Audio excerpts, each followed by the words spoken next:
and transforms into a new form, which he dons as Black Frieza. Without hesitation, he charges in as the Saiyans power up to their strongest forms, landing a single blow. That was crazy. Ladies and gentlemen, boys and girls, children of all ages, if there's one thing we know about Dragon Ball fans is that we do not read until today. Today, we are going to actually read via video. But today, we're actually going to read the Tournament of Power. Let's see what the major differences are. This is my first time really just like reading a manga without already finishing the anime. Chat voted to watch a video instead of read it by myself. Y'all know how I feel about Super Saiyan Rage, and I'm gonna like the manga better. It's all y'all told me. Now, there is some obvious vague spoilers, I know, because, you know, Twitter at that point in time. But for the most part, I'm going into this 99% blind. Goku Black Arc takes place after the events of the Universe 6 saga. In an alternate timeline, we focus on future Trunks, who's running— I'm not gonna lie, I'm not going back to the Universe 6 saga. Before y'all comment that, nope. Don't care about it enough. I'll read that offline. From a mysterious being, causing destruction all over with ki blasts and explosions. He manages to escape and enters a building, meeting with future Mai. Mai asks future Trunks what happened to future Bulma, to which Trunks tells her that she got caught by the mysterious being. Trunks and Mai then eat and rest, discussing going back 17 years in the past, where Trunks' father and everyone else are still alive, their past in the parallel world. In the present timeline on Earth at Capsule Corp, the Dragon Team are having a feast. So the lore's still the same, but we don't see the scene, so I'll say off rip 1-0 anime. I am almost positive at some point the manga's gonna take the lead, but I gotta concede, we ain't see the death. The anime kind of cooked with that scene, bro. Meanwhile, in the alternate future, future Trunks and Mai reach Capsule Corp and prepare to go inside the destroyed building to find the time machine. Suddenly, the mysterious being appears and attacks them. Future Trunks and Mai fight back, only for the being to overpower the duo, and Mai gets critically injured and dies as a result. The being then reveals himself, being a 1-1 manga. It was stupid that Mai was alive in the anime. Remember that scene in the anime when she gets shot point blank by a God Key essence level? How did she live at that? A man wearing black and gray Kai-like clothing, but his most distinctive feature is his identical appearance to Goku, with a green Patara pierced in his left ear. Future Trunks mourns Mai's death, but transforms into a Super Saiyan to fight Goku Black. However, Black easily overwhelms the Super Saiyan and prepares to finish him off by stabbing him with Future Trunks' sword. Motivated to save his future for both Mai and his mother, though, Future Trunks fires a blast to distract Black. Future Trunks starts up the time machine and threw a flash grenade at the ground. That's crazy. Begins to fly away. Black, however, fires a Kamehameha at him, only to miss though, due to the time machine finishing its teleportation to the past. In the present, Goku and Vegeta spar while Whis and Beerus watch. Suddenly, Future Trunks' time machine appears from the sky and lands. Present Trunks goes to see who's inside and sees a person similar to him but unconscious. Bulma gets the unconscious Future Trunks out of the time machine and onto a bed. Trunks and the Pilaf gang are confused as to whom the mysterious person might be. The Saiyans see Future Trunks, who is unconscious and injured. Trunks wakes up and attacks Goku, much to everyone's shock. Goku, who stopped the attack, explains to Trunks that it's him. Future Trunks snaps out of his rage and is glad to see Goku, Vegeta, and especially his mother alive and well. Goku asks Future Trunks who badly injured him and wonders if it was Majin Buu. However, Future Trunks explains that he defeated Dabura and Babidi before they could resurrect Majin Buu, much to Vegeta's satisfaction. Whis is surprised and impressed that humans managed to create a time machine, but explains that time travel is a serious crime and Beerus thinks of destroying the Earth. You ain't gonna do that shit. So Bulma defends that it was her future counterpart who created the time machine and not her exactly. Hey, W reads on Bulma. What you gonna do about a future Bulma doing that shit? Why you gonna destroy me? What the f did I do? Future Trunks explains that the new enemy who badly injured him wants justice by eradicating every last Earthling, and explains that he's already wiped out countless planets and their civilizations before coming to Earth. Vegeta asks who did this, to which Future Trunks explains that it was Goku, much to everyone's surprise. I beg your pardon? Future Trunks further elaborates, stating that while the enemy looked identical in appearance to Goku, he had a heart full of malice. Goku then understood why Future Trunks attempted to attack him earlier, to which Trunks apologizes. Future Trunks then reveals that the name of the enemy is Goku Black. Since it's confusing, my mom nicknamed him Goku Black. What the man? That actually sounds kind of cool. Wait, what's cool about your name, Goku? Goku's still half of it, so you just cut out the sun part for the black part, and that's what's gangsta, huh?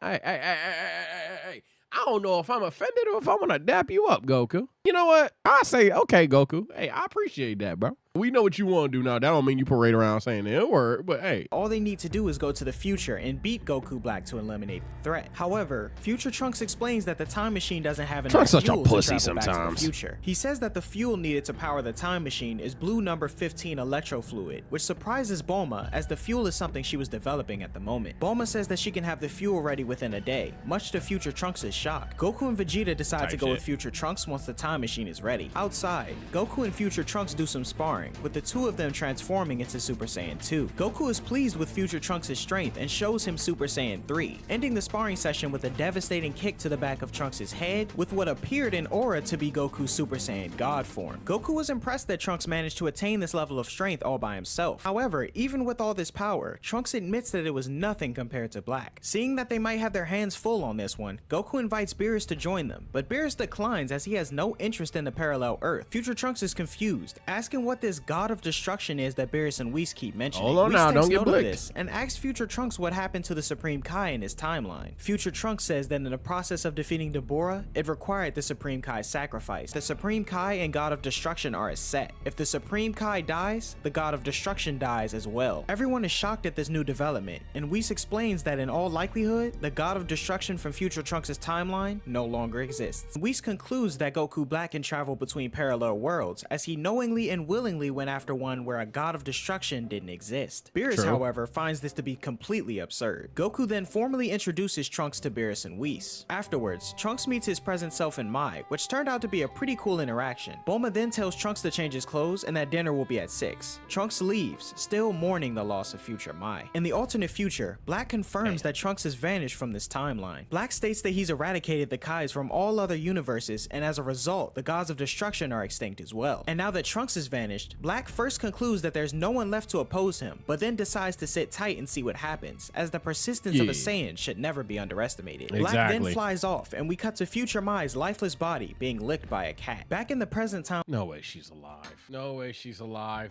So it's just bullshit regardless. The 10th universe on the world of the Kais, Kibito is fighting against the Kai apprentice of the 10th universe, Zamasu. Zamasu overwhelms Kibito in defense, strength, and speed. Goasu, the Supreme Kai of Universe 10, states that Zamasu is training to become their universe's Supreme Kai. Both Zamasu and Kibito give their respects to each other. They working with the ops and don't even know it. That they were able to take down Majin Buu a few years ago. However, the Supreme Kai of Universe 7 and Kibito replied that they had help from Goku and his friends. Zamasu then inquires who Goku is. There are a number of humans whose strength has surpassed as divine beings, but at least there is no one stronger than the God of Destruction. I suppose the right decision was to entrust everything to the God of Destruction. Okay. The Supreme Kai explains that he's a pure-hearted Saiyan on Earth who reached the level of the gods. Zamasu is in disbelief, but Kibito explains that there have been some mortals in the 7th universe that have strength to match even the gods. However, the Supreme Kai of Universe 7 admits that there's still no entity that can surpass a God of Destruction, stating that entrusting the balance of the universe to them is the best decision. Zamasu agrees with that thought process, stating that the Supreme Kai made a wonderful decision and that unnecessary beings should be eliminated. He then says that they should continue to proactively protect the order of both their universes. But what the fuck did you mean by unnecessary beings though, gang? Inside the training hall, Goasu shows Zamasu the planet Babari. Human-like creatures have appeared on the planet, but are too savage and aggressive, and Goasu wants to hear Zamasu's input on the best course of action. Zamasu suggests remedying the situation through extermination. What do you think of these people, Zamasu? They're kind of just like savages. Oh, word? Get rid of them. Mass genocide. What? Yo, gang. Yo, the question was, how would you solve the issue? Yeah. Kill them all. You're supposed to be a god. You're supposed to watch over the people, not take them out. How would you fix this solution? Kill every last one of them. What's good with you? You would have been fired right then and there. You're fired. Goasu is disappointed with Zamasu's suggestion, since he'd lectured him about such tasks being done by the God of Destruction. Goasu states that the best course of action is to watch over them, as he believes they'll eventually become more civilized, but Zamasu states that the inhabitants won't, after witnessing many planet civilizations go to ruin. Goasu decides to test Zamasu's conviction, and brings out a case showing Zamasu the time rings, which are rings that allow one to travel freely through the flow of time. The two arrive, and witness a conflict between a group of barbarians over a large fish, which results in the death of some of of them. Zamasu is disgusted with the barbarians' uncivilized nature. Gowasu agrees with Zamasu, but has an open mind that the barbarians can change in 1,000 years, and that they can witness that change with the time ring. Long ago, there was mortal civilization in Universe 12 that possessed highly sophisticated technology. They invented a device that could send a person back in time. Such a thing was assumed impossible, but they somehow managed it and changed history. These rings are the new parallel words that emerged because of that mistake. Ever since then, time travel has been prevented. Oh, so Universe 12 did it once, and then Universe 7 did it a couple times. Okay. Traveling to the past, and as a result, a time ring was born. Gowasu gives Zamasu his Patora so that he can time travel with him, and tells him to place it on his left ear, otherwise they'll end up fusing together. Gowasu and Zamasu bump fists, focusing on traveling 1,000 years into the Barbari's future. Suddenly, Gowasu and Zamasu stumble upon a massive battle between the Barbarians. Zamasu is shocked that the Barbarians have become even crueler, and starts believing that the universe is better off without mortals. However, Zamasu and Gowasu see that an elderly Barbarian is attempting to negotiate a ceasefire. But just then, a Barbarian ambushes Zamasu and Gowasu, but Zamasu repels the Barbarian's attack. The Barbarian is injured, enraged, and charges forward. Gowasu tells Zamasu that they need to leave, but Zamasu instead kills the enraged Barbarian with his energy blade, having a smile of satisfaction on his face. Furious, Gowasu returns himself and Zamasu back to the present. Zamasu gives Gowasu his Patora earring back, and Gowasu demands an explanation. He didn't even harp on the one being that was trying to make a change. He just scolds him for making a mistake. Yeah, Gowasu, you suck, bro. Both of you are ass, but Gowasu, you suck, bro. Zamasu claims that the Barbarians had no value, to which Gowasu disagrees. Zamasu thinks that it's wrong to leave mortals to their own devices, and wonders what being a Supreme Kai means. Gowasu tells his apprentice that it's his job to oversee the universe's inhabitants without interfering. Zamasu thinks that they should crush mortals that show no promise, but Gowasu explains that it's the job of the god of destruction. So they have to show promise, like, immediately? The fuck?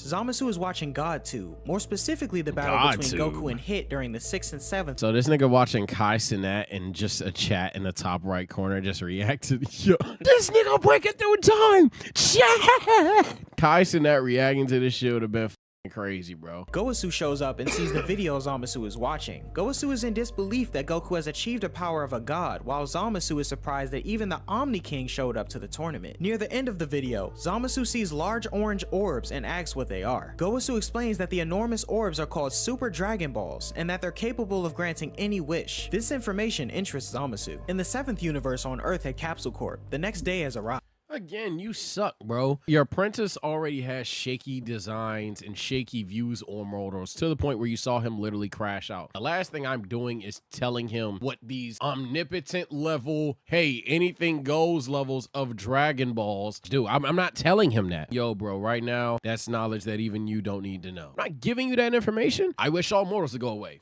Oh, shit. Could have did that, but that's not his point. You know, he's a guy that wanted to do it himself. Crazy bastard. Future Trunks and Vegeta are training in the gravity room, while Goku is meditating outside. Beerus and Whis ask Supreme Kai about any gods with extreme ideologies revolving around the destruction of humanity. Supreme Kai thinks that Kibito might fill the requirements, given his discriminatory remarks against mortals, but isn't sure. Before they can investigate, so the build-up to receives a message the from build-up the is pretty similar. He tells being Goku said that the Omni King wants an audience with him, which in turn shocks Beerus. Goku, of course, doesn't want to go, but Beerus pressures him to do so and orders him to be on his best behavior. At the Omni King's palace, Supreme Kai, Goku, and Whis arrive. The Grand Priest welcomes the party and thanks them for coming. Whis and the Supreme Kai bow their heads to the Grand Priest, while Goku casually greets him. Whis apologizes to the Grand Priest for Goku's improper clothing. However, the Grand Priest is fine with it since they're likely the nicest he's got. The Grand Priest shows Goku, Whis, and Supreme Kai to the Zeno Sanctum. Along the way, Whis notes that the Grand Priest is the strongest being he knows, and even he wouldn't be able to keep up with him. Seeing that he's that strong, Goku thinks about telling him about Goku Black, although Whis informs Goku that angels must remain neutral, meaning that the Grand Priest cannot help him. Inside the Sanctum, Zeno is happy to see Goku and tells him that he wants him to be his friend. You know, I don't know, I kind of hate this little shit. Like, something about this little tot pisses me off. I don't know. Goku is more than happy to be friends, but informs Zeno that he's extremely busy, and once he's finished, he'll play with him and bring more friends. In the 10th universe within the realm of the Kais, Gowasu asks Zamasu for a cup of tea, only to see that he isn't around. He was actually on Zuno Zuno's planet, having some questions answered. Zuno tells Zamasu that he must gather up all 7 Super Dragon Balls in order to summon Super Shenron, who will grant any one wish he makes. Kibito and the Elder Kai arrive. Kibito explains that the Elder Kai received a message from Zuno, saying that Zamasu of the 10th universe came seeking details about the Super Dragon Balls. Kibito continues saying that Zamasu had many questions regarding Goku. One peculiar question being if it was possible for a normal person and a god to exchange bodies, which shocks the Dragon team.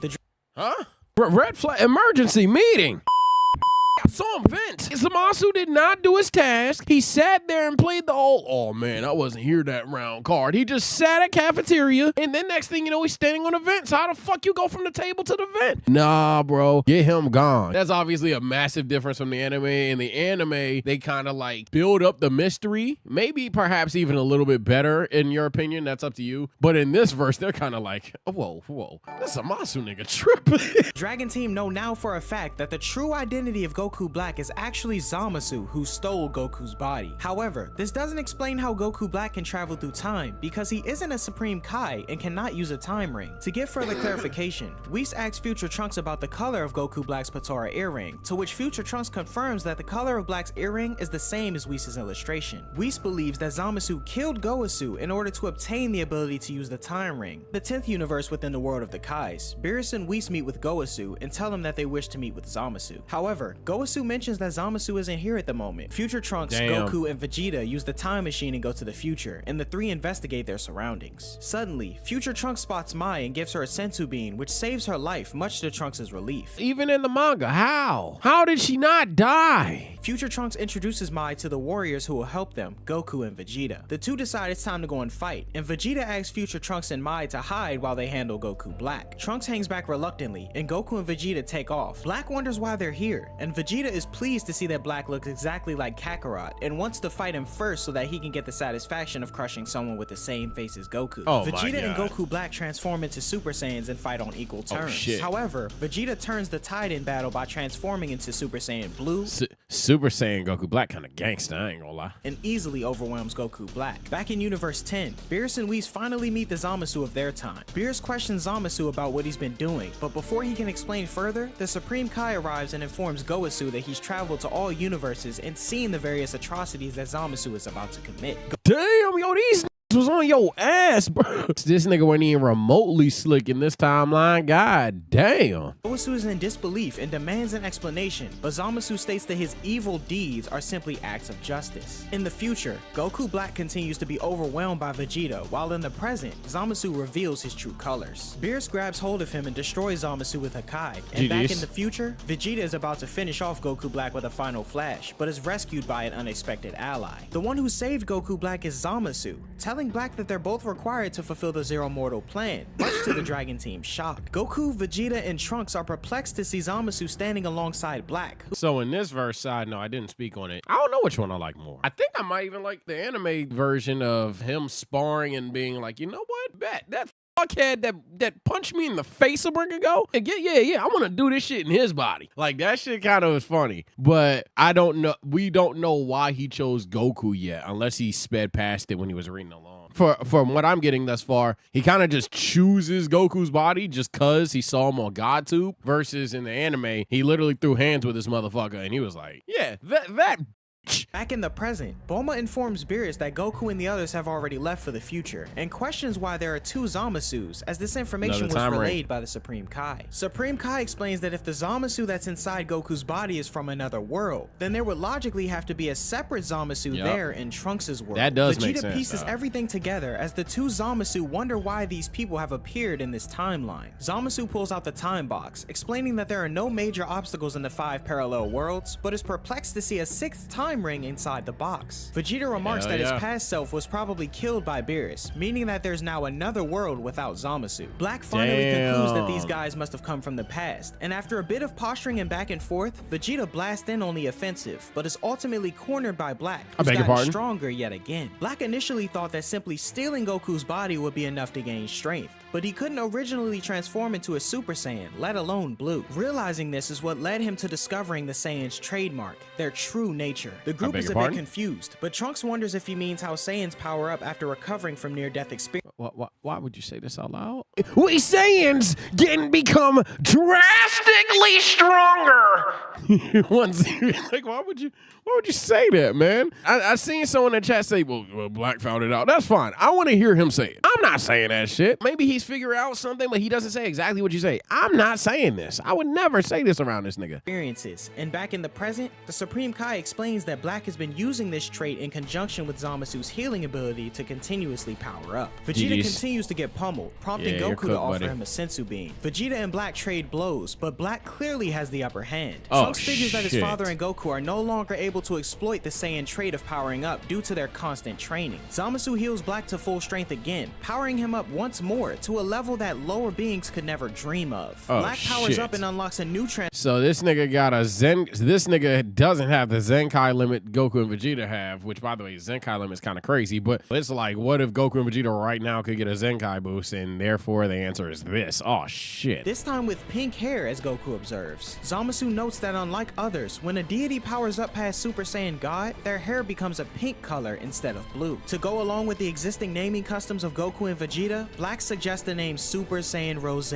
for his new form. Goku and Vegeta, rather than teaming up, decide to split the fights. Vegeta will continue against Black, while Goku takes on Zamasu to prevent him from continuously healing Black. As Goku's battles seem to be going a little too well, Trunks notices that something is wrong. When Goku knocks back Zamasu's own levitating debris, the god is impaled, but laughing all the while. Zamasu simply removes the broken pole while his body heals back to normal. Zamasu reveals that he not only destroyed the Dragon Balls after using them, but used them one last time for a wish for immortality, much to the shock of Goku and Trunks. Zamasu then telekinetically rips the sensu beans away from Goku and destroys them. Mai to close their eyes as he unleashes a solar flare on Zamasu and Black. Solar flare? What the fuck you learn that? Little old Trunks got a bag. Goku thinks back to how Master Roshi and his master were able to seal up an awful villain in a rice cooker with a Mafuba, and figure they'll be able to do the same with Zamasu. Mai is snapped out of a daydream by the time machine's reappearance. Much to everyone's surprise though, only Goku and Vegeta come out. Oh yeah, and the cat too. They explain that they had to leave future Trunks behind. As Black prepares to fire his attack down at Trunks, Gowasu suddenly appears with Universe 7 Supreme Kai, taking Trunks and Mai with them as they teleport away. Zamasu is confused, expecting them both to have already died off, but Black assumes that they must be versions of these gods from the past. Is this the first useful thing the Supreme Kai ever does in his life? Trunks is shocked to see the Supreme Kai, who is apparently waiting for just the right opportunity to help. He reveals that he and Gowasu can travel with the help of the time rings, and Gowasu bows and profusely apologizes to Trunks, who himself is taken aback that a god would be apologizing to him. As Black and Zamasu come across another building with survivors, Gowasu arrives to question his alternate timeline apprentice. The two argue over the meaning of a peaceful world. Mortals are not needed to create a truly peaceful world. That is what you taught me. I taught you the importance of watching over the growth of mortals. Tribute to and simultaneously destroy. Mortals never repeat. See, this is what I'm saying, bruh. You could have either A, shown that you could like teach Zamasu how to guide mortals if they're going to repeat the same thing, or B, simmed even further past because you know there was an elder barbarian nigga that was trying to cause peace. To be honest, the barbarian niggas either A needed more time, or B, even if they did need divine interference, you could have showed them how he could be helpful. But instead, you just simmed 1,000 years. They were similar, if not worse, and you have Zamasu kill his first mortal, and then you're just like, we're leaving now. You didn't teach him anything. You just like helped him stand 10 toes on what he already believed. Gowasu continues to appeal to Zamasu, but it's no use. Yes, it is all your fault. The Supreme Kai, Trunks, and Mai then also arrive to stop Zamasu from interrupting Gowasu and Black's conversation. Oh shit, what y'all gonna do? Extends a hand to Black, who slips by it to stab Gowasu through the chest, noting how this is the third time he's killed Gowasu. First his own master, then the future Zamasu's master, and now this Gowasu from the alternate past. As Gowasu's body tumbles down, Vegeta emerges from the hyperbolic time chamber, while Goku has seemingly perfected the Mafuba. As the Supreme Kai swears revenge for the attack on Gowasu, Zamasu blasts in to simultaneously attack and chastise him. Trunks holds on to Gowasu, begging for him not to die. Gowasu then wakes up coughing, as he's alive for now. Trunks yells for Mai to escape. Yo, this nigga not trying to kill nobody for real. Black gone soft. Goku and Vegeta arrive back in the future. After a brief stare down, Vegeta transforms into a Super Saiyan God. Black believes Vegeta to have lost his mind in desperation, but at the same time, he's upset with how confident Vegeta appears to be using a supposed. Okay, I like this. They're not going to eviscerate old old forms? I like this a lot. Vegeta dodges Goku Black's attacks, and Black recognizes that Vegeta's speed appears to have suddenly boosted. Vegeta then delivers a kick, sending Black flying and smashing into a building. Black appears to be losing his temper a bit as he's I want to read the explanation. Black flying and smashing into a building. Don't mess with me. You must be using some trip. You frustrated from losing to Super Saiyan God, Mr. Rose. I've lost to you. Don't make me laugh. Then let's settle it. Appears to be losing his temper a bit as he's still unable to pinpoint where Vegeta's boost may be coming from. While Vegeta and Black continue to square off, Goku uses a Senzu to heal Goku, reducing their beam count down to the last one. Goku confirms to Trunks that he's mastered the Mafuba. The group notice that Vegeta is easily handling Black, despite being at a stage lower than Super Saiyan Blue. Goku explains that Vegeta isn't just using Super Saiyan God, but actually transforming up to Blue in the very last moment of his attack, thereby balancing his power and stamina during battle. This is actually like, you know, something with Common sense. hell, you could have saved Super Saiyan 3 if you did this. This is like a massive W. I have zero complaints. It's annoying that sometimes a lot of transformations in Dragon Ball just have to get packed up for no reason. This is a clear-cut example of why, dog, you could use God, hell, Master Red God Hair or whatever, to where sometimes you don't even need to tap into Blue, but then if it gets to it, fuck it, bruh. Hey, we all or nothing, man. I gotta crash out real quick. You feel me? Battle. Goku confirms he did a similar thing against Hit, but Vegeta appears to have mastered he this did this to balancing Hit? act on a Cool. whole new level. Zamasu flies in with a kick. I'm still not going back, bro. I'm sorry. Maybe after everything. If you guys want me to go backwards again, let me know, but we have other shit to get to.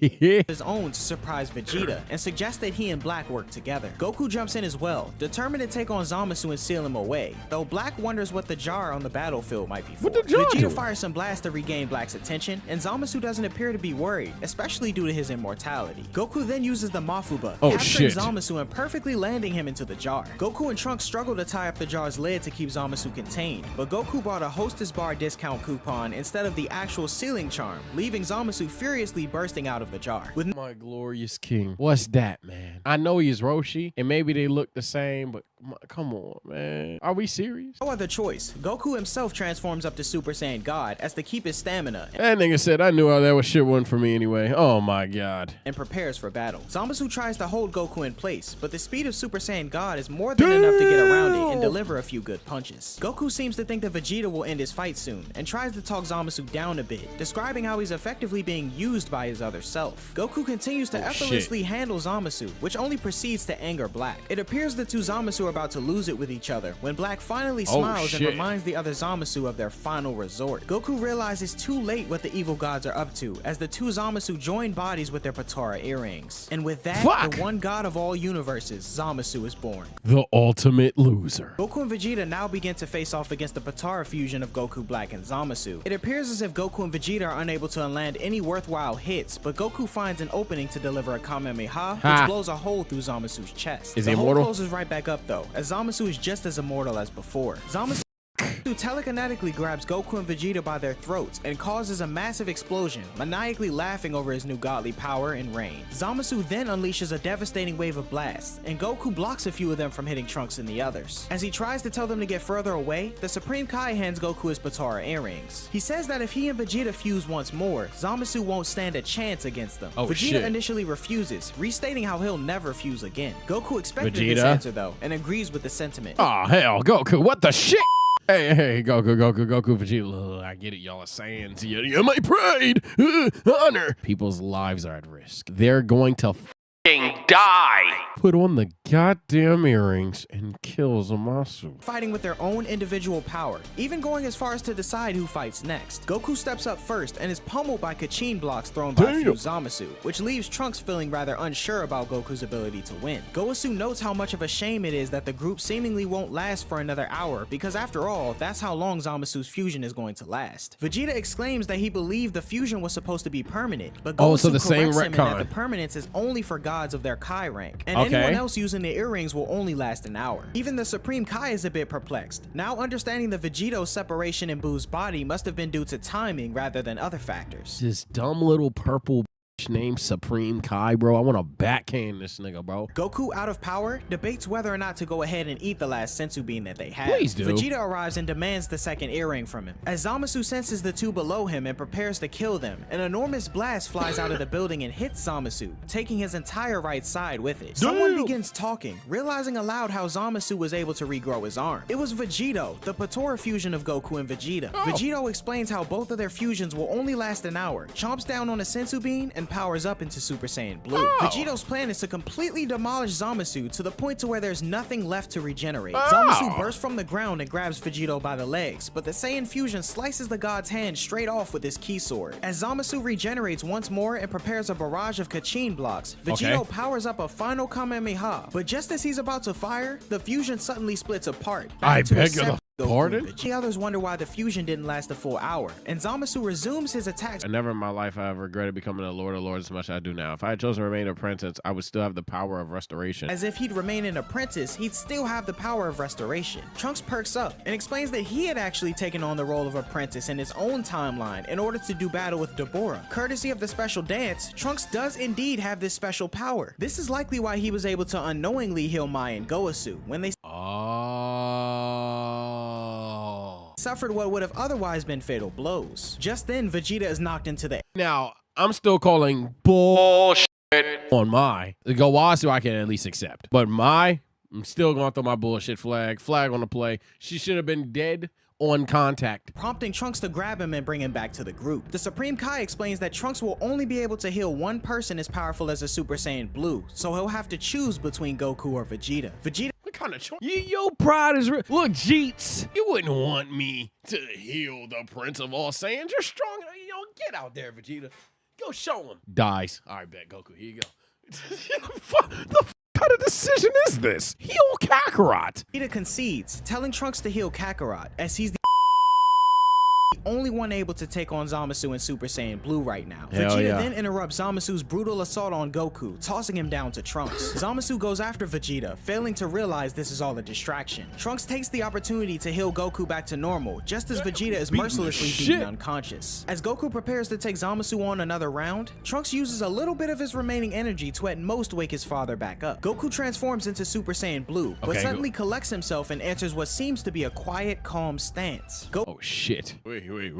This nigga Goku locked? Goku charges in, able to dodge several attacks while managing to land a hit of his own while taking a portal punch to the face. Vegeta comments that Kakarot's managed to seal all of Super Saiyan Blue's overflowing power, meaning he's now completed it and is able to fight at the form's full strength. Him.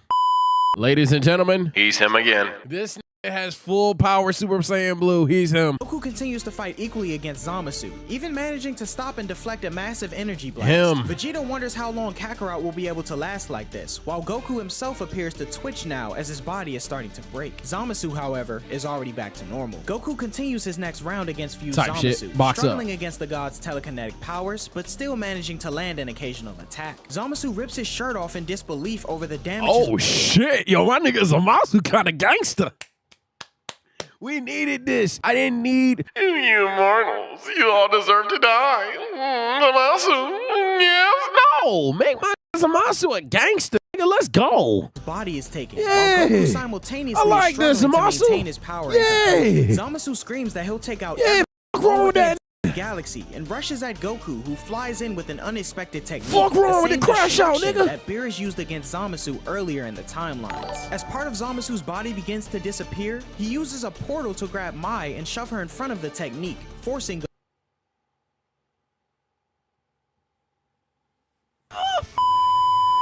Okay, first of all, this nigga Goku, this nigga has a bag. Second, yo, Zamasu, I ain't gonna lie, you are much cooler in the manga. Well played. Now, third of all, Goku, I ain't gonna lie. Oh no, I can't stop. Ah! Hey, you gotta make the decisions, bro. You gotta live with it. I can't control it. Ah, damn it. Fuck. Trunks, I couldn't stop it, bro. You want my dead? It's not necessarily that, but put it this way. It's like, shit.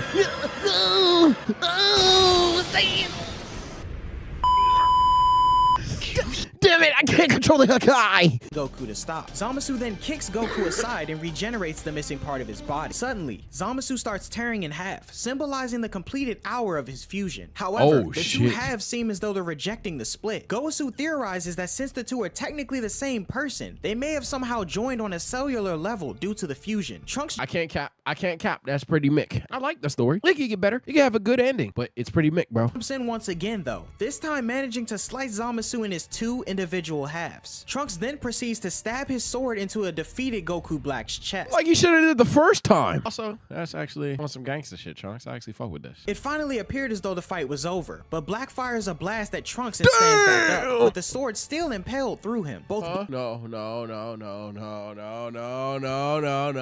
Black and Zamasu transform into merged Zamasu versions of themselves, who then begin another assault on Goku. With Goku and Trunks down, Vegeta explodes into a rage towards the gods, kicks Goku aside, and unleashes a Gamma Burst Flash. So Trunks actually does something good, and then it's a fucking fail. Then these niggas master not only the Shadow Clone Jutsu, but then the transformation Jutsu, so much so they just transform into a person and get their abilities. So now there's two Fusamasus, and then Vegeta's in his bag. In the wake of the blast, detached body parts of the gods wiggle on the ground in an You fought Majin Buu, destroy them all. You fought Majin Buu, destroy them all. You fought Majin Buu, destroy them all. attempt to reform. The Supreme Kai tries to get the others to teleport away with them, but before everyone's eyes, there are suddenly numerous fused Zamasus that have reformed, much to the group's surprise. Oh, hell. I told you fought Majin Buu, but... All of the fused Zamasu rush in, and the Supreme Kai teleports Goku and Vegeta to safety, as he and Goku plan to escape with the Time Ring, while Goku and Vegeta should use the Time Machine. Zamasu is determined to kill them, however, and the clones surround the hero. What the f*** these niggas posted up? Zamasu then reveals that he has a time machine used in Universe 12, thanks to the information he received from Goku, which he intends. This nigga's a fucking idiot, bro. Oh my god, I hate this nigga, bro. I want to smack this yellow fuck across the face, bro. To follow the group. Kill this nigga. Every timeline they go to, in order to eliminate them with the rest of humanity. Kill him 4 Goku times. And Vegeta decide to stick around and fight to the bitter end, telling Trunks to return to his mother and the. Oh, so this is like off of that movie that you guys think is really good, but in hindsight, it's like one of the worst movies. It's like one of the worst movies in Dragon Ball history, but in a much better scenario. Oh my goodness. The two begin to power up without any real battle plan, when Goku suddenly remembers the Omni King. He asks the Supreme Kai whether or not he'd still be around in the future, to which he replies that nobody can beat him, so most likely he's still around. Smirking, Goku takes out the button that can call Zeno and presses it to immediately summon him. Goku quickly introduces himself, as this particular Zeno hasn't actually met him before. Zeno doesn't appear to like what he sees in the future, prompting Goku to point to Zamasu as the culprit. Goku eggs Zeno on further, asking if he wants to erase them all. The Omni King agrees, preparing to eliminate the timeline altogether, much to the surprise of everyone. All of the Zamasu flee in terror, while Goku and the team make their escape in the time machine. Without any hesitation, Zeno erases the timeline along with Zamasu, and the others narrowly manage to escape. We then see a time ring crack and fizzle away, symbolizing the elimination of a parallel world. Goku, Vegeta, and Trunks safely arrive back in the normal timeline with the Supreme Kai and Goku not far behind. Oh, okay. So in that case, when we go to the Tournament of Power, In the Tournament of Power draft, we select Trunks. because where are you going now? Huh? Where you about to go? Nowhere. Stay. Everyone greets their loved ones and enjoys a relaxing dinner while relaying the story to Whis and Beerus. And even though there's technically nothing left in that world, Goku still asks to use the time machine for one last thing, to recover the Omni King in future Trunks' erased timeline. After a quick introduction back at home, the future Omni King is brought to the present day Omni King. As the two new friends run off, the Grand Priest asks if this was Whis' idea, in which he denies, saying it's Goku's. The Grand Priest acknowledges his enviousness of Universe 7, to which Whis follows up saying that the Grand Priest, otherwise known as his father, can visit anytime. Goku departs back to Universe 10, although not without a stern recommendation from Beerus to be more careful with future apprentices. Trunks and Mai want to return to some point in their future, to which Whis says it's possible, prompting Beerus to argue with him over the creation of an additional parallel world. The Supreme Kai tells Trunks to speak with the Beerus in that timeline so they can take care of Zamasu, should he prove to be a problem there. What the then hell? Stated that another set of Trunks and Mai will also be present in this new timeline, which doesn't seem to bother the two. The Supreme Kai asks if So just stay. Trunks would like to stay as his apprentice, but Trunks states that he only took the role in order to defeat Babidi and Deborah. The younger, present-day Trunks and Mai see off their older selves, with the younger Mai finally realizing and admitting her interest in the younger Trunks. With their final That nigga Trunks get the bitches, dawg.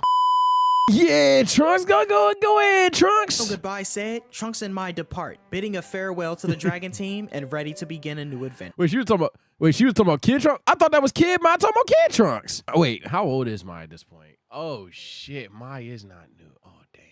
Oh, damn, I forgot, chat. Oh, damn, yeah, because she's just physically, oh, no. Yeah, chat's right. She's not like a kid. She's just aged. With their final goodbye said, Trunks and Mai depart, bidding a farewell to the Dragon Team and ready to begin a new adventure. The Goku Black arc is probably my favorite so far in the manga. I'm gonna lie, I see why y'all told me to read that. It's massively different. I actually enjoyed the story a lot. Do I think it's better than the anime? It honestly scales directly to it. It's kind of like, what certain aspects do you prefer more? I think I like the manga fight a lot more. The story's pretty fucking similar. The build up to it, I'll even concede. I think the anime had a better build up to it, but once events truly started to transpire, I think the manga kind of clears. And I think that's the biggest issue with the anime was the anime had a fantastic build up and then it just... But if I have to choose either or, one hit acquitted TKO, manga and 4.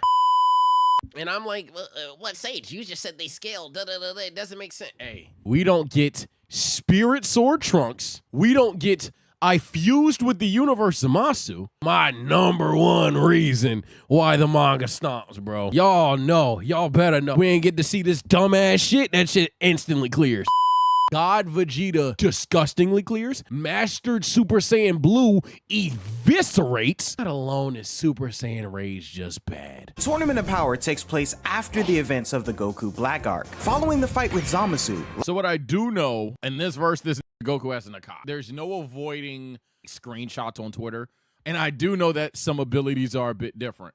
But anything else is pretty fresh reaction. Life back on Earth returns to normal. Goku's back to his job as a delivery driver, and he stops his truck to help someone on the side of the road, but is attacked by carjackers. Unwilling to give up his truck, Goku easily dodges all of the robbers' attacks and gunshots. Satsu, seriously, appreciate the 25. Damn. Except for one bullet, which manages to graze his arm. Goku says to himself that he's getting out of shape, and then goes to drop off the criminals at the police station, receiving a bounty that he believes will be enough to please his wife Chi-Chi, who will allow him to continue his training. Goku then attempts to call Whis through his communication device, but for some reason, he's not answering. We cut to Beerus' planet, as Whis is busy training Vegeta. Beerus comments that Vegeta seems more into the training than usual. Nothing different. The Oracle Fish then stating that it's because Goku was stronger than him during the battle with Zamasu. Fed up with the Saiyans' rivalry nonsense and disregarding the fish's prophecy of them one day becoming his strongest rivals, Beerus attempts to leave for a nap. The Oracle Fish insists, however, yo, this so, but in the best way, but damn. How would y'all feel if there was like some human alive that dead ass knew what would happen? If I ever felt like doing something stupid, you're gonna live to regret this, and I know he's right. Shut up. that Goku and Vegeta will indeed be his strongest rivals. Unable to accept what he's hearing, Beerus immediately switches gears, insisting that Vegeta attempt to challenge him again. Vegeta agrees and rushes in as a Super Saiyan Blue. So we get Vegeta versus Beerus here in the anime. At least from the movie. That 10% line, bullshit. Thank God they took it out of the anime. But still, it's kind of like this convoluted, backwards weird thing that obviously at some point these clearly passed Beerus even without the math equation, and it's just like, what? How am I supposed to believe this shit? But in the manga, he about to say, bet I'm gonna show you y'all not on my level. I take that then.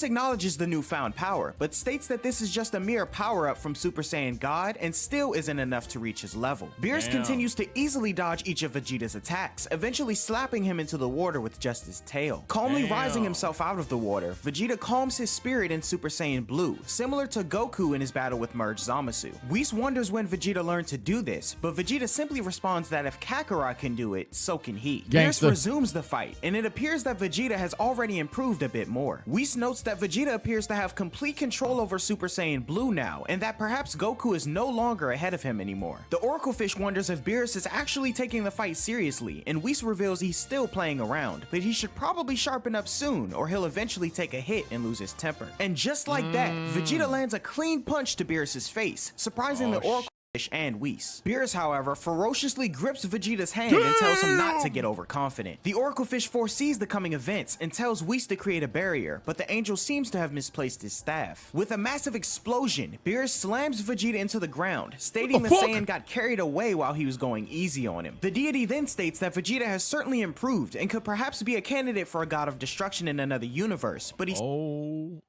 my God. This nigga one-tapped him? I know hypothetically they literally just spoon-fed me the information that essentially this would happen to Goku too, but it's just the principle of it happening to Vegeta. They one-tapped him. Be a candidate for a god of destruction in another universe, but he still has a long way to go before catching up to him. Whis chats with Vegeta, telling him that he did well, but notes that he still thinks first and moves later, which is limiting to his fighting style. Rather, he needs to let every part of his body think and move on its own, which is something not even Beerus himself has mastered. Vegeta states that he still has a— In the manga, I guess the difference between Super Anime and the manga is the manga, they like push it even harder. They push Ultra Instinct. They imply Ultra Instinct even harder than they did in anime. I like that. Good change. Good change. A long way to go, then saying that he and Kakarot are equals, but they're far from reaching their full potential. Whis asks Vegeta if he would like to intensify his training, but the Saiyan states he needs to return to Earth and won't be coming back for a while. Goku finally gets his call through to Whis and says he'd like to meet up to train and invite Vegeta along, but Whis responds that Vegeta is already on Beerus' planet, but is just about to leave. Goku and Whis question Vegeta's departure, and it's then revealed that his second child is about to be born. 1 hour later, Whis and Vegeta arrive back on Earth. Goku questions Vegeta not coming along again, but the Saiyan Prince says he doesn't want to leave Bulma during her pregnancy. Goku still doesn't understand what that has to do with Vegeta, and then states he wasn't around when Goten or Gohan were born. Vegeta then claims that Goku may not be a bad person, but he's a horrible father. Uh-oh! The following contest is scheduled for fall and is for the World Bad Dad Championship. Weighing in at about, I don't know, 215, at height around 5'2" with some attitude, Prince Vegeta! And the champion, the undisputed WWE Deadbeat Champion of the World, Son Goku!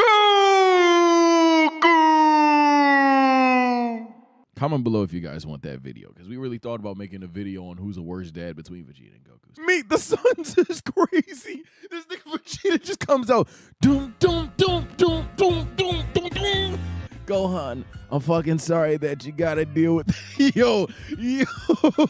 Get mad if he winds up stronger than him and departs with Whis, leaving Vegeta to convince himself that he made the right decision. Goku, Beerus, and Whis enjoy some Earth food before moving on to training and nap time. Before Beerus steps away though, Goku wants to talk about the promise they made to the Omni King about the Universal Tournament, but Beerus demands they drop the issue and not bother Zeno. Even Whis agrees, as they explain that the Omni King's purity is what makes him so scary. He has the power to destroy an entire universe, and this must not be treated lightly. Goku, however, still has the device given to him when future Trunks appeared, with one side summoning the Omni King and the other side allowing him to transport to him. With a smirk, Goku flips the device, presses the button, and disappears, much to Beerus' shock. Beerus seems to take responsibility for the situation, given he was the reason Goku was introduced to the Omni King in the first place during the tournament between universes 6 and 7. I like the interaction in the anime more than that. I'll say this the first one. I like the interaction in the anime where Beerus just threatens to kill him right fucking then and there, and then Goku just like okie dokes him in a kind of comedic way, but like in a Goku way. 7. We then cut to Zeno's palace, as the present and future Omni Kings seem to be engaged in a game against each other, but they pause to ask the Grand Priest about the mortal levels in the different universes. As expected, Universe 1 is leading, followed by Universe 12. There haven't been significant changes in the other universes, and some are revealed to have even declined slightly. The Omni Kings decide that they don't need all 12 universes and lose interest in observing them, then collectively collectively agreeing to keep only 4 universes and erase the rest. The Grand Priest agrees and requests the withdrawal of the guide angels from those universes. Just as their plans seem to be set in motion, Goku arrives and asks the Omni King for a favor. The Saiyan mentions that they discussed the Universal Tournament and he wants to know if they'll be able to get it going. The respective Omni Kings seem to have forgotten, but they decide to proceed with it soon. The Grand Priest suggests giving the other universes some time to prepare, and they settle on starting the tournament in 5 ticks, which equates to roughly 40 hours in Earth time. Damn. Goku plans to get ready immediately, but the Grand Priest informs him that he must wait while he informs the other gods of destruction. Using his staff, the Grand Priest contacts all the guide angels. Various gods of destruction receive the message, including Goku from Universe 10, who's being scolded by his god of destruction over the zombie. Appreciate the sub. One god of destruction, Belmont from Universe 11, is surrounded by a group of women when he's contacted. When Belmont's angel attendant tries to inform him about the Grand Priest's call though, one of the surrounding women get angry and threatens the angel with a knife. Belmont erases the woman, mentioning he was about to destroy the entire planet anyway. Back at Zeno's palace, the Grand Priest summons all the angels, gods of destruction, and Supreme Kai of their respective universes. The Supreme Kai from Universe 8 though plans to arrive a little bit later as he's using the bathroom. The gods then appear before the Grand Priest, Omni Kings, and Goku, lined up on both sides of the room, kneeling in formation. Belmont in the anime, I understood why those theories existed, but here they're like just straight up introducing the gods of destruction even more. Belmont even having a personality, the Universe 8 guy using the bathrooms. It doesn't seem like any goofball ass weird plot twisty shit right now. In the anime, nigga, the Universe 9 angel looked crazy sus. I ain't gonna lie, that's the first time I even considered buying into it. The only thing that held me back from ever believing the theory, in case you guys think that I truly did, the simple fact that, like, if the Grand Priest is the final boss, they just die here. Destruction from Universe 11 brings along Toppo, a warrior who's revealed to be a candidate to become the next god of destruction upon Belmont's retirement. The gods from Universe 8 then arrive, completing the audience. The Grand Priest then announces that in 5 ticks, they'll hold the Tournament of Power with participants from each universe. The seemingly robotic god of destruction Moscow from Universe 3 expresses concern over the limited preparation time, but the universe's angel quickly lies, stating that the god of destruction believes it's wonderful to participate so soon to avoid being erased by the Omni Kings. The present-day Omni King then points to the future Omni King, indicating that he's unaware of what's happening as he's never seen any battles. The Grand Priest then suggests holding a Zen exhibition match and promptly creates the tournament arena, then inviting all the gods of destruction to enter the stage and prepare to fight one another. As the deities show signs of shock and hesitation at this unusual request, one of the Omni Kings urges them to hurry up. The Grand Priest explains that everyone must give it their all during the fight, or they'll face erasure at the hands of the Omni Kings. Beerus gets into an argument concerning strength with Quintella, the god of destruction from Universe 4, who apparently beat him in an arm wrestling contest once before. Goku then cheers on Beerus, who chastises him as he's the one responsible for this mess in the first place. He immediately regrets this though, as upon hearing this, the other gods of destruction all turn their attention to Beerus, stating that he's dug his own grave as none of them would be here if it wasn't for him. They also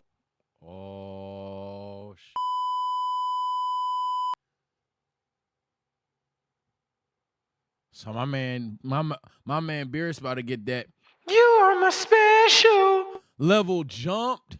So obvious major difference for anime only guys, if you can't tell. Yeah, there was no Gohan, Boo, and shit. Nah, fuck that. Which change do I like more? This is interesting. I love the more Beerus in action scenes a lot. I swear I do. But I will concede, I do also love Goku just casually flexing that he had some hidden power or whatever, and then it kind of being like a smoke screen, and then Ultra Instinct being brought out later on. So that was kind of fire. Also point out that this isn't the first time his actions have put everyone in a position of being erased. The Supreme Kai of Universe 7 inquires about this, and Whis explains to both him and Goku that long ago, they once held a universal game of hide and seek at the request of the Omni King. Unfortunately, the game was cancelled though, because Beerus fell asleep for 50 years after hiding. The Omni Kings became— Yo, Beerus, you suck, bro.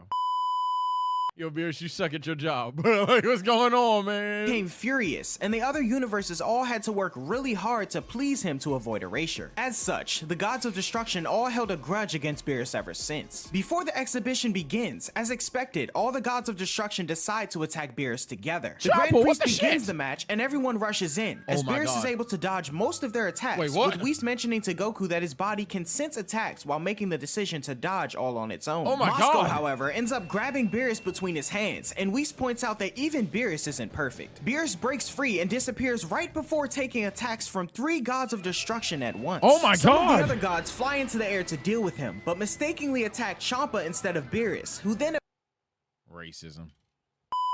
Racism, racism, racism, racism, racism, racism. appears under a fallen Moscow and takes the opportunity to fire a massive blast their way. Though Sidra, the god of destruction from Universe 9, creates a barrier to protect them. Belma then jumps in and quickly kicks Sidra away, noting how he left himself open, and after all, only one universe can be the winner here. All the while, Okay, so Belmont is just way more interesting here. I'll say that versus just a Jiren Glazer. That's 1. 2. Look, I know I say Dragon Ball fans can't read, but unless I'm fucking mistaken, could Beerus box all 9 of these niggas at the same time? He kind of is in like a joking manner. Even when he's captured and tanks the attacks, he just casually gets up like, whatever. Like, it's... This nigga Beerus is just cucking all these niggas at the same he time? left himself open, and after all, only one universe can be the winner here. All the while, both the Omni Kings along with Goku all appear to be more and more excited over the prospect of the tournament. Belma traps all the gods of destruction in a series of bubbles and throws a fury of playing card looking energy shots at them, but Liquor, the god of destruction from Universe 8, is able to break free and uses his multiple tails to shoot blasts at Belma, Karama! creating a giant explosion. Liquor, however, is caught off guard by Indra's arrow! the god of destruction from Universe 2, who quickly shoots an arrow at him as it appears to strike his head, but it actually pierced his arm, much to his anger. The god of destruction from Universe 10, known as Ramush, then freezes everyone in their tracks with his battle roar before rushing in to attack. The surrounding Supreme Kai from other universes suddenly faint, and even Goku says he can't feel his body. Whis then reveals that Ramush possesses the greatest lungs in all the universes, and his screams are powerful enough to paralyze the nerves of anyone who hears it, although the angels themselves aren't affected. He then goes on to say that even the gods of destruction should barely be standing, as we cut to Champa and the other gods who stand frozen as Ramush rushes in, knocking the lot of them away. The gods continue their battle, and at this point, even Goku is having a hard time making sense of the ridiculous power and insanity of the match. As they continue their Goku and Vegeta seeing how truly outclassed they are versus just assuming they're outclassed is a very interesting dynamic. And I'm not going to downplay the dynamic of Goku and Vegeta getting cocky in the anime and thinking they're on this type of time when they're not. That's actually, I'm not going to downplay that. But I think I like this a lot more. their assault on each other, the Omni Kings state that they can't see anything and become bored at witnessing an arena full of battle dust. We then cut to Quintilla, who deals a shocking blow to Ewan, the god of destruction from Universe 1, seemingly knocking him out. He then turns his attention to Beerus, who knocks out Ramush. The two trash talk a bit and rush in to settle the score, but the Grand Priest stops their punches with a mere finger, surprising them. The Angel states that the exhibition match was too intense for the Omni Kings to enjoy and cancels it, as we witness Belmont smiling on the ground, who doesn't appear to be battle damaged at all. As the universe's angels heal their respective gods of destruction, the Omni Kings consider throwing out the entire idea of a tournament and just erasing the unwanted universes as discussed. However, Goku urges them to reconsider, as after all, fights between mortals won't No, that battle was too intense to comprehend. Yeah, exactly. Like they're not strong. be at the level of the gods of destruction. The Omni King then tells Goku to show them how he fights, and the Grand Priest calls Toppo from Universe 11 as his opponent. So we still in order get the to make fight. the match more interesting for the Omni Kings, the Grand Priest announces that flying, weapons, and killing will all be prohibited, and the first person to touch the outside of the ring will be the loser. Whis is then questioned by Korn, the Angel of Universe 11, on Goku's manners. Whis, however, explains that Goku actually helped the Omni King once, and so there's familiarity parity between them, shocking Korn. Toppo wonders whether Goku is also a candidate to become a god of destruction, but Goku responds that he has no interest in that and simply wants to get stronger. As the fight begins, Goku rushes in as a regular Super Saiyan, Whis figuring the Saiyan is likely doing this to observe his opponent. With no attacks landing, Toppo tells Goku to get serious. Meanwhile, the future Omni King is impressed by Goku's transformations, and the present Omni King says that Goku has even more in store for them. The Grand Priest asks Whis how many transformations Goku has, to which the angel replies 5 total. The Omni Kings happily say they want to see them all, and Whis instructs Goku to display all his transformations in this fight, to which he agrees. Goku then transforms into a Super Saiyan 2, but the Omni Kings don't feel anything different from the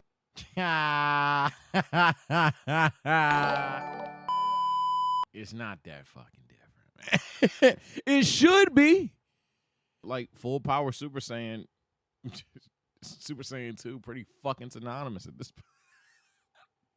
The first transformation. Nervous about upsetting them, Beerus yells for the Saiyan to go Super Saiyan 3, to which the Omni Kings think it looks scary and fun. Goku rushes in, but is still unable to land anything against Toppo, who finally responds with impressive speed and punches of his own. Goku is forced to ramp things up again, this time to Super Saiyan God, which even the gods of destruction and Toppo acknowledge as having the feeling of a true deity. Toppo, however, refuses to lose and lures Goku into the air, but the Grand Priest reminds him that flying is prohibited. Before he can process another thought though, Toppo fires a blast at the Saiyan and knocks him out of the air, but he quickly recovers and launches himself back in. The two launch a fury of attacks at one another, and the Omni Kings acknowledge how amazing both fighters are. Beerus then stating that Goku is finally a match for Toppo now that he's a Super The battle is already at the level of gods. He's actually a match for this guy now that he's a god. Saiyan God. Beerus then yells for Goku to stop playing and turn Super Saiyan Blue to finish the match, but as Goku transforms and pulls back a punch, Toppo lands a massive kick to Goku's stomach, launching him out of the ring and declaring Toppo the winner. Goku states he's impressed with Toppo's power, but the man reveals that he's only the second strongest warrior from Universe 11. He mentions a stronger warrior named Jiren and says that he's even stronger than him, surprising Goku. Toppo states he has a long way to go before he could reach Jiren's strength, and further goes on to say that based on combat skill alone, Jiren is stronger than Universe 11's God of Destruction, Belmont. Goku attempts to comprehend how there could possibly be someone stronger than Toppo in Universe 11, especially since he's a candidate for a God of Destruction. However, the Saiyan is excited for the tournament and the possibility of there being so many strong guys out there. Toppo then thinks Jiren hypothetically hops in that little free-for-all and he boxing for real.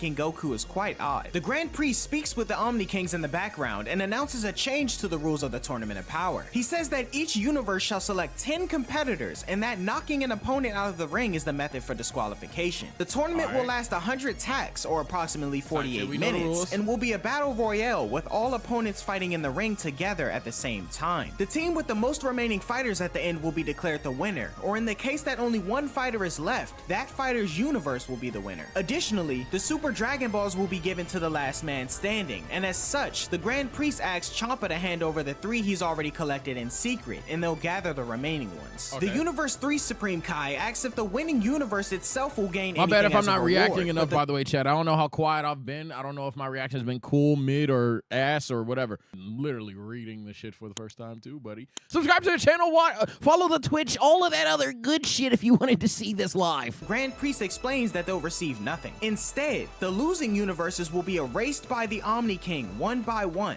However, universes 1, 5, 8, and 12 will be exempt from the tournament due to their higher mortal level, which means that only 5 universes total will remain in. So this is 1, 5, 12, 8. The thing is, though, Karama was kind of doing shit, but you was some ass, though, my boy. Hold on. Due to their higher now I'm about to mortal get level, mad. which means that this nigga wasn't even getting panels. This nigga got folded. Only 5 Karama was putting a little bit of work in, and then I ain't even see you do shit. Universes total will remain in the end. The erasure of the losing universes will include all of the gods and exclude angels, of course, which further puts everyone into a panic. Beerus wonders if their mortal level is actually that low. Like, I know this is like a Sage what the fuck moment, but like I forgot that the gods would get cooked too. I don't know why I forgot about that shit. I forgot the gods were in danger too. Whis explains that their universe ranks 3.18, which is the second lowest rating. With a little under 39 hours into the tournament begins in the world of Void. The Grand Priest tells everyone to begin gathering their team, then adding that the use of weapons and medicine is forbidden, so anyone who's caught using them will be immediately disqualified. If we had to make a team for Universe 7, you're Goku in this situation. You know you head honcho. You know you team captain. You know Beerus and we should kill you if you ain't on this squad. With the first pick in the Universe 7 TOP draft, I select Vegeta. Come on, gang. We need you. Second pick, man. I ain't gonna lie. Y'all gonna get mad. I'm definitely going to hell. I'm looking at this nigga Frieza. I'm looking at this nigga Cell. Y'all good, bro? Like, y'all cooling? Or like, y'all on some bullshit? If they both cooling, hey, come on down. After that, I'm going back up. Yo, Gohan. Even if you ain't been training, bruh, any point in time, you lock in, we good. And if Gohan there, Piccolo come over there. So what's that?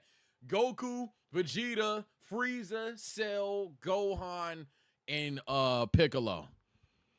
I ain't gonna lie. We already got 2 out of 3. Hey, Boo. Now, if Boo's asleep, shit. I would at some point in time think about going to the time chamber to practice myself. And at that point, the Dende would reveal that Oob is born and that 17 exists. So I'm going to 17 real quick. I'm like, yo, if we got 17, might as well get 18. 18, come on, where you at? And now the 10th pick. This is a sneaky pick. That 10th pick, yo, Trunks. All these times we go back in the past and we go to the future and help you out, gang. You owe me one, bro. I ain't gonna lie, you owe me one like fuck. The Grand Priest then teleports everyone back to their homes to begin recruiting their teammates. Beerus slaps Goku in the head, furious with their predicament, though the Supreme Kai rightfully notes it sounds like the Omni Kings were going to erase the universes anyway before deciding on the tournament, so Goku's suggestion gave them a literal fighting chance to save themselves. Beerus, however, doubts their universe's chances to win, since Goku was defeated by Toppo moments ago. Goku suggests going to ask the idea that Goku is a fight sexual, I always will say is true. But the idea that Goku was like almost going to destroy the universe because he's fucking crazy, that gets kind of upplayed a little bit considering that they were going to fucking die anyway. I'm glad that Supreme Kai, as annoying of a character as he is, there's one thing he does very well. It's state the fucking obvious every now and then just so we don't forget shit. Because, yeah, that goes over a lot of people's head to this day. Zeno to call off the plans for erasure, but Whis advises against this, stating that the Omni Kings and Grand Priest have made up their minds, and if Goku tries to change things now, he may offend them and get himself erased. Beerus delivers another I told you so to Goku, and since the best fighters are probably on Earth anyway, they decide to make their way to Bulma's to eat up and start planning. Meanwhile in Universe 11, Belmont is relatively unfazed by their predicament, fully confident in Toppo and the Pride Troopers, so long as the mysterious fighter Jiren participates. Back at Capsule Corp, Vegeta and Bulma are in disbelief at Goku's incompetence. The group then discussed that since there's no written exam this time like in the Universe 6 and 7 tournament, they can bring Buu along to fight. Vegeta, of course, is a natural choice to add to the team, but the Saiyan refuses as his second child still hasn't been born yet. Whis then appears holding a blanket and with a quick motion of his eyes, delivers the baby immediately from Bulma. With Vegeta now able to participate, the group moves on to figuring out the rest of their team. It's like the best C-section of all time. Apparently, there are only 28 planets in Universe 7 with life on them, as planets Sadala, Vegeta, and Namek have all been destroyed. However, Supreme Kai had not observed all of them in terms of combat strength, excluding them from consideration. We suggest they continue from the previous tournament's team of Goku, Vegeta, Piccolo, and Buu. Goku then suggests Monaka, but Beerus forbids it, saying Monaka is sick. Vegeta questions if Gohan can fight, but Goku is unsure. Goku states they should bring Goten and Trunks, but Vegeta says to leave the kids out of it. Goku then figures they can bring Master Roshi, Tien Shinhan, and Krillin instead, along with his wife number 18. Vegeta figures that if they decide to bring 18 along, they should also bring number 17. However, Bulma wonders if he's still evil, and on top of that, they have no idea where he might be, so Goku... Well, at that point, I ain't gonna lie, considering what they know, if Vegeta's the one that brings up 17 in this verse, that's fine. But at that point in time, they could just handle 17 for what they know. Now, obviously, 17 is, spoilers for anybody, a fuck ton stronger. But in this verse, it makes sense if they're like, oh shit, we bringing up 18, might as well bring 17. Chemistry, can't sense key, all of that shit. It makes sense. So this is nothing too crazy. who takes off to ask number 18 about him. Over in Universe 11 on planet Boss, I the forgot Pride about Troopers this. fight against a giant crab monster. A big-eared Beerus? trooper known as Dispo rushes in to save a child, and Topo arrives to shoot the monster's claw off. Topo wonders where Jiren is, and Mr. Dispo explains that Squidward. he's off on a distant planet named Tawale took recapturing away my aliens, 62 aiming to cents. return once the situation is under control. Suddenly, the crab monster fires an enormous amount of foam from his mouth, trapping everyone around him. Dispo tries to attack, but Topo advises against it as he might hurt the civilians in the process. As the situation seemed to spiral out of control, suddenly, Topo notices something flying toward them in the distance. Is It it was the a boy? hero who'd arrived, completely smashing the monster through the planet's floor and shrinking him down to size with ease, eliminating the threat. It was Jiren, the warrior Topo had mentioned, who'd finished taking care of the alien threat and flew to the Pride Trooper's location on his own. We cut back to Belmont, who explains that Jiren has devoted himself to justice, doesn't act on self-interest, and won't even kill bad guys. There is one thing that can bait him into joining the tournament though, and that's the Super Dragon Balls that can grant him any wish of his choice. Belmont then tells the Supreme Kai to take him to Jiren so he can convince him. Back on planet Boss,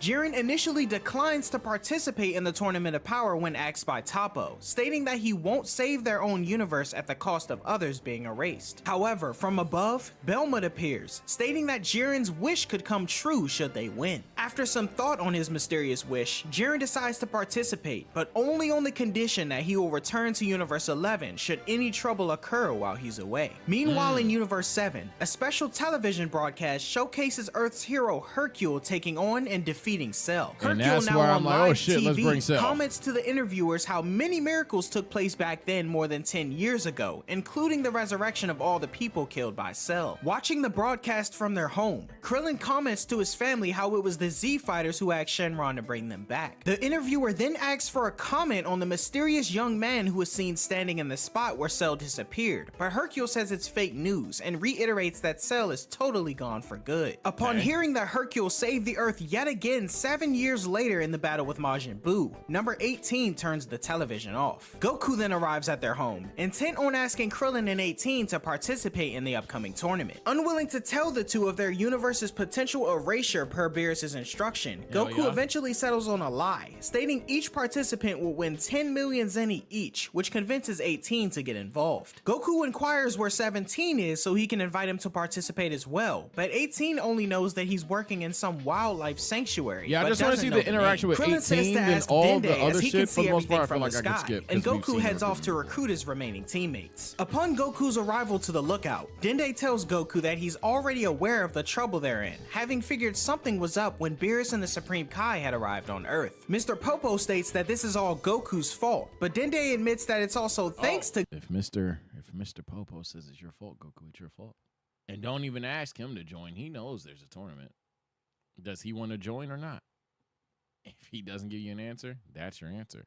Goku that they have a fighting chance at all. Dende agrees to show Goku where number 17 is, and the lookout begins flying off to the south, much to Goku's surprise. As they travel, Goku wonders why 17 became a good guy, to which Dende explains that Krillin's wish for the bombs to be removed from he and 18 triggered him to regain his humanity, so to speak. Dende further explains that it seems that number 17 is even stronger than he was back then, and it would be terrible if he were still their enemy. Goku seems surprised by this, to which Popo notes that Goku's been too preoccupied with all the matters in space that he's been neglecting what's been happening back on Earth. That aside, Dende goes on to ask Goku if he knows of a boy with extraordinary abilities living in a small village to the south, but Goku is unaware of who he's referring to. This prodigy is revealed to be Oob, the reincarnation of Majin Buu, otherwise remembered as the most formidable enemy Goku's ever faced. Yeah. Hopefully in this manga journey, we see the boy actually turn the fuck up. I ain't gonna lie. A part of me wanted to pick this nigga off rip, but then I look at him and be like, oh, nah, I'm leaving the kids out of this. Like, by the way, I like that decision from Goku. Yeah, leave the kids out of this shit, bruh. Dende tells Goku that he must train him someday to use his power for good, and the Saiyan says that he'll remember. As they arrive above the island in question, Goku quickly flies down to search for number 17. He's surrounded on the ground by wildlife. Is this the goated theme in my ear?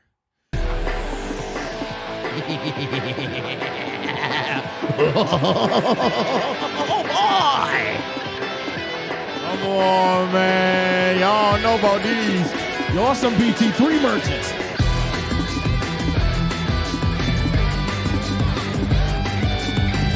Y'all don't know about no BT2. Only to be caught up in the Y'all next know about moment the in a real. gang of poachers chasing after them. Goku has no That Mighty idea Mask? what 17 looks like and assumes that one of the head poachers is him. The poachers, however, spot the actual number 17 and open fire, only to be easily handled and tossed into the distance. Number 17 glares at Goku and attacks him, believing he's one of the poachers, and the two trade blows as Goku powers up to Super Saiyan 2 and eventually Super Saiyan 3. Okay, well. 17 surprisingly holds his own and knocks Goku to the island floor, Oh, although shit. the Saiyan uses instant transmission before he can damage the habitat. Goku attempts to talk to 17 peacefully, but the android blows him away with a key attack. As he then attempts to We see a ton more of Super Saiyan 3 in the manga in these 21 minutes than we do in the anime.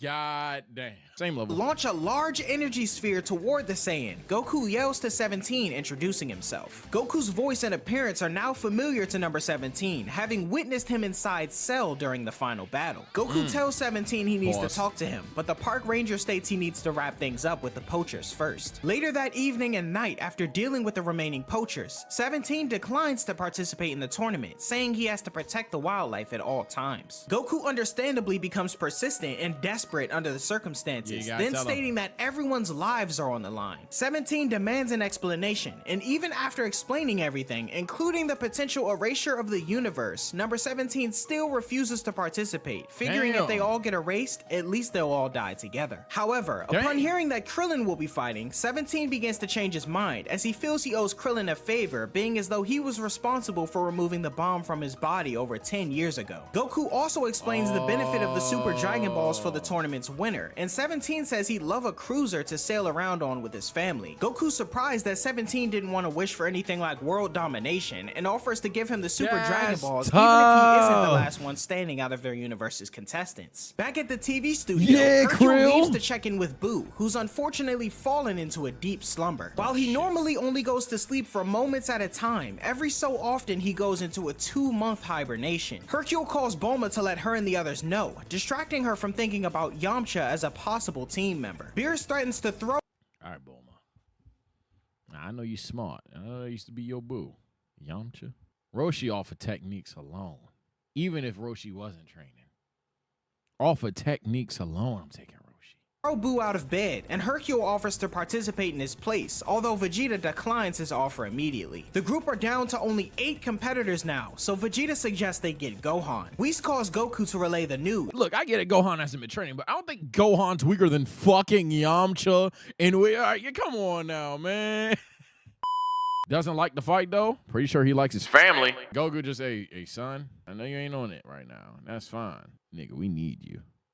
and that's it. Sensu beans in preparation to train Gohan for the Tournament of Power. Over in Universe 6, Kappa visits his homeworld planet Sadala at Champa's insistence to gather the best fighters, unconcerned of whether they're good or bad guys. The Saiyan notices a vehicle drive by that should be one of their own, and the two men discuss being in someone named Caulifla's territory, but remember they're soldiers of the Sadala army after all. Their car comes to a sudden stop when a woman appears in front. It's revealed to shit. be Caulifla herself, and she demands the men hand everything they have over to her and her 3 partners. Damn. Though one of the men know of Caulifla's strength, the other grows upset and attacks the woman, who easily dodges the punch and slams the man into a nearby building. As she and her pals go through the Sadala army's stuff, they realize the bags are filled with food and jewels meant to be tributes to the king of Sadala That's Kale. himself. The attacked man then pulls out a gun, which disappears just as quickly as he drew it, as one of the other women with Caulifla casually holds it behind her back and proceeds to crush it with ease. So she's just a lot cooler in this. Cool. Caulifla and the others leave to sort through the loot when Kaba appears at the door, So shooting Kale's a just a key lot blast cooler to than shoot a this. gun out of one of the hoodlums' hands. Kaba presumes the woman in charge is Caulifla, and she remains unfazed. Back in Universe 7, Supreme Kai wonders if the other universes have chosen their warriors yet, as Bulma walks by to find he and Whis conversing, wondering if they'll be getting any sleep. Whis states he has no need for sleep, and Supreme Kai is still worrying over the selection process of suitable warriors for Universe 7. Back to Universe 6, attacks. Kaba is clearly making little progress with Caulifla, as he's seen flying through the air following an attack from her. Caulifla expresses no interest in joining the tournament unless Kaba can somehow force her to, although she has yet to meet a single Saiyan who can manage to defeat her. Kaba then transforms into a Super Saiyan and quickly moves behind Caulifla, who's now unable to keep up with his attacks. Kaba references the transformation by name and states the Saiyans of Universe 7 can all do this, further confusing Caulifla. Following an extended series of attacks, Kaba stops short of delivering a final blow to Caulifla, instead extending his hand to show one of the stolen jewels she had around her neck. Caulifla's cohorts watch on as Kaba demands its return and further explains their situation as once again, the tournament will consist of other Saiyan warriors who have evolved even further than them. Kaba then promises to teach Caulifla how to transform if she joins their team, and she agrees. In the meantime, somehow one of Caulifla's cohorts has stolen the jewel back again from Kaba without his noticing, leaving him in awe. Back in Universe 7, Beerus wakes up at— Is KO just like casually just... I was like, no, she could have just called him lacking. Capsule Corp to find Krillin there, who states that Master Roshi no Diddy will also be joining them. Krillin then mentions what some of them will be doing with the prize money, which confuses Vegeta. An hour later, Goku returns from Tien's house after convincing him to join the team, and Krillin gets upset with him for lying about the true stakes of the Tournament of Power, but ultimately agrees to still fight. To smooth things over, Bulma offers to still pay 18 in Roshi, assuming Universe 7 wins, pleasing Goku but annoying her. The group still needs an additional teammate though. Goku states he wishes he'd asked Future Trunks to stay a bit longer, and Beerus notices that everyone they've chosen is from Earth, no thanks in part to Frieza and his army being wiped out. Goku then gets the bright idea to bring Frieza back from the dead to fight with them, shocking everyone in the room. The group explains that they wouldn't have enough time to gather the Dragon Balls to revive him, but Goku states that they could use Fortune Teller Baba to bring him to Earth for 24 hours, same as she did with him and Vegeta during their battle with Boo. Vegeta questions Goku's desperation, assuming they'd still be able to win with their team as it stands already. Goku, however, admits that he already lost to someone in Universe 11, and apparently the universe seems to have an even stronger ally than that on their side. To confirm, Goku asks Whis if there are stronger warriors than Universe 7 out there, and Whis explains that he doesn't really make it his business to know about them, but it's possible that some warriors could be participating that no one's ever seen or heard of before. In Universe 6, that's an interesting dynamic. So they made Goku lose to justify why he'd go so far, versus in the regular verse, this is a situation where Goku's still just as smart here, but is just on some bro. Why would you hold back? Both reasons for Frieza are pretty fucking good. I actually like I like both. Kaba travels off with Caulifla, who's apparently mastered the new Super Saiyan transformation already. Kaba notes that Universe 7's warriors apparently had a lot of trouble with it, which prompts Caulifla to note that she's more talented than them. In the back seat, Kaba's also asked one of Caulifla's cohorts, Kale, to tag along as they need all the help they can get. Caulifla admits that Kale is promising, but still has a ways to go, and she nervously acknowledges the statement. Back in Universe 7, Krillin concedes that they may need Frieza, and even Vegeta is willing to go along with the plan. Beerus comments on how low Universe 7's fallen to be recruiting dead people, though Whis sees it as a unique move and says they should wait to see how this plays out. Down in Frieza's own personal hell, the Tyrant awakens from a flashback of his loss against Vegeta and Goku to a scene of parading fairies and Goku himself standing before him, commenting on how nice things are down there. Goku then offers Frieza a chance to get out for the next 24 hours, but Frieza can tell there's more to the story than he's letting on. The next morning, Goku has still not arrived back with Frieza. The others have all gathered though. Vegeta, Gohan, Piccolo, Krillin, number 18, number 17, Tien Shinhan, and Master Roshi. Vegeta comments on Gohan's growth and assures 17 that his island is in good hands with Trunks. Wait, Gohan rocking the Piccolo drip again? Okay, so he just off-screen trained. I gotta give score 1 for the anime there. I'd rather see something. Along with Goten to watch over it to make sure poachers don't hurt the wildlife. In Goku's absence, the group assumes he failed to get their last member. Tien assumes that Goku is off getting Yamcha and says if it comes down to it, he'll go to get Chaozu himself. Just then, Fortune Teller Baba appears with Goku. All right, team, you got, let's bring it down here, chat. I know we've been agreeing, disagreeing on certain shit throughout the entire tournament, but whoa, can we agree that he going a little too far? Goku and Frieza, each looking rather beaten as the group— Now that's funny. I know I just discredited the Gohan thing because that shit was off screen. them popping up, beaten to a pulp is kind of hilarious. Shocked by Frieza's presence yet again. Goku apparently had to do some persuading to get him to tag along, and Piccolo throws them each a sensu, stating they need to get moving. As Vegeta mocks Frieza for the halo over his head, Goku notes that the tyrant's apparently gotten even stronger, using his time to image train in preparation to murder everyone. Beerus says he'll stop Frieza himself if it comes down to it, but Frieza says he's only joking. Whis wonders how Goku managed to convince Frieza to join in the first place, and the tyrant reveals it took a promise of his complete resurrection should their universe survive, much to everyone's shock. Beerus and Whis gather everyone up in a circle and tells them to hold hands as it's the only way to transport them all together. Frieza initially refuses to touch Goku, but Beerus threatens to erase him and he complies. Beerus then So they changed. Why did they change that? I mean, that's not a bad thing, but it went from Vegeta not wanting to hold Frieza's hand to Beerus not wanting to hold, to Frieza not wanting to hold Goku's. That's funny. In a weird way, they kind of like cut Gohan for the sake of Beerus here, and I don't know how I feel about that, but I'm not a Gotard. In general, though, Beerus needs this more than Gohan. Work to conserve their energy so they can get rid of the enemies together, to which the group agrees. Whis then contacts the Grand Priest and announces their readiness, and Bulma bids everyone a farewell as the group departs for the Tournament of Power. Universe 7's team arrives in the world of Void alongside teams from other. I know people are expecting me to jump on the manga Goku train, but at least in just what's happened thus far, Goku in the anime from where we started to where we're at now, just that specific timeline, it's not necessarily the most different guy. Vegeta and Gohan figure that their ability to fly will be an advantage, so they won't get knocked off the stage. But as Whis correctly deduces, the group is unable to fly in this tournament. This restriction is only on competitors though, as Beerus, Whis, and Supreme Kai are able to fly, and it doesn't affect winged creatures from other universes as the ability is a part of them. The gravity has also been independently adjusted according to each fighter's planet, which impresses Gohan. Champa and his team from Universe 6 arrive with Vegeta already in tears from Caulifla's insults. Champa then tells the Saiyan that if he refuses to fight, he'll make her regret it, although she doesn't seem worried at all. Goku greets Hit, who correctly assumes that the tournament is a result of the Saiyan's actions, and swears not to lose to him again, as he's gotten stronger since their last encounter. In the distance, Kaba explains who the Universe 7 Saiyans are to Caulifla, which includes Vegeta, who taught him to become a Super Saiyan. The fights in the tournament itself are mad different. Obviously, there were like noticeable differences going up to this point, which I don't think this has been bad content at all. I ain't gonna lie, editing team. I don't know about you. I think we just made a Zuvi tonight.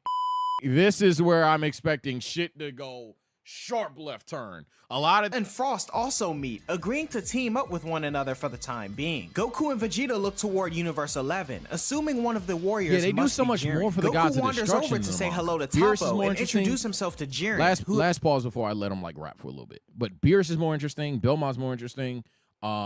Hell, pretty much all the gods of destruction are a bit more interesting outside of the mouse guy. He was kind of good the entire time. And then Universe 9 got a little bit less of a push here. Gohan, for the most part, I think they're just playing up the fact that, he has been training this entire time.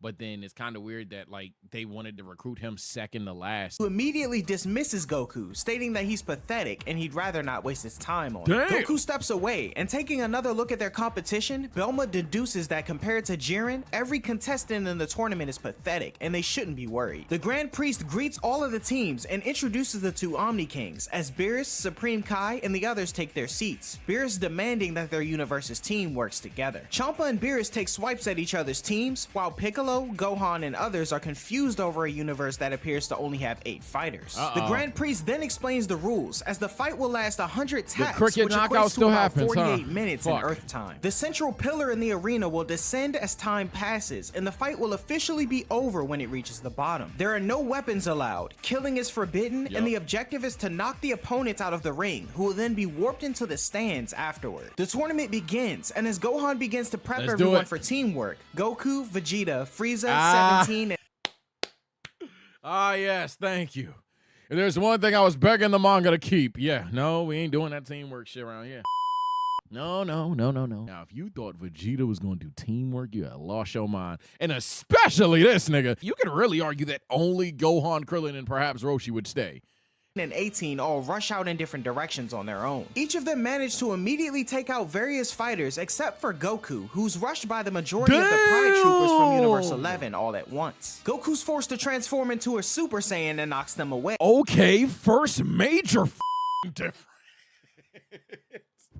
So Goku frame one just gets jumped by the Pride Troopers. All right, here we go. Then setting his sights directly on Jiren. As all the fighters continue to clash, Frieza stops to speak with Frost, offering him a tip that the bald fighters on his team should pose no threat and could be knocked out easily. Frost questions Frieza's motives since Frieza, what the shit? reducing his team's numbers could result in a loss, but Frieza says that he's only concerned with This is revenge crazy. on the Saiyans, and Frost agrees to play along. Krillin, Master Roshi, Gohan, Piccolo, and Tien Shinhan decide to stick together, but suddenly the group is attacked by Vegeta. When the group dodge his attack, Frost takes the opportunity to knock off a distracted Krillin, eliminating him immediately. Beerus yells at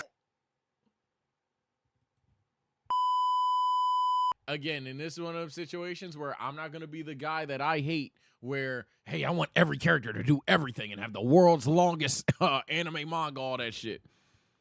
But yeah, hey, if you going to push somebody, you got to pull on somebody else. Yeah, that nigga Krillin got cooked. Krillin once he reappears in the stands, and Champa You didn't even do anything. Already lost a fighter, so yeah. laughs at his brother for already losing a fighter until one of his own appear, saying that he had No! Not Dr. Rhoda. The manga sucks.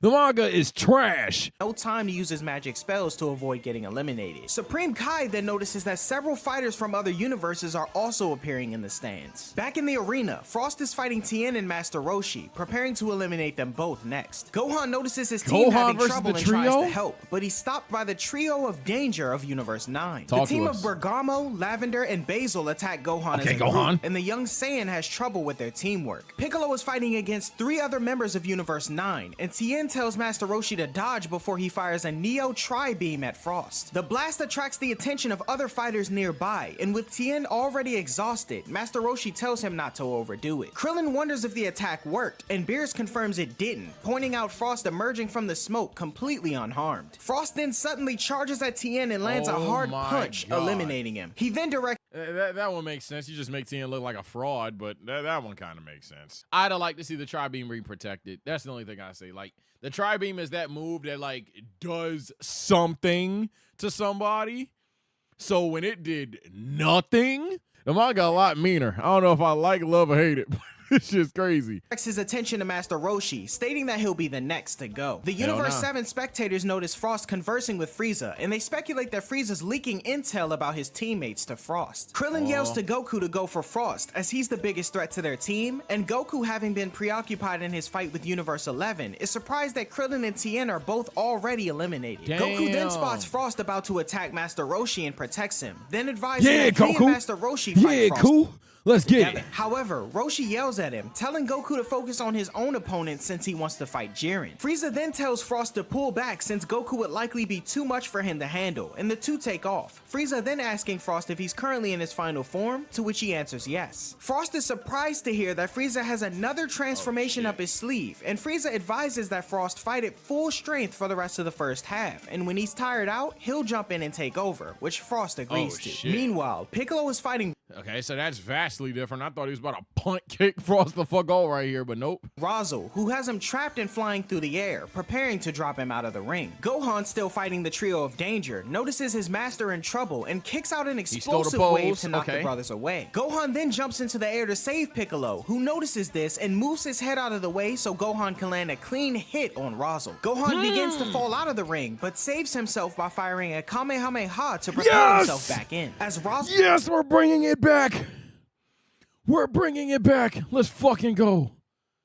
We're bringing it back. The foot Kamehamehas. he's saved by his teammate Hop's extensive claws. The remainder of Universe 9 then gather in front of Gohan and Piccolo ready to attack, but Frost Okay, so they change it to. Oh wait, what? suddenly zooms past the two, firing a huge blast at Universe 9 and knocking one of their members known as Oregano out of the ring. Universe 9 member Hyssop suddenly appears behind Frost and attempts to crush him with a punch, but Frost overpowers the large warrior and whirls What him the- around, knocking him Why is Frost moving like Hemi in this jump? into What the Razzle hell? and eliminating them both. Frost then turns his attention to the other warriors of Universe 9 and knocks them all out of the ring as What the well. fuck? With just the trio of danger remaining, they retreat to avoid being knocked out, and Frieza is is impressed by Frost's performance. The tyrant says Frost has done enough and prepares to step in, but decides to give him one more piece of advice as he grabs the fighter by his throat and tells him never to trust anyone. Frieza then kicks Frost out of bounds to the surprise of Champa and the other spectators, and Whis realizes that this was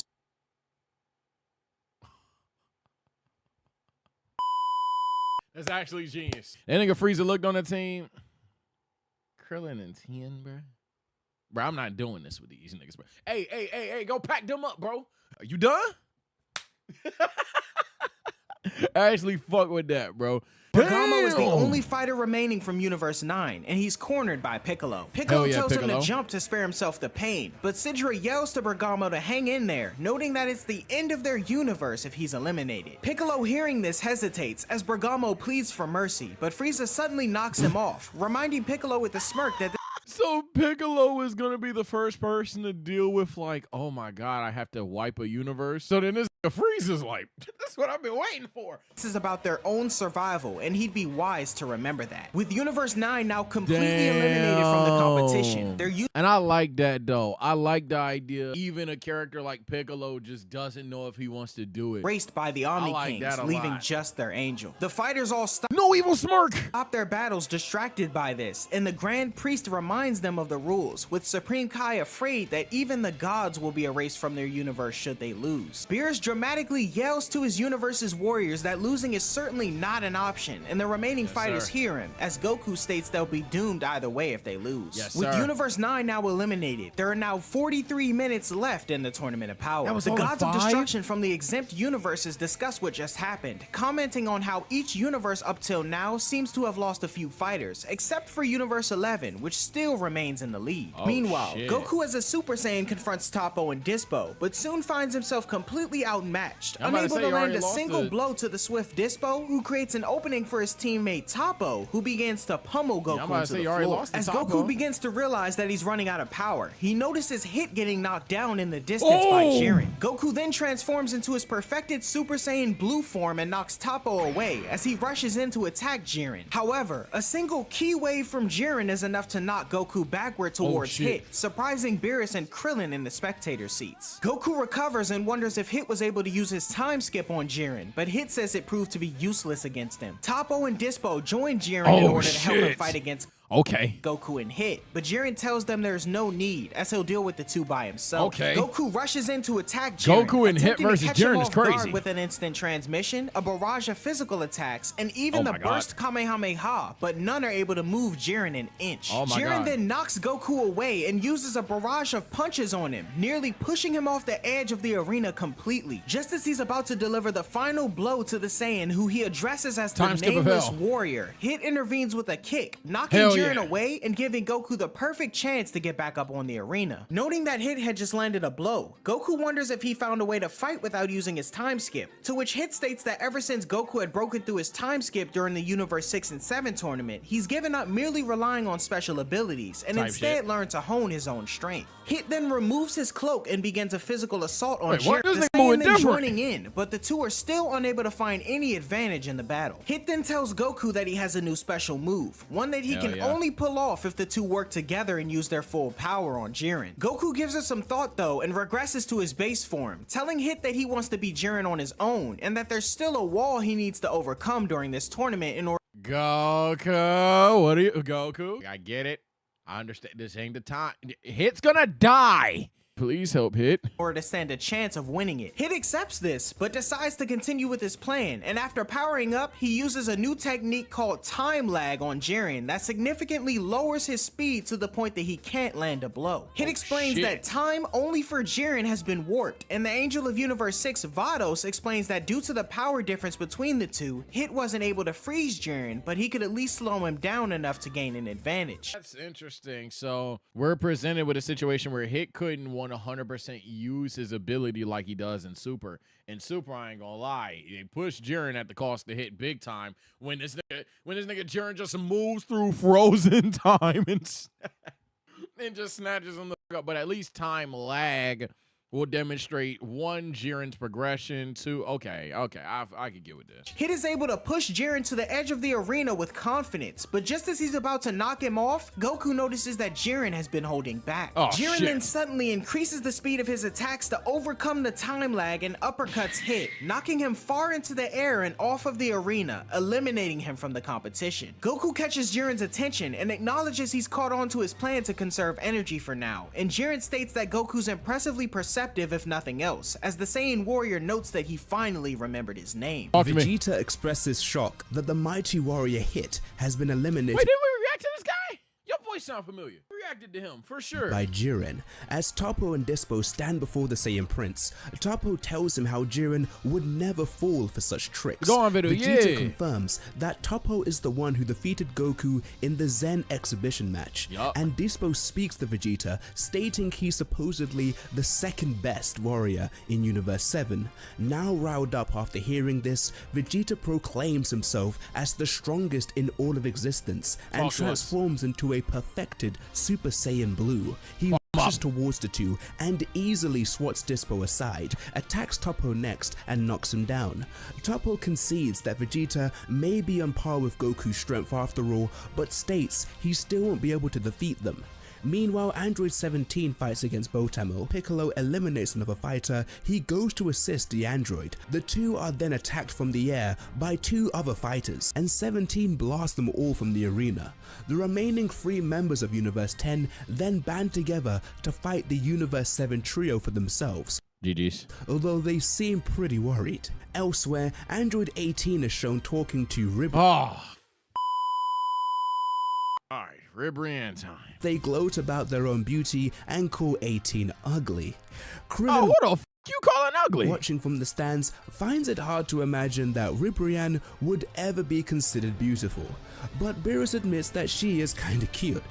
18, however, doesn't care at all for this and says that it has nothing to do with one's strength. Ribrian then launches several attacks at 18. Just as Ribrian is about to finish her off, Krillin yells at them to unhand his wife, which attracts the attention of the girls, who are then shocked and ask who that gorgeous man is.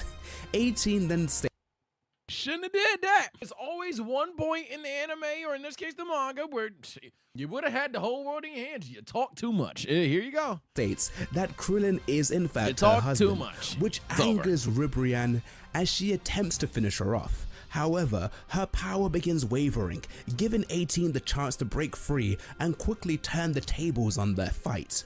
With her Damn. heart no longer in the battle, Ribrian prepares to jump from the platform, but her friends urge her to stay. Impatient, 18 fuck? counts from 5 to give them time to either jump off willingly or be blasted. Type 18 shit. is suddenly knocked off the platform herself by an unknown force.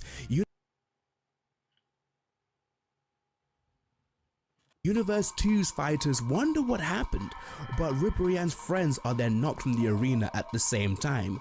Ribrian herself is then knocked around for a bit, then plunges from the arena into the stands by the same force that got rid of 18. The god of destruction, fuck? Kutella, then praises the timing of his invisible fighter, and the 2 remaining warriors Gohan, Piccolo, and 17 had been fighting are knocked out as well. Now aware of the presence of invisible fighters, Piccolo uses his senses to take the fighter by surprise and blast him off the edge of the ring. Another invisible fighter attacks Piccolo from behind, but he attempts to counter, misses, and is hit hard in the stomach, sending him out of the arena and eliminating him. Once again confused as to what's happening, Quintella brags about their secret weapon.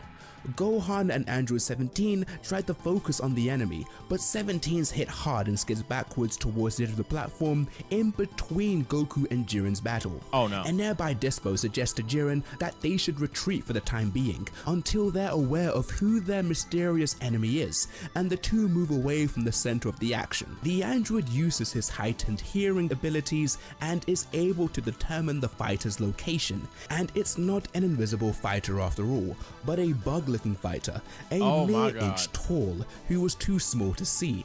Panicked, the fighter tries to flee and leaps into the air to get away, but 17 simply blasts him off the platform to eliminate him. With another fighter gone, the Omni Kings express how much fun they're having. Meanwhile, Frieza fights against Caulifla, having little trouble overwhelming the Saiyan. Caulifla calls him out and only going after the Saiyans, and Frieza confirms this proudly, as he Frieza, what the yeah, Actually, yeah, that's exactly what I'm doing. Her sheer aggressiveness allows her to gain the upper hand on her opponent with a powerful close-range blast. Frieza decides to use his full power and transforms into Golden Frieza. GG's. In this form, the Tyrant is able to quickly turn the tide of battle as he begins to dominate Caulifla, causing concern for the nearby Kale, who quickly knocks off a Universal Fighter to go to assist her. As Frieza pummels Caulifla into this is having too much fun. Kale uses her incredible speed to strike at him, and while it causes little damage, it distracts him long enough for Caulifla to get in a couple of shots. Eventually though, Frieza sees through Kale's actions, grabs her and tosses her out in front of him along with Caulifla. Cabba in the distance, seeing the state that his allies are in, knocks off her Universal Fighter and also rushes in to assist the pair. Frieza remarks that Kale's attacks actually had more sting to them than Caulifla's as a Super Saiyan, much to the surprise of Caulifla and Cabba. Oh Lord! Oh my goodness! Kale's just casually beating the shit out of both of them. I thought that was just like Cabba was lacking thing. Cabba, realizing Kale's been holding back, disregards her reasoning and tells her to use her true power. Caulifla and Cabba attack together but still prove to be no match at all. The anger towards seeing someone so close to her suffer causes Kale to explode in fury as she becomes a Super Saiyan herself, surprising Caulifla as she immediately employs a vicious assault and Frieza comments on the new type of Super Saiyan that Kale's become, and suddenly Goku intercepts the battle to Frieza's annoyance. As he transforms into a perfected Super Saiyan Blue, he's able to stop Kale's first punch, but as she continues her assault, Goku begins to get pushed back, stating that she's getting stronger as she fights. As Kale attempts to land a solid blow to Goku, Frieza kicks the Saiyan out of the way and says he's more than capable of handling Kale himself if he just takes her seriously. These niggas hate each other more than anything, bro. She states that since this is probably the first time Kale has unleashed all of her power, she's losing her sense of reason, and with that, things could become much worse if she were to completely lose control. Kale struggles to regain her senses, having recently transformed into a legendary Super Saiyan, and charges past Goku and Frieza, clutching her head as she falls to her knees. In a rage, she powers up, with the resulting pressure of her energy knocking off multiple combatants from different universes. She then turns her attention to the nearby Vegeta and Toppo, swatting them aside and almost knocking them off the arena. But Vegeta is able to save himself, and Dispo is able to save Toppo in the next. Vegeta used like Vegeta wonders what's going on with her just as she drops the remaining two combatants from Universe 4 off the so we don't get the Roshi fight with him. Arena, resulting in their defeat and their permanent erasure. They're next. The God of Destruction from Universe 3 emerges from his robotic suit and orders the combatant Pepperoni to fuse with his allies to fight Kale. The scientist complies, and they fuse to become the towering monster known as Agni Laza. However, Kale is unfazed. So we don't get 17 versus the thing. Beautiful moment. But instead we get these off the arena in an instant. As Universe 3 loses their last 4 fighters in one go, their universe is erased by Zeno. The tournament has reached the halfway point, as the middle of the tower is 5 tacks down out of 10. As the Saiyan continues her rampage, Caulifla realizes that all this time, Kale's been keeping her superior strength hidden to protect Caulifla's feelings. Instead of getting upset at the differences in their power, Caulifla is overjoyed and encourages Kale to keep her rampage going. At the same time, Kale also eliminates the 2 final combatants of Universe 2, and they're promptly erased. The final battle cry, the warrior known as Obuni attacks Kale, but is easily struck off from the arena, and Universe 10 is erased for good. Fighters, as Kale slows down, Caulifla goes to check on her, but Kale knocks her hand away and charges off. Caulifla calls out to one of her teammates, Magetta, to stop Kale, but the Saiyan lifts him off the ground with one hand and tosses him from the arena. The two Namekians of Universe 6 then speak to Kale. I be telling y'all that some people in this world, they show you once, alright, leave that alone. Stop talking to Kale. As they can surely win with her level of power. But Kale answers back by simply blasting the two off the arena at the same time. Caulifla asks Cabba what's wrong with her, to which Cabba responds that she may be the legendary Super Saiyan who only shows up once of every 1,000 years. He tells her that once a Saiyan is awakened, their power continues to grow and rampage until they self-destruct. Cabba transforms into a Super Saiyan and attempts to stop Kale before that happens, urging her to remember why she's fighting. But Kale is unable to rein herself in and deals a devastating punch to the Saiyan, knocking him out of the ring. Before he's eliminated though, he's caught by Vegeta, who mocks him for being tossed aside by an ally and tells him to explain what's going on. Kale continues her rampage, taking on the Pride Troopers, excluding Toppo, Dispo, and Jiren. They're outmatched individually, but as a team, they're able to slowly gain the advantage on the Saiyan. Vegeta, watching nearby, explains to Cabba that Kale's brute strength extreme transformation that emphasizes pure power. That leaves her full of openings. Those powerhouse moves might catch you off guard at first, but they're simple enough to read after observing a bit. Look, it's Universe 11's warriors have already seen through her. Isn't enough to win, as she begins to reach her limit. Cabba pleads with Vegeta for advice on how to save his ally. But Vegeta just walks off. Good luck, kid. Vegeta berates him. Need me to hold your hand, child. Don't forget in this arena we're foes, so don't look to other universes. Stating that in the ring they're enemies, and he isn't there to offer aid as he heads back to finish his battle with Toppo. Caulifla approaches Cabba to come up with a plan as she pulls up her trousers. A pair of Patara fall from her pocket. Cabba wonders what they are, and Caulifla says that she stole them from the Supreme Kai of Universe 6 prior to the tournament. Champa realizes this and calls out the Caulifla, telling her to put one earring on her own ear and the other on Kale's ear so they can fuse. Caulifla expresses doubts about being able to hold Kale long enough to attach the earring, but Cabba volunteers to do it himself. As he rushes towards Kale in her battle with Universe 11's so they warriors, fuse out of desperation here? He's intercepted by Dispo. Up to something, aren't you? Unlike my colleagues, I'm actually forced to be. Oh, wow. Okay, dick. And beaten with his lightning fast attacks. Caulifla transforms into a Super Saiyan and stops him, telling Cabba to save Kale. At that moment, Universe 11's warriors launch Kale off the arena. Cabba leaps off towards her and manages to attach the earring, then throws her back on stage and plummets in her place. With little time to act, Caulifla puts on the other earring and the two are suddenly pulled together, fusing together to become the female Saiyan. So now they got a controlled, stronger Kale. This is gonna be bad. In warrior, now known as Kefla, and with overwhelming power, takes out the Pride Troopers one after another, eliminating a total of 6. As Kefla wails on Dispo and Kershaw of Universe 11, Goku is faced with Jiren, but tells him to go and help his teammates. Jiren responds by saying that it's unnecessary, which confuses Goku. As Kefla then Goku, what the shit? Knocks down Goku, fight Jiren for the love of God. Universe 11 doesn't have anyone. This Goku wants to fight all the ops against himself 1v all. We get it, but god damn it, Goku, people are dying. Kefla fires a blast towards them, but suddenly Gohan appears and knocks it aside, tells his father to settle things with Jiren while he takes on Kefla. And as she wonders who he is, Gohan tells her that he's a Saiyan just like her, but one born on Earth. Oh shit! As Kefla battles Gohan, so she's soon able to throw him to the ground, where she comes down on top of him. Alright, Gohan. She mocks him by yelling at him to go Super Saiyan if he can. But Gohan responds by kicking her off him, claiming that he doesn't need to do that anymore, as he's chosen to evolve as a human being rather than a Saiyan.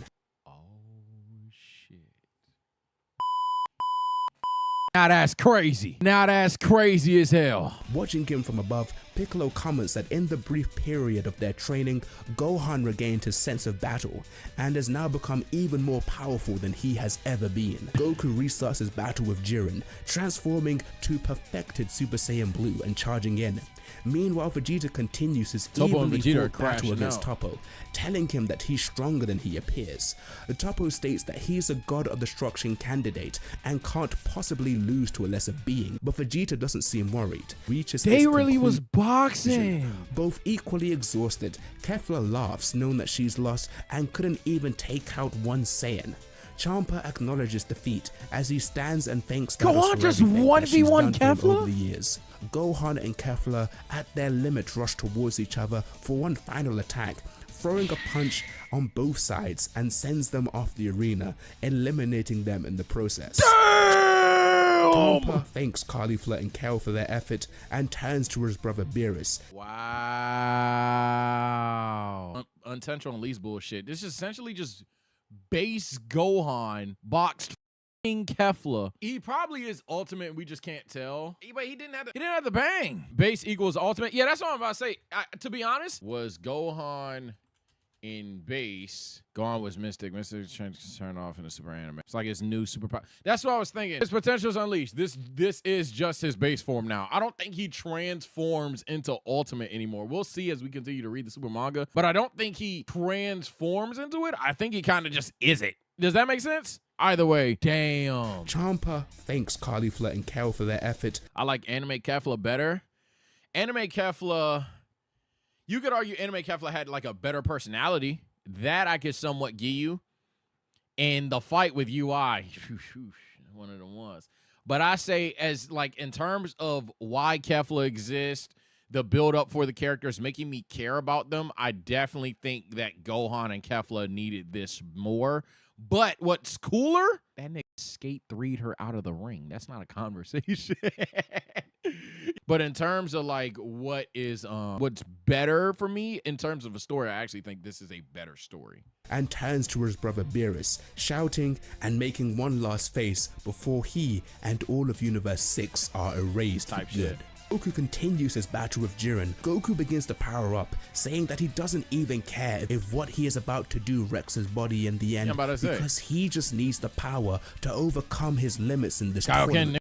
As Beerus wonders what Goku's up to, Whis says that he's drawing deep from his reserves for a temporary boost in power. Goku's method allows him to deliver heavier blows than Jiren, but it still proves ineffective with no real damage done. Jiren tells Goku that power gained by destroying the body can't be used properly, and that he's made the same mistake as Kale as he swats him away like a fly.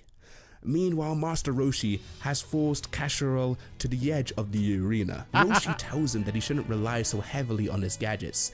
As Kasharel goes in for one final punch, the Turtle Hermit intercepts it and with a swift display of martial arts skill, knocks Kasharel from the arena. Okay, Roshi!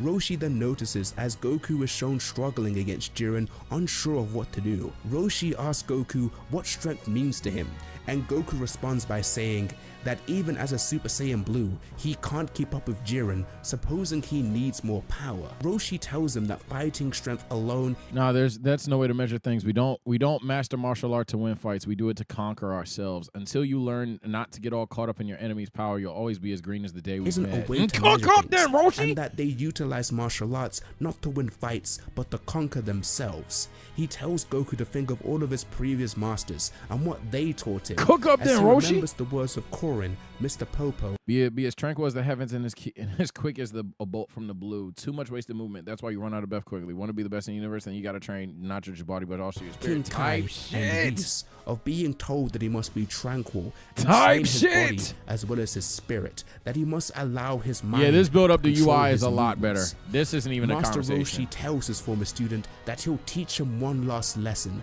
on how to move well, and charges at Jiren. Oh shit. Jiren retaliates with a punch, but Roshi instinctively dodges it.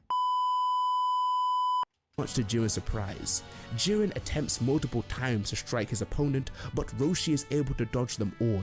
In shock, Chris asks Whis if these moves are perhaps a form of a special technique known amongst the gods. But after Roshi takes a few blows from Jiren, the angel states that there is a strong resemblance, but it is a far cry. Roshi tells Goku to look into his heart to find the answer he's looking for. He's just too weak to do it. For a final punch, but Jiren is easily able to avoid it, and with a small chop to the neck, eliminates Roshi from the Tournament of Power. That's crazy. Did I just see Ultra Instinct Roshi? The final Kamehameha he does in the anime, cool. If you want to say that's cooler than this, I Honestly disagree. But if you think that's cooler, fine. But what this does for Master Roshi is so crazy. Like that implies that like all along while he's been training or whatever, one, he could have achieved this recently, but two, even if he hasn't just achieved this recently, that it doesn't weirdly outscale. Like Master Roshi wouldn't have just been able to defeat all these stronger opponents, but that you're gonna have a hard time taking them down because weave. I don't give a fuck. The power ceiling makes no sense.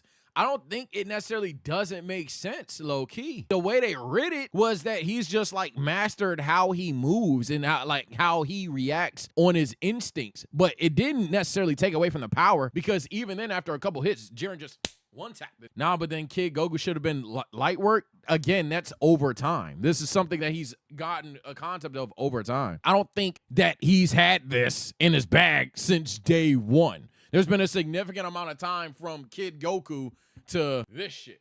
Yeah, you know what I'm saying? There's been... Whis tells him that Roshi's words seem to have caused a change in Goku. Your master still has a lot of lessons to teach you. You're there. Roshi's words seem to have caused a change in Goku.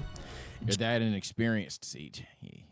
Hey, they kind of make Jiren a dick in this verse. The Saiyan for still needing teachings from his former master, and tells him that a man such as himself will never gain perfection as he knocks him away. Oh shit. Goku, however, remains calm in perfection as he knocks him away. Talk to me. Goku, I was the worst apprentice who never listened, but thanks to that old man geezer, I got stronger. However, remains calm. Nah, I ain't gonna lie. This is my boy. And then you started the battle. I fight for my friend's strength and other shit. Berating himself for his arrogance with his master, but thanking him for all he's done. As Jiren attempts to land a final blow, Goku dodges and appears in a new state, shocking Beerus. Oh shit. Beerus wonders if his eyes are deceiving him, but Whis confirms, stating that Goku has learned the technique which severs the link between the mind and the body, allowing the user to attack and dodge subconsciously, known as Ultra. That's tough as fuck. I'm seeing a pattern, because yet again, coolness, maybe because it's a visual, obviously. Coolness, there's definitely something cooler about Goku Jiren. Boom, boom, boom, boom, boom. All this boxing. Spirit Bomb blinks away. Fantastic feat. Falls into Spirit Bomb. We think the nigga dies. Boom. UI Omen. But in terms of like the storytelling, this is dominating. This is an infinitely better story to me. I'm not gonna lie. Like that one last lesson, then seeing your teacher get kind of eliminated, man. Jiren asks Goku if he overcame the wall that he aspired to, and Goku confirms this. Vegeta in the distance, shocked that Kakarot's reached a new level of power. Oh, Beerus is upset that Goku pulled off the technique before him, and he and Jiren rush into battle once more. Box up then. Goku, however, returns to his normal state almost immediately and gets hit hard. Whis stating that Goku must have found a chance to tap into Ultra Instinct briefly, but nothing more, as the angel acknowledges that the Saiyan struggle has only just begun. Jiren tells a battle-damaged Goku that a man with such little resolve will never be able to beat him. Man. Meanwhile, during his battle with Toppo, Vegeta shows frustration that Goku jumped ahead of him yet Crash again, out then, Vegeta. breaking his limits while the Saiyan Prince is left struggling against his opponent. Crash As out then. Toppo tries to attack Vegeta from behind, the Saiyan Prince completely disregards the Universe 11 warrior and powers up. He's crashing the out. force of his aura knocking Toppo crashing out of the ring and onto some debris. He's crashing. Beerus noting that Vegeta's aura has completely changed. So it's still bluer. It's same thing. Attacks Jiren. However, the Pride Trooper is unaffected, but impressed that Vegeta was fighting Toppo while concealing his true power. Vegeta, however, replies that Saiyans evolve as they fight, and his power from a few minutes ago. Yo, this Jiren is like such a dickhead, bro. He said, your name is Vegeta, right? Yo, nigga's a dickhead. Jiren asks Vegeta is Him acquires same strength as him, Ultra Instinct. Such a move doesn't suit me. The notion of being taught anything by anyone even. I had no master and no memories of my father, King Vegeta, teaching me. I'm a prodigy, forged by the fires of solo training. Okay, I fuck with it then. But the Saiyan answers that he has no interest in the ability, stating it doesn't suit him. Nigga wants to literally literally wants to like invent his own transformation, invent his own techniques and all that shit, which is very consistent now that you think about it. Yes, he'll train with Whis. Yes, he'll train with Beerus. Yes, he'll train with Goku, but he doesn't want to do anything he sees someone else do anymore. That's tough. Vegeta then rushes in to attack Jiren once more, Whis commenting that the Saiyan Prince plans to evolve in his own way, and given his fighting style, he's right in deducing that Ultra Instinct doesn't quite suit him. Hell yeah, While don't. Vegeta lands another clean blow to Jiren, Goku commences performance. Vegeta further explains to Jiren, when they were lazy on Earth play fighting in their little martial arts tournament, I was fighting hundreds, thousands of battles through the cosmos. that while Goku and his friends were lazing about on Earth. I love this dynamic as well. Goku is literally trying to be the best of both worlds thing. The nature versus nurture thing still is always within Goku. Gohan is 100% on nurture. He's not denying it in the sense of I hate Saiyans, all that, but he don't even want to rely on it at all. Vegeta is full-blown nature. He's 1,000,000% 10 toes. Yo, I am a Saiyan. I'm going to be the pinnacle of Saiyan strength. Gohan, yes, I acknowledge my Saiyan instincts. Yes, I acknowledge what I am capable, but I am an earthling to the core. Jiren acknowledges Vegeta, stating that besides Goku in his Ultra Instinct state, there hasn't been anyone that's fought as hard as he has. However, Jiren then appears behind Vegeta and lands a blow to the back of his head, once again establishing his dominance. After a few more blows to Vegeta, Jiren explains that he always puts his life on the line when he fights, no matter how weak his opponent is, as that's how he was taught to fight by his own master. As Toppo watches from a distance, Frieza belittles him for relying on others for survival. Frieza shows enjoyment in torturing the Pride Troopers in their vulnerable state. 17 tells him Yo, Frieza, come on, man. Dispo then asks Jiren for help, as they can't return to the ring on their own. Jiren stares at his teammate in disappointment, giving Goku the perfect chance to teleport to safety with Vegeta. Jiren teleports in front of 17 and Frieza and knocks them aside, as both fighters were unable to keep up with his speed. Jiren stares at Dispo as he asks for help, but the warrior tells the two to observe from the bench. This is an asshole. Oh, I know y'all gonna love Manga Jiren more. I don't need to talk about it. I like both, but I already know you niggas already gonna love Manga Jiren. He will finish things alone. Jiren watches as the rock Toppo and Dispo are one breaks apart and the two are eliminated. Damn, so Toppo's resolve thing doesn't happen. You know what? Hot take, good. As good as it, like the characterization between Toppo versus Vegeta was, I'm not gonna lie, I don't need to see Vegeta imitate the final explosion. That was such a nostalgia bait. If I've ever seen anything, it was one of the low points of the Tournament of Power to me personally. I know some of you probably thought it was cool. I thought it was awful. Ashamed that in their comrades' eyes they were just getting in the way, Jiren remains as the final opponent in the Tournament of Power against Universe 7, but Belmod isn't worried. Jiren surprised Frieza is still around, to which the tyrant notes that he's the type to hide his true potential. He then transforms into Golden Frieza and rushes in to attack Jiren. Talk to us. Frieza glances at the giant pillar in the middle of the ring, and Jiren realizes that he's trying to buy time. He then puts in more effort to distract Frieza by destroying a portion of the ring and attempts to knock him away. But his attack is blocked by 17. Jiren, however, puts in more force to knock Frieza and 17 out, but the android saves them by using his energy to land on nearby debris. Hell yeah. 17 tells Frieza he'll take the lead for the next attack, but quickly realizes that he's no match for Jiren. The android, however, has a plan and asks Krillin and Android 18 to take care of his wife and children on their island. 17 then powers up after mentioning his wishes to keep his own universe safe and blows himself up. Nani? Much to the 17's explosion eviscerates half the ring, but Jiren remains unharmed and still in the competition. Disappointed at witnessing is like the stone wall, bro. Goku steps forward though, remembering 17's sacrifice, but showing no anger at what happened, as his resolve to win and save his universe once again unlocks Ultra Instinct for him. Jiren then responds by powering up, finally taking Goku seriously, as he now has an aura surrounding him. Goku once again, in his Ultra Instinct state, charges into battle with Jiren. Talk to us. Although this time, he's able to hold his own, but is still unable to land a blow. Universe 7 spectators wonder how Goku's still standing. He's incoming attack from hitting his vitals, therefore avoiding real damage. And Whis explains he's diving further and further into Ultra Instinct. Jiren then powers up further as Goku closes his eyes in concentration. Jiren launches himself forward to attack, and instantly the Saiyan is able to enter a new state, which turns his hair silver.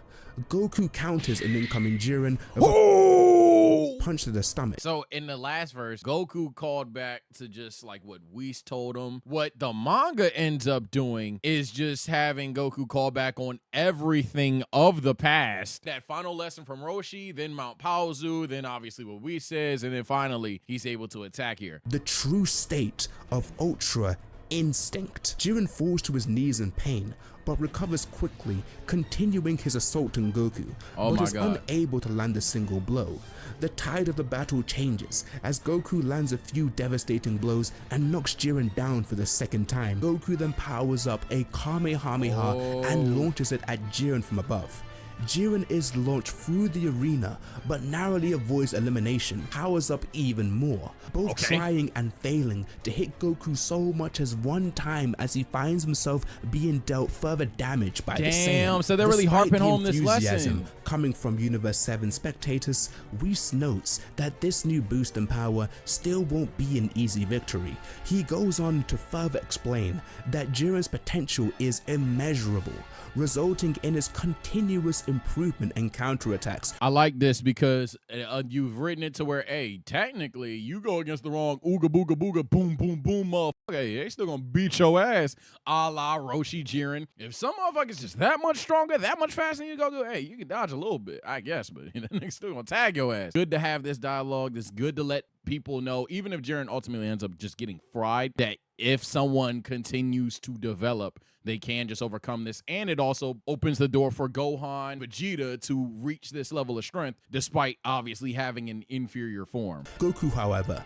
having recently tapped into Ultra Instinct, is actually struggling, as every subconscious reaction his body makes takes a toll on him, for he must train further to wield the technique at its full potential. 100%, yep. The battle rages on, as everyone wonders whether Jiren will run out of stamina first, or if Goku's battle of perfected attrition. Ultra That's Instinct awesome. will That's wear off fire. instead. So this is different. This is literally a who crashes 7 first. is unable to keep up with the warrior speed in battle, but suddenly Whis confirms Goku's defeat. Jiren finally lands a hit on Goku, launching him aside as his perfected Ultra Instinct vanishes and he returns to normal. Vegeta is able to catch the Saiyan before he falls off the edge, and Jiren vows not to lose. He's determined I cannot allow myself to lose. I will be perfect force for my justice. to become the perfect force for justice, just as his master had wanted. Jiren tells the Saiyan pair that he'll use his wish on the So he just wants to resurrect his master. Super Dragon Balls to resurrect his master Gichin, who'd previously been slain by a monster. Dispo in the sands voices his surprise at this, unaware that the death of his master was still affecting Jiren. But Toppo tells him it's due in part to Jiren never receiving approval and recognition as his master's successor. Vegeta mocks Jiren over the use of his wish, stating it to be a selfish one, but this angers Jiren. This is all right, I'll say this objectively, this is better than that other backstory they gave us, I ain't gonna lie. Who charges towards To be honest, less is more. Another example of less being more. That's it. Just tell me he lost his master, didn't get an approval. Oh, okay, cool. I don't need an episode dedicated to the backstory of Jiren, bro. Unless it's a damn good one. So fair enough, execution matters. But either way, didn't really need it. Especially given you've gone this far to make Jiren such a stoic kind of an asshole character, even in the anime. I don't need you to try to justify why he's a stoic asshole. Tell me what he wants, give me his motivations, and make it believable. That's it. You want to bring your master back to life so they can tell you what a good boy you are. It's crazy. It turns out you're relying on others more than anyone type shit. Who charges towards them, Type shit, Vegeta. uninterested in talking any longer. Jiren is now considerably weaker than before. Talk to us. As the two fight in perfect sync, Jiren is pushed back as Universe 11 watch on in amazement. Belmont then explains why Jiren's master never gave him the recognition he sought for so long.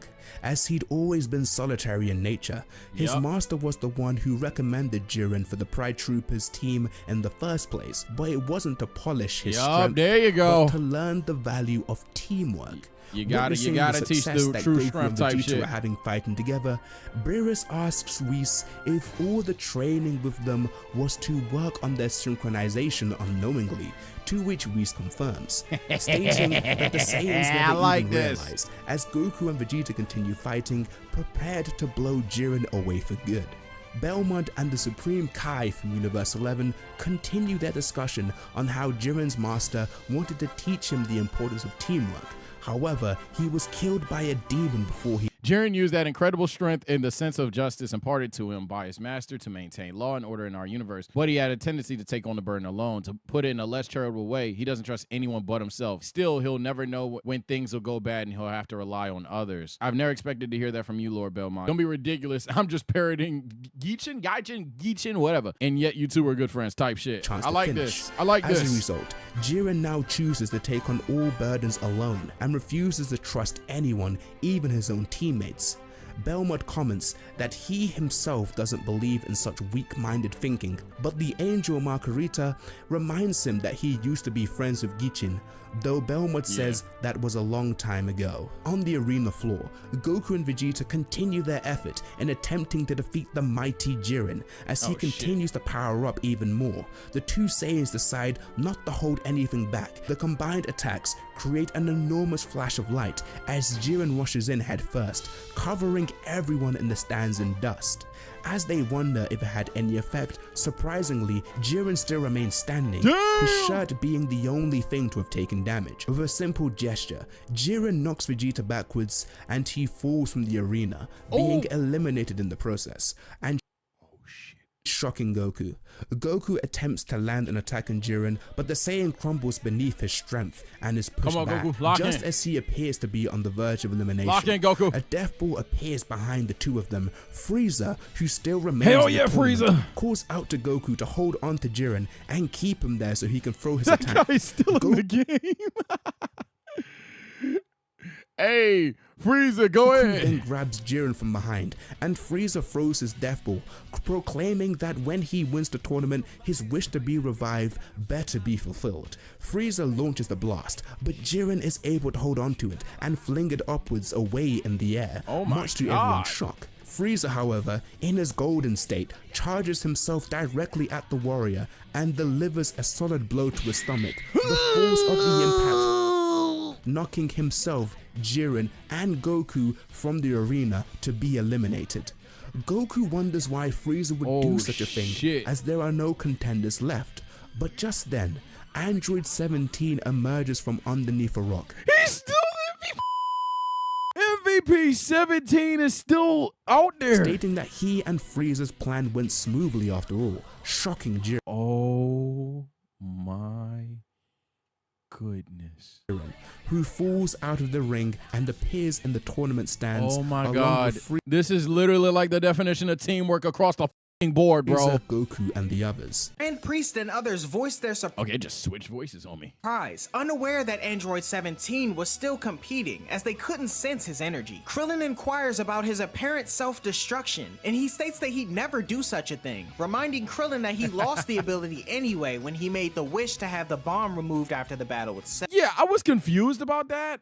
But I was like, maybe the manga wrote something different and I missed it or something. So I just wasn't going to talk about it. So yeah, good shit. Jiren apologizes to his team, and Dispo tells him that he should learn to rely more on his allies. Belmont apologizes to Jiren. Sorry, Jiren, you won't get a revive, bro. I know now what I was lacking. Master's presence isn't needed. Don't play the stoic Jiren. Inheriting the mantle of justice wasn't the only reason you wanted to type shit. For not getting his wish to revive his master, but Jiren states there's no need to. However, Belmont sees through Jiren, realizing that he actually feels responsible for his death, but reminds him that his master wouldn't have wanted to be revived. The conversation is cut short as the Grand Priest tells the group that their time is up, and the two Zenos erase them from existence as Goku watches from a distance. Damn. Android 17, however, immediately asks for the other universes to be brought back, Easy. which surprises the Grand Priest. The Omni Kings then ask if that's what he really wants, to which he confirms. Upon summoning Easy. Super Shenron, the previously erased universes and participants are brought back into existence. Grand Priest then states that the wish made by Universe 7 has elevated them up in the ranking, now making them third from the bottom rather than the second. As they all Damn. begin to make their way home courtesy of the Grand Priest, a few of the warriors interact with one another, and Jiren tells Goku that they'll soon meet again, as the Saiyan responds in kind. Hell On yeah. the way back, Goku wonders why 17 changed his wish, and he simply replies that he didn't want the Zenos to have their way. Vegeta then offers to give Hey, W motivation. 17 a ship of his own for his family, stating that he's sure Bulma would happily give him one, being the savior of the universe. Frieza then chimes in, reminding Goku about his promise to revive him, but suddenly, Whis uses his powers to grant him life again, saying that it's a gift from Beerus, who praises him for his strategy in defeating Jiren. Vows to continue his evil ways, though Goku says he'll just beat him again if he does. In no time at all, everything returns to normal across the multiverse. Sometime after though, Frieza causes more trouble once again, resulting in Goku and Vegeta having to defend the Earth from a Saiyan they had never encountered before. I beg your pardon? Like it or- I can say this. Some final thoughts. First things first, the manga is just objectively a better story from start to finish. I don't think anybody will do a lot of debating, but that doesn't mean the anime was bad, and there's some things about the anime I do like as well. Some fights that I think are cooler by design. For sure. Goku and Hit versus those Pride Troopers. Awesome. Goku versus Kefla. Hey, fire. The ending of the anime, I ain't gonna lie, fire ending in the manga. Hell, perfect design plan, teaches the teamwork shit as well, but I ain't gonna cap. That super ending, it was damn good. It's time for the Moro arc. The arc that you say is better than all other super arcs. The arc that you say has your favorite antagonist. And for some of you guys, you even say best antagonist. After the events of Dragon Ball Super Broly. Though we don't see those events in the manga, just assume it's basically the same as the movie. Goku and Vegeta are training and talking about never fighting together again, and doing all the other flirting you'd expect them to. I beg your Vegeta pardon? asks about Ultra Instinct, but Goku says he hasn't been able to use it a single time since the Tournament of Power. I love this. The form of Ultra Instinct is like the strongest mental amp in series history.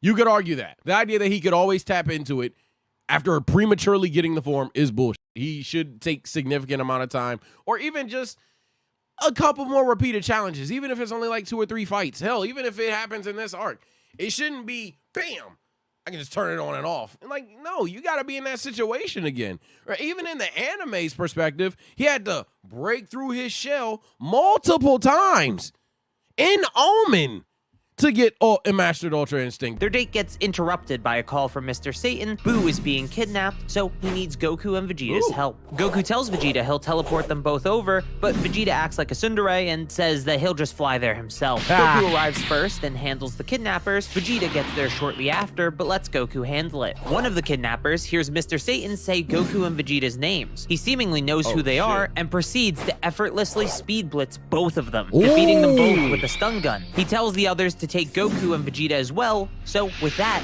the kidnappers leave Earth. When the That said the Goku and Vegeta? Oh, mink, GG's. Who the hell is this? This is like if Salsa caught a dub. This is like if Jice actually took these to Space Australia. Saiyans wake up, they see Jocko and find out the kidnappers are actually the Galactic Patrol. The one who knocked out Goku and Vegeta is called Meris, and he's the #1 Galactic Patrol agent. He explains they kidnapped Boo because they need the Great Lord of Lords who slumbers inside of him. Apparently, 10 million years ago, 5 million years before Boo absorbed the Great Lord of Lords, there was a battle with the Planet Eater Moro. The Great Oh, shit. So this nigga just Majin Buu? Stop. I'm playing, bro. Before y'all start doing the most, bro.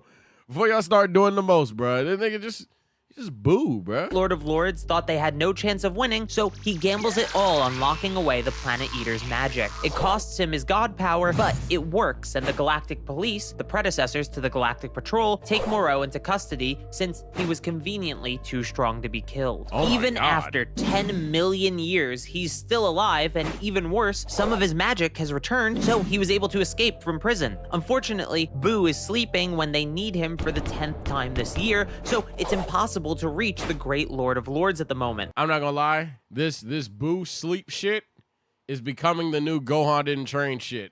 I'm about to get mad. Says they'll help catch Moreau, and Vegeta reluctantly agrees, though he's more interested in Maris. Yeah, I want to see these niggas box. These niggas. I know a lot of people want the Universe 6 Saiyan arc. I actually am for a Galactic Patrol arc. Jocko, like, weak as fuck, but that's an interesting fucking concept. And you would think that, like, Goku Vegeta could be seen by some patrolmen as, like, yo, I want to hunt these niggas the fuck down. Like, they don't know what the fuck they doing. Yo, Goku almost cost da-da-da-da-da. So Seems far too powerful for a normal Galactic Patrol agent. So Goku and Vegeta are temporarily inaugurated into the Galactic Patrol, and they get some cool logos on their outfits. Oh, we get a shit! bit sidetracked by the Macarini gang, led by Pasta, who stole a train transporting an explosive material. It's somehow Macaroni gang and pasta. R.I.P. this guy. feels like filler in a manga. The most important thing here is that this confirms to Vegeta that Maris is just far too fast and powerful to be an ordinary Galactic Patrol officer. Once they return to the Galactic Patrol HQ, they find Moreau's location. Goku begins to sense in the direction he's headed, but Moreau can tell that Goku is searching for him. Oh, Even what? scarier, Moreau's ki feels like the screams of a lot of people. Since he's What? a planet eater, his power is literally I take that back. He not Martian, bro. I'm familiar with this guy. I know what he is. I know who this guy is.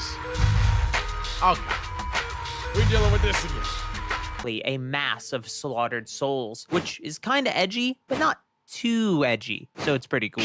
On Moro's ship, he says to his ally Cranberry that they're being searched for. However, he can't scan any more than that himself, as it takes a lot out of him. Cranberry is an ex-Frieza soldier who was captured by the Galactic Patrol. He escaped with Moro and told Moro about the Namekian Dragon Balls that would allow him to regain his magic. All Cranberry asks for himself is a single wish, to which Moro agrees. Our heroes also figure out that Moro's destination is New Namek. Goku and Vegeta teleport to New Namek before Moro can touch down, and this time they even hold hands. Maris was too distracted by his shipping dreams coming true to warn them not to confront Moro. When they arrive on Namek, they warn the Namekians, so they start to run away with the Dragon Balls. After they leave, Moro's ship lands, and he exits. He tries to eat a Namekian Oh, shit.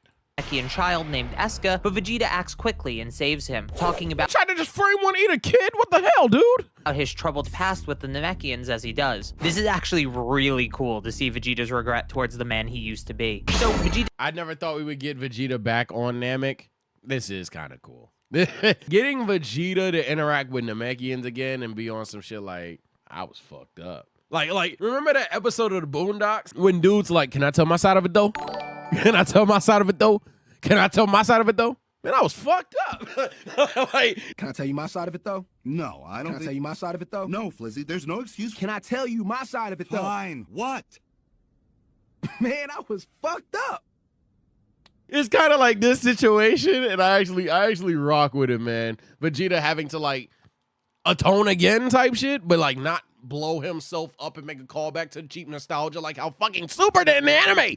Trash. Oh my god. says he wants to handle Moro himself and turns Super Saiyan. He charges in, but Moro is easily able to handle Super Saiyan Vegeta, so Vegeta turns Super Saiyan God. Now it's starting to look like Vegeta will win, but Moro still has more power to show himself in the form shit. of his magic. Goku mentions that they know he eats life energy, and Moro compliments them for not being entirely ignorant. Then, as Moro lifts his hands, energy begins to spew outward from New Namek. Oh, Moro shit. explains that instead of just eating the planet's life energy, he can manipulate it into the form of attacks. Vegeta What? tries his best, but after finding out that this attack costs Moro no stamina, he says he can't win. He asks Moreau what his goals are, and after some convincing, Moreau reveals that he's after the Dragon Balls, and he wants to use them to regain his former strength. That's all Vegeta needed to hear. He calls Moreau rotten scum that's worth killing for sure. Vegeta quickly turns Super Saiyan Blue and begins to easily beat Moreau. Everything is going well until Goku starts to notice something is wrong.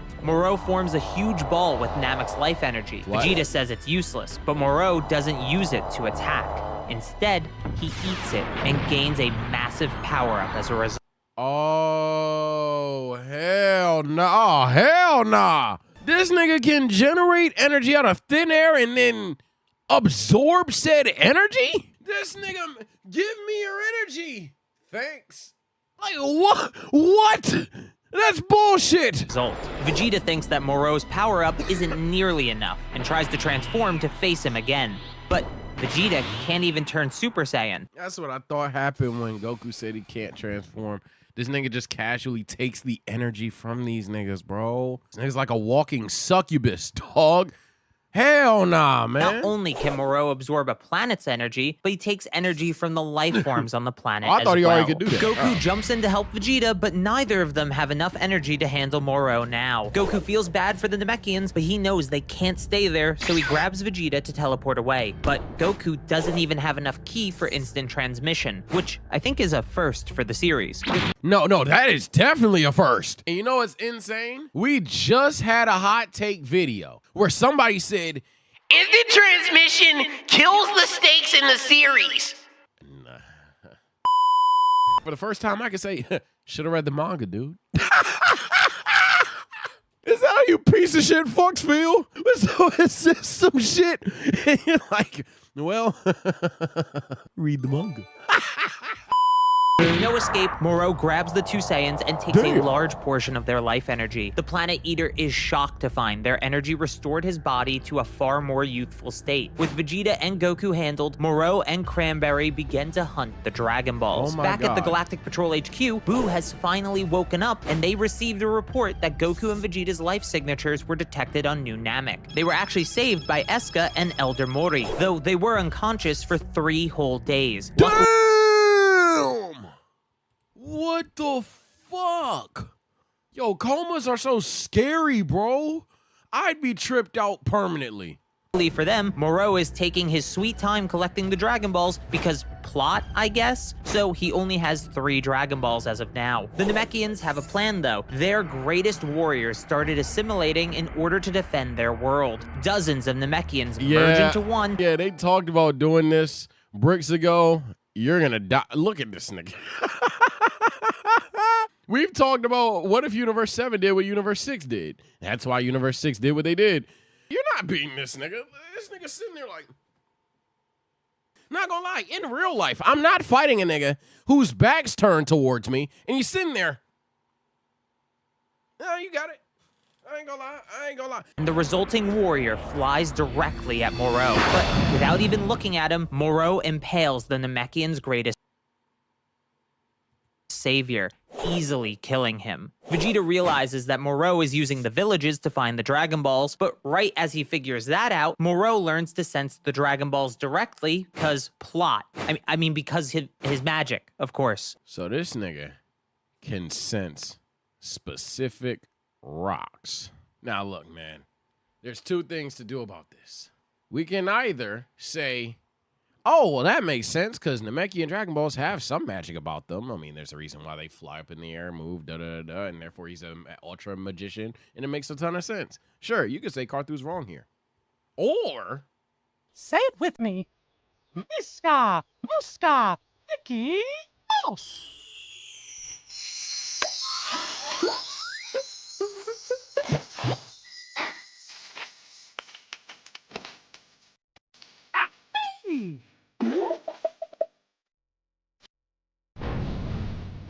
I don't want to just agree with Carthu just because he's the streamer man on the screen, but that's Mick, bro. That's Mick. Because now that I think about it, why wouldn't he master this skill prior to the 3 days? He just learned this skill, and also it took him 3 days to find the Dragon Balls. He could freeze a touchdown.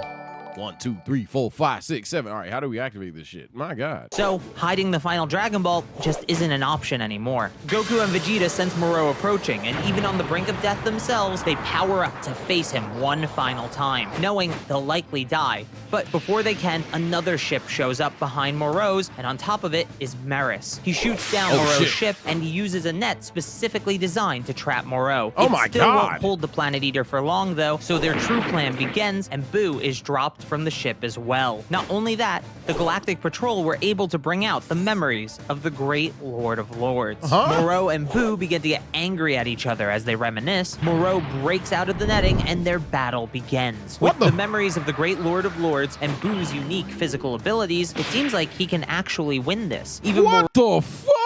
Oh my. This is what I was talking about with that tournament of power shit. Sage, draft Boo. Of course I would draft Boo. Of course you would draft Boo, but Boo ain't winning in the damn tournament. This nigga's hacks. You gotta kick that nigga out immediately. Moro's energy absorption doesn't work, and it seems like Boo got a power-up from having the memories awakened. Wait. How strong am I, Boo? Like, I know Moro at this point in time, you know, like, they blue, like, Vegeta's still confident if he had blue, Goku's still confident he had blue, so I know he's not, like, over the top, but, what the? Maris tells him to steal away Moro's magic, but as he begins to, the sky turns dark. Cranberry has collected the final Dragon Ball. Before Goku and Vegeta can intervene, Cranberry wishes back Moro's full magical abilities. Fuck. After getting his power back, he flies towards Purunga and kills Cranberry. Moro wanted a second wish after all, and since Cranberry used the first one to heal himself, that left nothing for the ex-Frieza soldier. To be fair, he does eat people's souls, so he's not the most trustworthy guy. When Goku and Vegeta finally catch him, Moro has already made his wishes, but he's hiding what the second one was. He then tells them that he has no need to fight anymore and runs away, suppressing his ki as he does. Boo and Maris catch up with them, and Boo quickly heals everyone that's still alive. Meanwhile, Moro begins to eat the This nigga just said, fuck it, I'm out. What the hell? entirety of planet Namek. After healing everyone, Boo's face changes to the Great Lord of Lords face. Okay, all right, Boo. Now you're starting to freak me out. He says he'll swap places with Boo until Moro is defeated. With that, Goku, Vegeta, and the Great Lord of Lords teleport to... We've been misutilizing Boo for a couple of episodes now, so you know what? Fuck him. Yeah, you know what? We don't use Boo right. Hey, Saguna, switch. All right. Moro for the final confrontation. Moro uses illusions to buy himself time while he absorbs the energy of Namek from outer space, a place where Vegeta and Goku can't reach him. So the Great Lord of Lords goes on his own. It's immediately clear, though, that Moro is stronger than the Great Lord of Lords, so the weird abilities of Boo don't matter anymore. The Great Lord of Lords threatens to steal Moro's magic, but Moro calls his bluff, saying he doesn't have the god power required to unleash that ability anymore. As Moro beats him down, there's a memory that appears to the Lord of Lords. It's the end of the Boo saga where Goku kills Kid Buu, and now the Great Lord of Lords understands that Kid Buu had his god powers. Moro saw the memories as well, and now he's even more confident that no one can challenge him. Meanwhile, Maris asks Goku and Vegeta if they're sure they're stronger than Moro, and Vegeta says, magic aside, yes. Maris then puts on a spacesuit and says he'll get Moro back to planet Namek so they can fight him. With the help of the Great Lord of Lords, Maris is able to distract Moro and teleport him back to Namek. Goku and Vegeta teleport over as well and confront Moro again, but this time at full power. Moro laughs at them for thinking they can win since they forgot about the second wish. It's revealed that Moro wished for every Galactic Patrol prisoner to be released. Side note, waiting a month on a dick. This nigga just... What the... Why? a massive cliffhanger, only to find out he wished for prisoners to be released, was super underwhelming. Remember, Jocko could handle most of these guys himself. Anyway, the prisoners... Damn, Carter were fucking with... I think that's interesting. I disagree. Wishing the prisoners free is interesting. I actually disagree with that because you don't know who's locked up. Yes, Jocko can handle a lot of them, but all it takes is one motherfucker like Moro down there or some shit, and it's over with. So, nah, that's not like a deflating thing. That's literally a, oh shit, so what does that mean? Are people dying as we speak? You gotta hurry up and kill me fast? Is it like someone else is about to pull up and do some bullshit? Yeah, I don't dislike that. arrive on Namek just in time to facilitate Moro's escape. He empowers an army of them to battle Goku and Vegeta, and while they're easily beaten even with the power-up, Moro is slowly draining Goku and Vegeta's energy along with Namek's. It eventually gets so bad that they can't transform at all. Maris and Jocko jump in to help the Saiyans and the Great Lord of Lords retreat, but when Goku is ready to teleport them all— Transformation merchants. Transformation merchants. Sound like you need to get my boy Krillin. Sound like you need to get my boy Gohan. Okay? Yeah, my man Gohan said he don't even want them saying shits no more. Gohan be boxing right now. Merchants. Vegeta goes on a rant about not liking weird techniques for some reason, and then goes off on his own. Goku and the others return to the Galactic Patrol HQ, and Vegeta steals Agent Iriko and his ship and tells him to go to Yardrat. Funniest rage quit ever. Oh, so niggas on this magic bullshit. Bet. Hey, but she actually fuck with you for that game. Hey, nah. Planet with all the weird techniques. I'm still down for most of what's happening to Vegeta this arc, but it's tough to get behind how weird this juxtaposition feels, especially when the paneling frames his main motivation as Goku and not Moro. Anyway, a few days pass and the well, Goku still has determination, so yeah, I understand.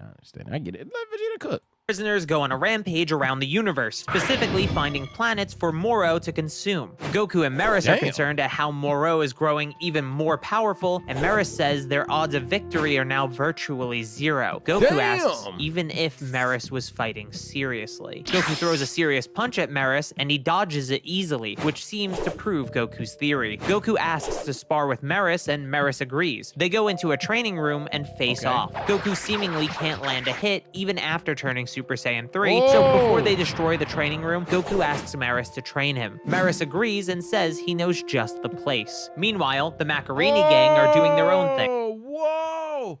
This nigga a bucket! While pretending to work for Moro. They even remember Jocko talking about Earth before they got captured, so Earth is now a target for the forces of Moro. See? The train section was important after all. At the same time, Vegeta has finally arrived on Yardrat. He's greeted by the Yardratians, which is what they're called in the manga, but I'm just gonna call them Yardrats because that's easier to say, who come in two types. This is done to canonize both the anime design and the Toriyama design for their— What the hell? That nigga ugly. So, no, I understand it. Race, since they were never seen in the original manga. Pretty smart, actually. They apparently heard about Vegeta from Goku in the past, and most strangely, they say Goku defeated the Ginyu Force on their planet. I guess that means there were more Ginyus than the main 5 we saw on Namek. Vegeta then meets Elder Paibara, the Yardrat that taught Goku instant transmission, and will be the one to teach Vegeta what they call spirit control, a way to use your ki in order to use techniques like these. A few days after that, Goku— Oh, fuck? What were those techniques, niggas? Instant teleportation. Shadow clone juke. Oh. Okay, Vegeta. Saiyan art. Shadow clone jutsu is... Tien had the multi-form technique? Yeah, but that's ass. A few days after that, Goku and Maris leave the Galactic Patrol HQ to begin their training. Back on Earth, Piccolo is concerned that he can't get in touch with New Namek and fears something terrible has happened to the Namekians. His worries are interrupted when he senses the Macarini gang approaching Earth and goes to investigate them. They shoot at him immediately, but he's too fast and is quickly able to handle them all. At the same time, Bulma meets up with Dende to tell him that Jocko wants to recruit Piccolo into the Galactic Patrol. Bulma then calls Jocko again, and they learn about Moro, the prisoners, and the fate of planet Namek. Unfortunately, as Dende realizes the Macarini gang are involved, Piccolo has already decided to let them go. Dende quickly tells him to stop them, and he does, but not before Pasta could report back to Moro about Earth and its energy. Moro decides to send a stronger scouting team.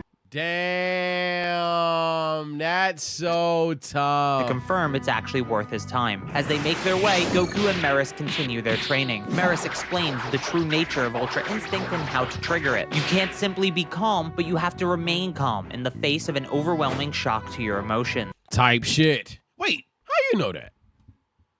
This better be a red flag for somebody. How the hell does he know that?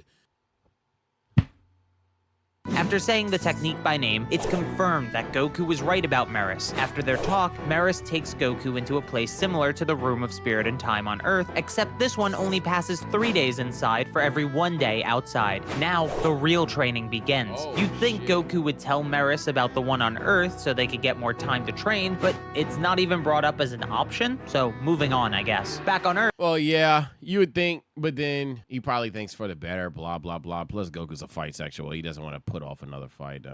That makes sense. But then I guess for the sake of the story, him going back to Earth would be kind of like unveil a little too early. Yeah, it's justified complaint. And also, the nigga did invite him to some random planet, could even be his hometown. So Goku being like, actually, I know something way better is looking at dick move. Since 3 stronger prisoners made their way to Earth through a portal that was made by an android called 7-3. This android is able to copy the abilities of others for 30 minutes by grabbing their necks. The portal he made was one such ability. Without hesitation, 7-3 is able to grab Piccolo's neck and copy his abilities as well, even after being warned by Jocko. Krillin goes to help Piccolo, but Yumba drags him into a fight instead. Things are seeming bad for Earth's fighters here. Krillin is struggling with Yumba, Jocko is barely holding on against Shiromecha, and Piccolo has to deal with fighting a copy of himself with infinite stamina. It's shit. Yeah, that nigga Piccolo getting the Rock Lee fight. Shout out Krill Dog. I keep telling y'all, man, my man Krill low key. Like, he'll take the L to like a comp motherfucker, but like you throw some bullshit. Krillin mopping up whoever the fuck. Jocko actually fighting is pretty cool. Wish I'd see a little bit more of that. And then Piccolo fighting his doppelganger. That's pretty nice to see if Piccolo just turns orange. I don't know. looking bleak for Earth. That's when Gohan arrives. As Hell yeah! the strongest fighter currently on the planet, Gohan is easily handling 7-3. Hell yeah! As Gohan is about to finish off 7-3, his copy of Piccolo runs out, and he switches to a stored copy. This one is Moro. I beg your pardon. Huh? Huh? With the ability to absorb energy, he only targets the 4 fighters in front of him, and now they have no chance of winning. As they begin to reach the brink of death, Piccolo tells the prisoners that even if they fall today, Goku and Vegeta will come back to Earth and finish them off. This intrigues Moro, since the idea of Goku and Vegeta returning to Earth stronger than ever could lead to the greatest meal in the universe. So he has 7-3 and the others retreat for now. They say they'll return to Earth in 20 Earth days. Why would that stop you from killing them, though? Sorry, man. Was able to buy them more time. They have 2 months in total until Moro and the prisoners return to Earth. Meris is informed of the 2 months that they have, meaning they only have 6 months to train in the time chamber. So they get back to it Goku, please tell him that there's another time chamber. Immediately. However, they're being watched by Whis, who's visiting the Grand Priest. The Grand Priest explains that Meris is an angel in training. He was dispatched to Universe 7 in order for him to broaden his perspective. Angel law prohibits angels from acting in a biased manner, hence why they aren't allowed to truly fight and only train. He's a what? You know, now it's kind of obvious. Like, now he got the purple skin, a Miris. What the hell? I thought this nigga was either Kira, or I thought this nigga all along was just ready to all of my favorite glorious kings. But it turns out the second one is kind of true. He's angel in training. What the f? So he's close to violating, but he hasn't violated yet. Okay. Saying he hasn't broken any angel laws yet, and that he'll keep an eye on his younger brother. The Grand Priest agrees and wishes Whis luck, as wait, younger brother? He doesn't want to lose an angel. On Yardrat, Vegeta and Iriko have no contact with the Galactic Patrol, so they know nothing about what's happened on Earth. So Vegeta just continues his training without knowing the time limit Earth has. He's already managed to learn basic spirit control, so now it's time to learn the abilities of Yardrat. Paibara is about to teach him instant transmission, which is considered a basic technique, but then some of Moro's forces land on Yardrat. Vegeta goes to handle it, but his power has already grown far larger than he ever expected. A blast he intended to just destroy a communicator with instead blasted away and abandoned Yardrat City. As he he can't. Oh my God! defeats the escaped prisoners, they mention that Earth is the next target for Moro, though they don't tell him about the 2-month wait. Thankfully, Vegeta can sense Earth from Yardrat and knows that Moro isn't there yet, so he has time to continue his training. However, he has to kick it into high gear, skips and going straight for the technique that can beat Moro. Moro can sense how powerful Vegeta has become and gets excited. He tells Sagambo that he'll— So I say this, Moro, Vegeta, and Goku some real niggas. They all can like casually sense what each other are fucking doing. I see you in 2 months. No, sneaky shit. I see you in 2 months, bro. He'll have to reach the outer limits of his power before going to Earth, if he even has such limits. That's called foreshadowing. So, Moro consumes planets while Goku and Vegeta continue their training until 2 months finally pass. Meris and Goku are going to have a final spar, and Meris is about to go all out. But before they can begin, Whis stops them. Whis explains that clashing at full power is considered a battle, so that would have broken Angel Law even if he called it training. Meris apologizes, but Whis is even more annoyed by the fact that Meris intended to do battle against Moro alongside Goku. Now that Goku knows Meris is an angel, everything makes sense. He asks Whis what happens if an angel breaks the laws, and Whis says they are erased from existence without a trace. It's the only way an angel can die. So when Whis is like watching shit go down, he not being an asshole. He don't want to die. Weirdly, this implies that even Zeno can't remove them from existence, unless that's just a given. Something to note for the future, I guess. So Whis takes... I mean, when Zeno removes universes, the angels did survive, so that doesn't even make sense. Meris back to Beerus's planet and leaves it to Goku to finish the fight. The only issue is they leave Goku behind, so he has to figure out how to get back to Earth on his own. On Earth, the entire Galactic Patrol has... My glorious king. He'll figure it out. He's him. Arrived to fight the invading forces, as well as all the greatest fighters on Earth. We squatted up and everybody's like... W.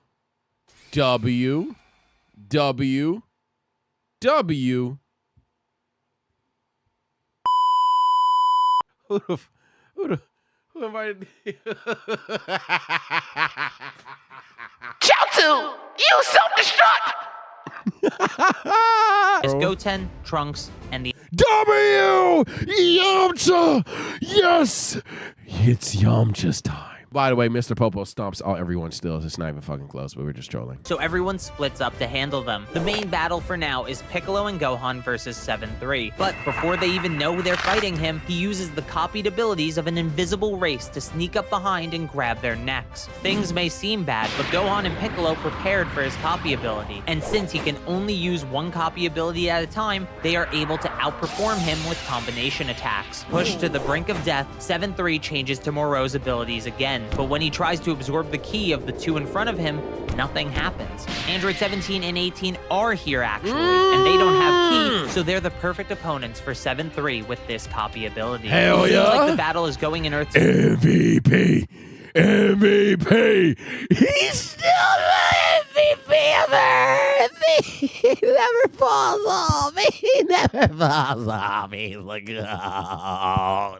Favor. But then, Moro and Sagambo make their way down as well. Oh, the shit, human chill. fighters have handled their initial foes, but soon they're overwhelmed by stronger enemies. As Moro and Sagambo touch down on Earth, Piccolo knows immediately that he's on a different level than the others. Before Moro can fight, Sagambo offers to do it himself, and Moro agrees, even granting the prisoner more of his power. With this much energy, everything went from great to hopeless on every front. Even with Gohan, Piccolo, and the androids fighting together, Sagambo is just way too powerful. Now, nowhere on Earth is doing well. As things start to look desperate, Goku starts getting close enough to Earth to sense what's going on, but they're still too far to teleport to, until Krillin gambles it all and raises his ki as high as it can go in the hopes of Goku finding it. Kriller always knows. That nigga Kriller said, we about to die? Fuck it, Goku might be trying. Ah! If I saw Krillin doing this, I'm Gohan. Wait. Everybody, fuck it. Everybody crash out right now. Everybody crash the fuck out right. Yo, I'm not gonna lie.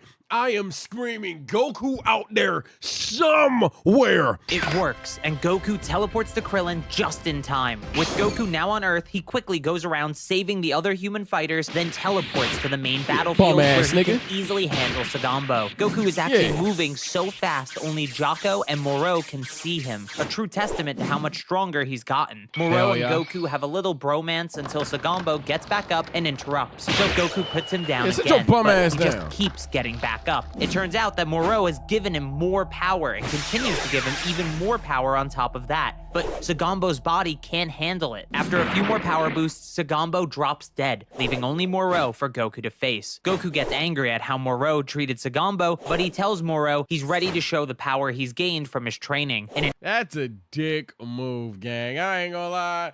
You're a piece of shit. I don't like this guy. I don't like him at all. in an instant, the rage leaves his face as he closes his eyes and returns to base form. When he opens his eyes, he's in Ultra Instinct Sign, the precursor to the technique of the gods. Goku and Moro begin to So he can just lock in now? So he can't go MUI frame on, but he can just lock the fuck in? clash, and it seems that Goku has the upper hand. Moro's magic proves a little tricky, but it's nothing that Goku can't handle. Gohan tells his father to go all out, not worrying about damaging the Earth since they can fix it with the Dragon Balls. The same thing Goku said to Gohan in the Cell Saga. I'm sure this is the only Cell Saga reference. As the fight goes on, it becomes more even the more magic Moro uses, but Moro still hasn't tried absorbing Goku's ki. When he finally does try to get a lock on Goku to steal energy from him, Goku begins to move at top speed to avoid it. With Moro's main ability nullified, it seems like Goku can actually win the fight. Back on Beerus's planet, Whis and Meris are observing the battle. Whis praises Meris's training and asks if they'll see Goku's silver-haired form as well, but Meris says no. Back on Earth, Moro snickers and tells Goku energy absorption isn't his win condition. He's been holding back his power until this very moment. Once Moro powers up, he's easily able to grab Goku and drain his ki. Moro even noticed that Goku can't maintain the form for extended battles. With Goku back in his base, it seems hopeless, but thankfully Goku still has more power left. And what Moro said, Goku said, me too, bitch. Yo, these some real niggas. These are some real niggas. Let's go. Made him even more confident to win this fight if he attacks with everything he has. Now with both of them at full power, they're back to a virtually even fight. Meris and Whis aren't sure if Goku's strategy is the best, but Moro is stronger than Goku and Meris predicted, so he doesn't have a choice but to gamble it all on this. Back on Yardrat, Vegeta has finally mastered the technique he needs to beat Moro. He asks Vaibara to be teleported to Earth, but Yardrats are forbidden from teleporting off their planet, and even if they could, they can't teleport somewhere they've never been before. This is weird because Goku never met anyone on New Namek, nor has he been there before, but I guess the explanation of looking for key signatures like Piccolo's is good enough? I don't know how that works. Is this a different form of teleportation? Or is this the instant transmission jump? If this is instant transmission, this is kind of weird. This tension is pretty forced. Anyway, even if these arbitrary rules weren't in place, Vaibara can't sense Goku because he's using God Ki. So Vegeta just asks to be taught instant transmission since he needs to get to Earth as soon as possible. Goku tries to use as much power as he can, but relying on power alone only hinders Ultra Instinct, so he loses the fight and is knocked out of Ultra Instinct Sign. The androids step in to help since their energy can't be absorbed, which allows Goku to survive. On Yardrat, Vegeta desperately tries to lock onto Goku's ki, but he can't do it. Vaibara senses that Goku's ki has returned and offers to break their rules for this emergency, but Vegeta says he can do it. So he tries again, and after locking onto Goku's ki, he teleports off Yardrat and arrives on Earth. Android 17 and 18 are doing their best, but they aren't strong enough to beat Moro. Vegeta appears on the battlefield right after. Goku is shocked to see him use instant transmission. Wait a fucking minute. Did you? Bitch! But he assures Goku that he probably can never use it again. Vegeta then has the androids back off and steps in to fight Moro himself. Vegeta transforms into Super Saiyan Blue Evolution. Yes. Just because he expressed his disdain for this form as well. Oh, Lord. Okay. It's in the manga. It happened in the Tournament of Power, just like the anime, and charges in. Even after talking big, Vegeta's first attack barely phases Moro. It seems like he was just hyping himself up with nothing to support it. Everyone thinks Vegeta is going crazy since he clearly can't win, but don't worry, Piccolo assures everyone that Vegeta has never been one to misread an opponent's strength. Oh, man, they made Piccolo a fucking idiot, man. And there's some times where Vegeta's a fucking genius. I always bring up that scene where I feel like Vegeta knew right then and there that Gohan was the strongest one. But, nigga...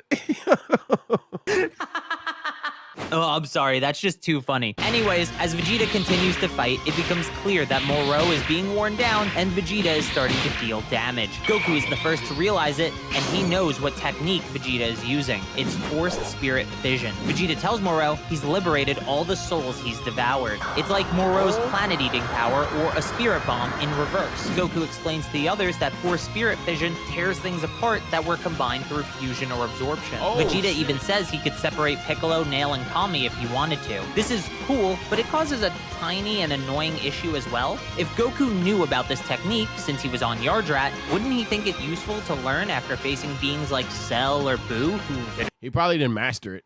Goku probably just knows about it. Also, like, we are talking about God Essence Vegeta at this point in the series. Hell, not even God Essence. Damn, they're just a god. Like, I'm confident Vegeta's boxing a god of destruction at this point. So, yeah, we're talking about a Goku. We're talking about a Vegeta that is, like, abnormally strong. Now, I'm not saying you have to be that abnormally strong to master all the techniques, but odds are, as I said with... Damn, I'm forgetting the specific take, but I had this take recently. Oh, with Master Roshi, for example. Odds are he probably couldn't do what we're seeing him do right now back then. Anyway, Vegeta is flirting with Goku instead of focusing on the battle like the tsundere that he is until Moro jumps back into the fight. There's still nothing he can do, and Moro's body begins to return to its old state. At this rate, he'll die from old age rather than the fight at hand. As the energy returns to the planets they were stolen from, some will be restored, but those who were dead for too long will sadly remain dead. New Namek is a case where people did get revived despite being dead for over 2 months. Asuka thinks it's the Dragon Balls protecting them, and I'm not going to complain about this, but it is weird. All this weird stuff, by the way, has been happening in 1 chapter. I don't know what was going on this month. Piccolo rambles about how Vegeta has become a better person and how Goku hasn't changed since day 1, something I vehemently disagree with, though it is— Yeah, Piccolo is starting to piss me off. Oh, thin ice bitch.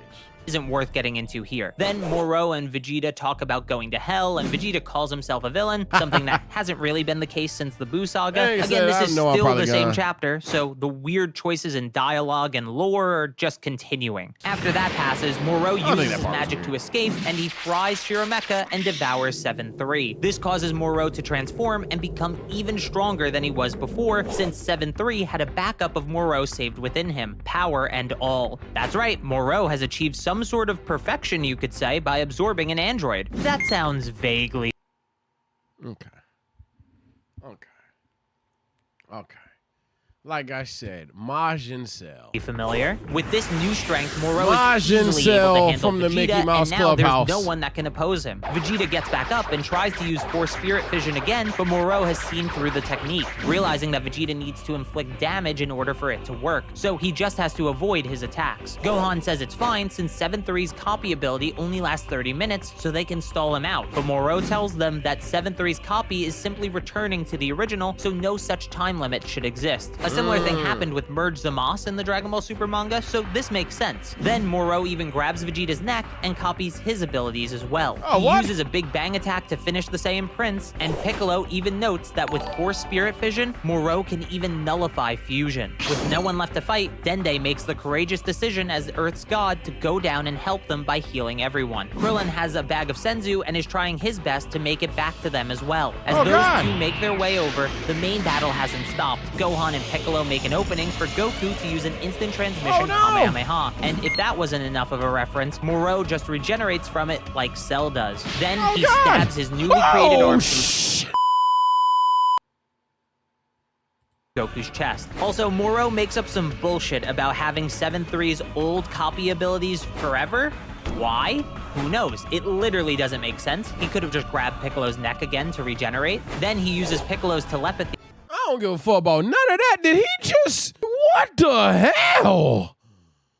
Someone save my glorious king. Then he uses Piccolo's telepathy so he can listen in on Dende, who's telling Piccolo he's coming to heal them. Because of that, Moro creates a barrier around the battlefield, so Krillin and Dende are now locked out. One by one, Moro starts to finish everyone off until only Jocko is left. Dende watches from outside the barrier in horror until it opens in front of him and an angel tells him it isn't over yet. Then we see Meris save Jocko at the last second, imbuing a blaster shot with his own energy. Before Moro can see what happened, all the injured fighters were moved somewhere else so they could be healed by Dende. Meris then begins to battle Moro, and the Planet Eater notes that Meris has no detectable energy, even though he did before. Meris is actually using his God Key, and because of it, he's actually doing well. Meanwhile, Whis and Beerus are over with Dende and the others. Shit. They were the ones who got them away from Moro, but with that done, Beerus says they're going to Bulma's place for some food. Dende begins to heal everyone, starting with Goku. It takes a little bit longer because of the type of wound he has, but eventually Goku is fully healed. When he learns that Meris is fighting Moro, though, he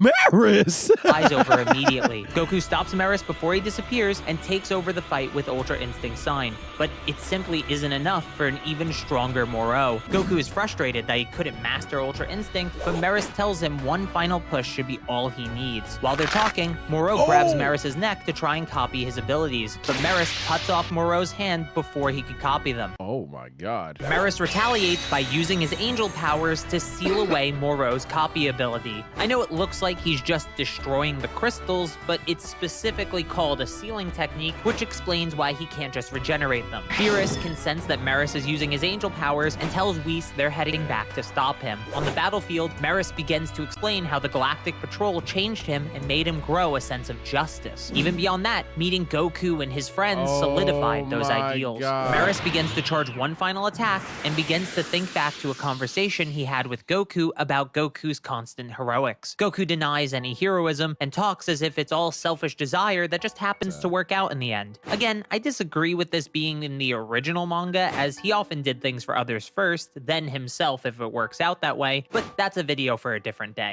Moro tries to stop Meris with a large energy ball, but Meris flies straight through it and seals away the final crystal. With that attack, Meris gives Goku parting words of encouragement and asks him to protect the universe he's come to love. A menacing aura engulfs Goku as rage. Meris a real nigga. That nigga said, yeah, I actually did learn something from the Galactic Patrol, bro. Free Gojo, Nix. It's like, no, but seriously, he like, that's tough, bro. Rage begins to boil within him. His emotions begin to swell as he talks about how Meris fought for the sake of the entire universe. But with a deep breath, he calms himself down. He asks Jocko why he joined the Galactic Patrol, and Jocko tells him to preserve peace in the galaxy. And the outfits were cool. Goku is happy that his main reason is the same as Meris, and he says that since he's in the Galactic Patrol as well, protecting the universe is his job too. Moro gets back up, and Goku tells him he'll carry out Meris' will and beat him. Then, his power begins to flare up. A giant aura engulfs the battlefield before dissipating. Hell yeah! Box, oh yeah!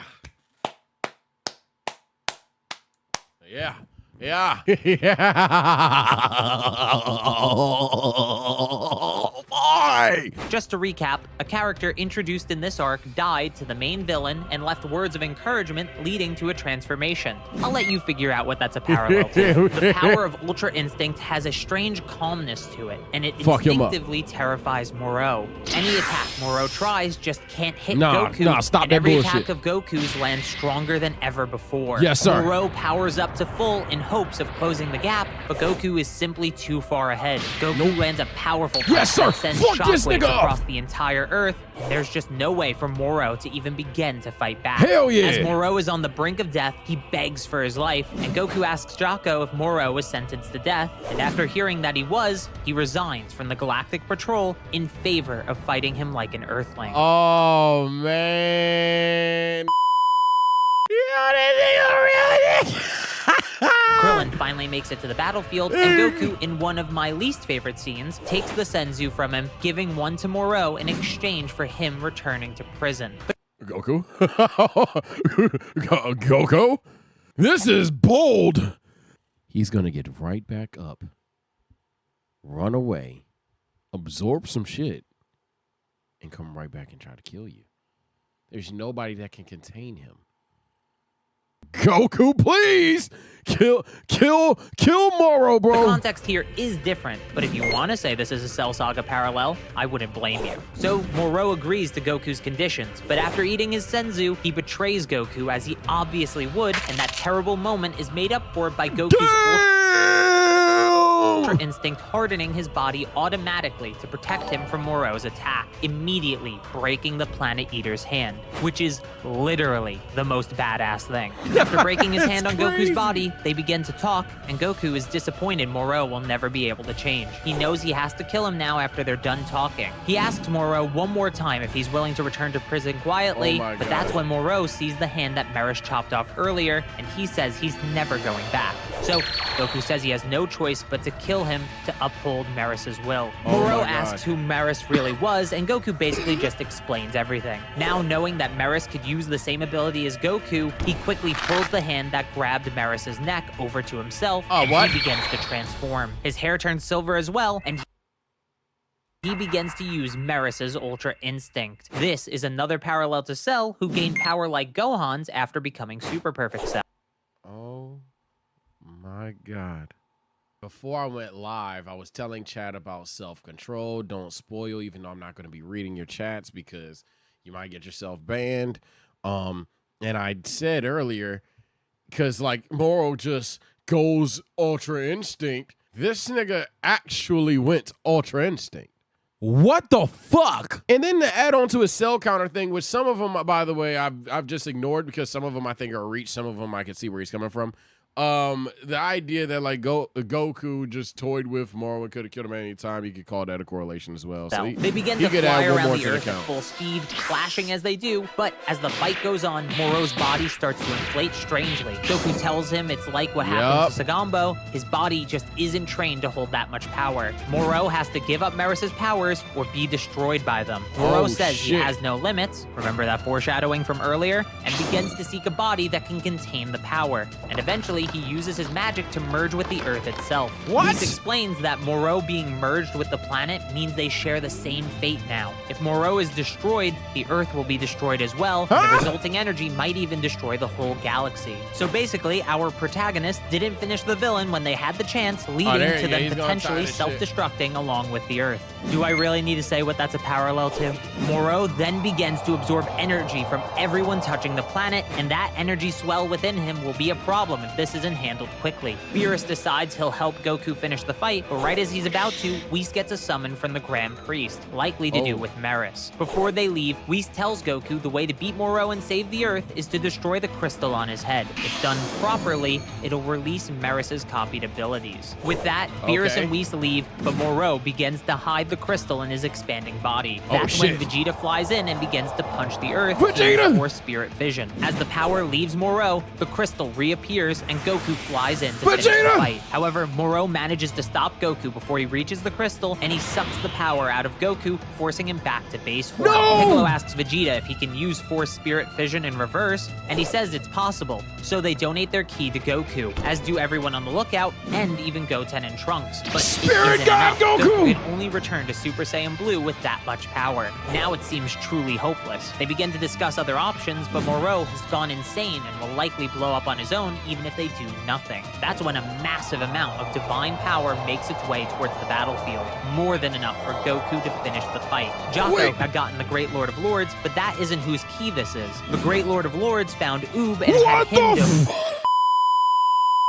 donate the divine energy that reincarnated from Kid Buu. Vegeta gives Goku the divine power. With it, Goku creates a giant key version of himself to hold the fuck am I watching? Moro's arms back as his real body delivers the final punch, ending Moro and saving the day. Afterwards, Buu returns to normal and forgets his time as the Great Lord of Lords. The Dragon Balls are used to fix the universe. What the? You can't just speed past all that time out. This nigga Oob came back, and he's so fucking strong. Goku, the divine power. He's able to be, whether either A, the difference, or B, entirely. Oob is at least strong enough to be the difference between fucking Blue and MUI, which is a massive difference.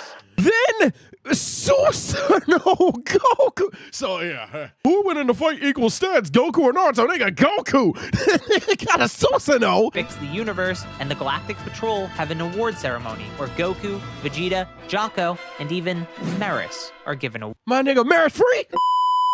I don't know how it makes sense. but my nigga Maris free. It's revealed that Shin asked to exchange his own life for Maris.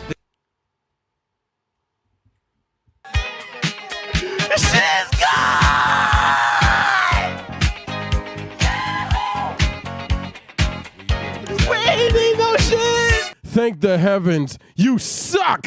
Exchange his own life for Maris. The Grand Priest was moved by his gesture and erased Maris himself temporarily, then restored him as a mortal to save him. So Maris now has a lifespan and no more angel powers. Can he still use Ultra Instinct? Who knows? With that settled, the Galactic Patrols celebrate as Beerus and Supreme Kai are punished for allowing an angel to be lost. Galactic Patrols celebrate...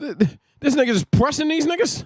As Beerus and Supreme Kai are punished for allowing an angel to be lost. Peace has returned to the universe. For now. This is the best arc in Dragon Ball Super, even with my nitpicks, by the way. Maybe you should pick up the manga and check it out yourself.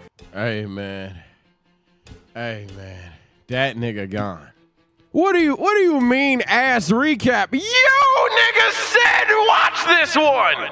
Next Renault arc shit, I'm doing whichever's longer, and y'all gonna have to deal with it.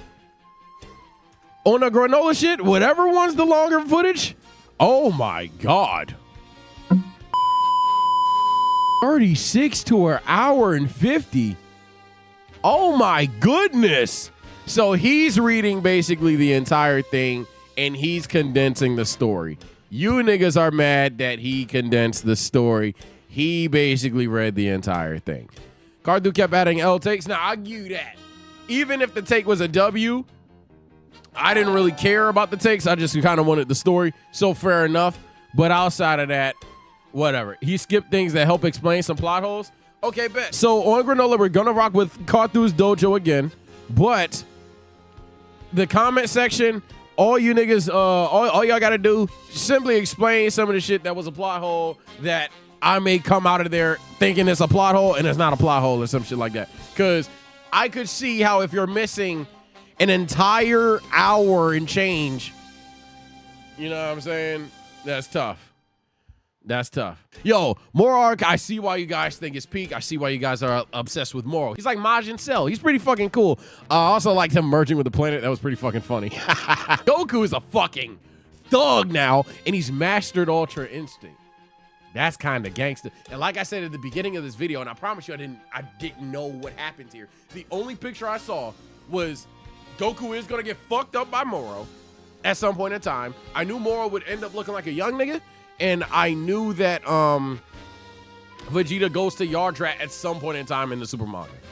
The Granola arc, literally outside of one thing, I don't know shit. I never saw Goku Susanoo, and I don't know how to feel about it later on. But at this very moment, Goku Susanoo fucking gangster. But you hate Rage? Yeah, I do.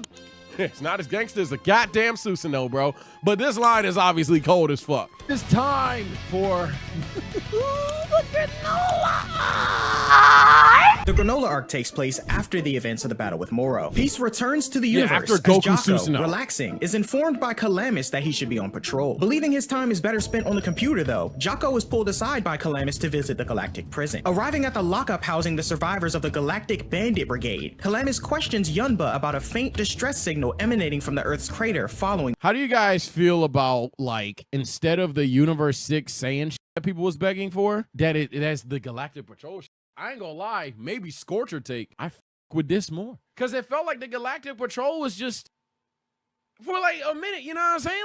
Like they made it a big deal in the sense of like Jocko pulling up and saying, yo, I'm an elite Galactic Patrolman. We catch people way stronger than you, yada, yada, yada. And then we see just Jocko look nothing more than like, maybe he beats Roshi. So I'm actually really happy that they're pushing this agenda that, yo, the Galactic Patrol low-key on time and type. Moro's defeat. Unfortunately, Yunba isn't privy to any information on the matter and instead changes the subject, asking for more food. Jocko, exclaiming that the bandits will never enjoy the pleasures of endless food and daylight again, is interrupted by Zayogi, who criticizes the Galactic Patrol for killing their friends. Calamus tells Zayogi that Moro is to blame for the death of their comrades, and Jocko states that he literally devoured OG-73. However, Zayogi claims he wasn't talking about 7-3 and goes on to say he was just another thing that they stole, filled with valuable data until his destruction, ruining all the hard work they put into making him a powerhouse. Back on Earth, a tiny piece of the decimated 7-3 begins to move around, as Yunba, curious about the life form's fate, queries whether the entity has truly been obliterated. Jocko, this nigga bibbity bobbity boo too? What the fuck? Assuming so due to the absence of Moro's remnants, deems it best not to waste their time going back to check, prompting Yunba to smirk, realizing the Galactic Patrol is unsure. We then witness a piece of 7-3 lodging itself into the remnants of the head left in the crater on Earth, and a light emanates from it, signaling a return to life. Back at the Galactic Prison. Oh no. Oh no, no, no. This nigga got Hashirama cells, dog. Oh Lord. Oh God.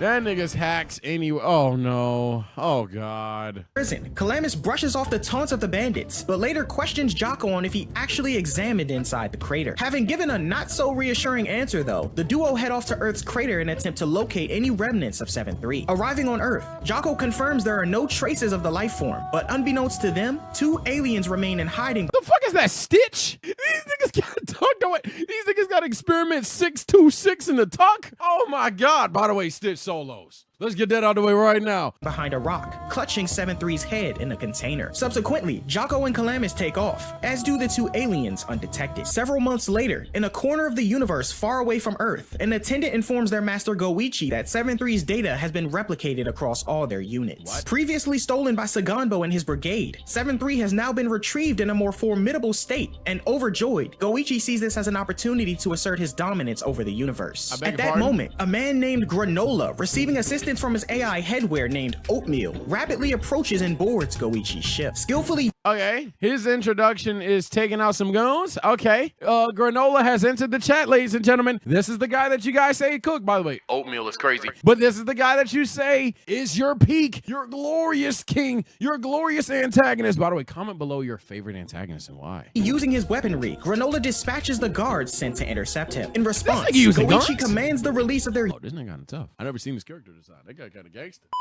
Okay, Granola, you got a little drip, okay? Units, the OG soldiers, to halt Granola. As Granola enters a room, he's surrounded by the OG soldiers, all resembling the original 7-3. Granola tells Oatmeal to run surrounded by the OG soldiers, all resembling I can't be the only one to see like a lot of this looks like him, but this specific one looks like Stitch, bro. original 7-3. Granola tells Oatmeal to run a scan to identify the original, and suddenly one of the soldiers attack. Granola, however, swiftly destroys it, shattering the crystal on its head. The remaining OG soldiers charge in next, and identifying them all as unintended targets, Granola wipes them out with ease. Upon entering another room, more OG soldiers are released, but Granola discovers his target, OG 7-3I, otherwise known as the original 7-3. We soon cut to a flashback of a planet decimated by the Saiyan race. The inhabitants...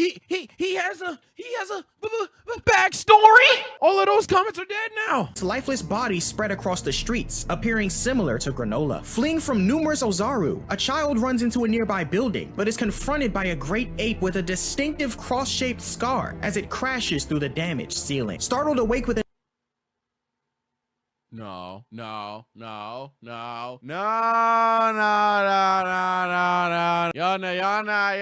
bringing, niggas lying now. Now we're lying. I rebuke that this is about to happen, actually. No, I refuse to believe that what I think is about to happen is about to happen. There's no fucking way. In his spaceship, Granola, who is dreaming having recently acquired 7-3, continues to fly off, informed by Oatmeal that they aren't being followed. En route to the base of the Heaters, Oatmeal questions Granola's lingering animosity towards the now diminished Frieza force, pointing out that Frieza has been dead for years and the force is but a shadow of its former self. Granola, however, reveals that his resentment stems from the Saiyans who annihilated his race known as the Ceruleans, emphasizing that the Saiyan race met its end due to a meteor destroying their homeworld, depriving him of the chance for revenge. Meanwhile, on Beerus's planet, Goku secures the Oracle Fish, allowing Whis to administer sleep-inducing vitamins to counter his insomnia. Vegeta questions if the fish can really suffer from a lack of sleep, and Whis explains that the Oracle Fish's sleep troubles could mean a bad omen for the future or merely a benign occurrence. Disappointed, Goku states he thought someone strong was going to appear again, and hearing this, Beerus wakes up from his nap, yelling at Goku for his addiction to fighting, as he always ends up dragging I want to fight someone strong crap. You always wind up in over your head and then somehow screw me too. That's crazy. him in the middle of it. Post this, Goku and Whis resume their training, with Goku seamlessly entering the perfected Ultra Instinct state. So like, I read the moral arc and I knew that he could probably do it, but my nigga can do this like my glorious king. Let's go. Can he beat Goku? No. I don't care. Name the character. Can't beat this nigga. At will. Ready to get things started, Goku leaps high above Whis, splitting himself into multiple illusions to attack. Whis, however, dispatches the illusions with ease. He's him. All praise my glorious king. This nigga got after image, shadow clone jutsu, and multiform. Now multiform sucks, but still, what the fuck? You can't stop him. Meets Goku high above and kicks him back down to the surface, telling the Saiyan to develop his own style as the two continue. Observing from the sidelines, Vegeta questions Beerus about Whis' use of Ultra Instinct, to which Beerus clarifies that angels are always in the instinct state. As Whis continues sparring with Goku, he conveys that mastering Ultra Instinct is only the beginning and mentions a hierarchy of control, with the Grand Priest surpassing both he and Mirrus in mastery. This prompts Goku to question his status at the bottom of the ladder, to which Whis states that he has more room to train and grow, heightening. So Goku say I'm at the bottom. What I mean to say is that you have at least that much room to train and grow. Doesn't that excite you? Goku's enthusiasm. Questioned by Beerus if he intends to master Ultra Instinct, Vegeta declines, opting to surpass Goku another way. Beerus states it might be possible and hints to an alternative path for growth, emphasizing that Ultra Instinct isn't the only technique of the gods. This revelation shocks Vegeta as Beerus continues, noting that Ultra Instinct is the specialty of the angels, and that gods of destruction use a different technique, refraining from having to keep their— Or did you really think us gods of destruction will run around using a move where you got to keep your heart and calm and tranquil? Exactly. I like that. If you're going to tell me that Beerus is inexplicably stronger than people, which by the way in the manga they actually handled well when he fought Vegeta. That's literally all I'd be asking for. I ain't gonna lie, show me a different technique. This is where I like this. They obviously have Hakai techniques. There should be no reason why Destroyer gods were all like, oh shit, now none of us can beat Goku. No. We have our bag too. Their hearts calm. Vegeta inquires if Beerus will teach him this technique, but he refuses. Getting off to exercise though, he turns to Vegeta. If you see anything you want, feel free to steal it. Oh shit. Encouraging him to seize any opportunity for improvement as the Saiyan follows close behind. Elsewhere in the universe, Granola arrives at the Heater's base, dragging OG-73 along. He encounters Soshiru, a fellow bounty hunter, who, upset with his own earnings, marvels at the artificial life form that Granola managed to obtain. He proposes pretending as if they captured 7-3 together and split the bounty, but before he can lay a hand on the glass tube, Granola intervenes, threatening Soshiru's life if he makes another move. And damn! This Granola nigga kind of... Nigga said, yeah, I ain't gonna lie, gang. I ain't gonna lie, bro. I ain't gonna lie. You starting to piss me off, bro. Like, spirit gun, nigga. I will kill you. Like, back the fuck up, bro. Proceeds inside. Within, the leader of the Heaters, Elec, accompanied by 3 other Heaters, greets Granola as he hands over the bounty. After receiving payment, Granola inquires about Elec's plans for 7-3. Elec dismisses the notion of building an army, but expresses the desire to gather intel, believing information— Yo, one nigga got a hot top fade, now this nigga got the Lucio cut. I didn't mean to say Lucio cut. Hey, shout out to niggas that get the joke. And its grants control over the universe. Expressing little interest in the conversation, Elec informs Granola that there are no more assignments for now and drops a bombshell, revealing Frieza's revival. This revelation shocks Granola, as Elec states that regardless of how he's returned, potential business partners are running scared throughout the universe, making it impossible to make deals. Driven by the prospect of revenge, Granola demands Frieza's whereabouts. Despite Elec warning about Frieza's enhanced power since his return, Granola persists. Suddenly, one of the Heaters identified as Gas intervenes, knocking Granola down and restraining him. A nigga with dreads named Gas may be the most niggified shit Dragon Ball has ever done. Elec emphasizes the need for careful planning before confronting Frieza, and Granola reluctantly agrees to wait as Gas lets him go. Calmly rising, Granola tells Elec to inform him when there are more jobs to do and leaves, subsequently vowing that Frieza will die by his hands. Departing, Elec discusses with his family the potential threat Granola poses if he surpasses Gas, their family's strongest member. Though Gas is confident in his own power, Elec plans to use Frieza to eliminate Granola and focuses his attention on 7-3 to locate Zuno.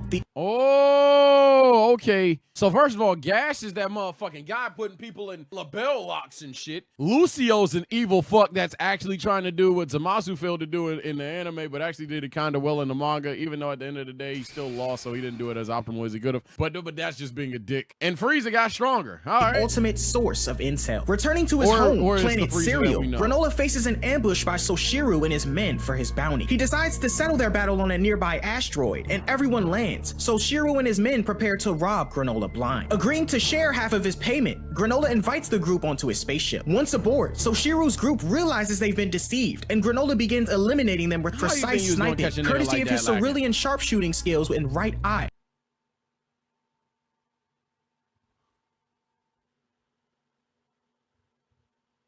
What am I going through? What the fuck? Granola Uchiha over here. If Dragon Ball is getting to a point where they get hacks too, because they've already had a lot of hidden hacks that like are low-key slept on. But if they're getting mainstream hacks like a Fucking Sharingan?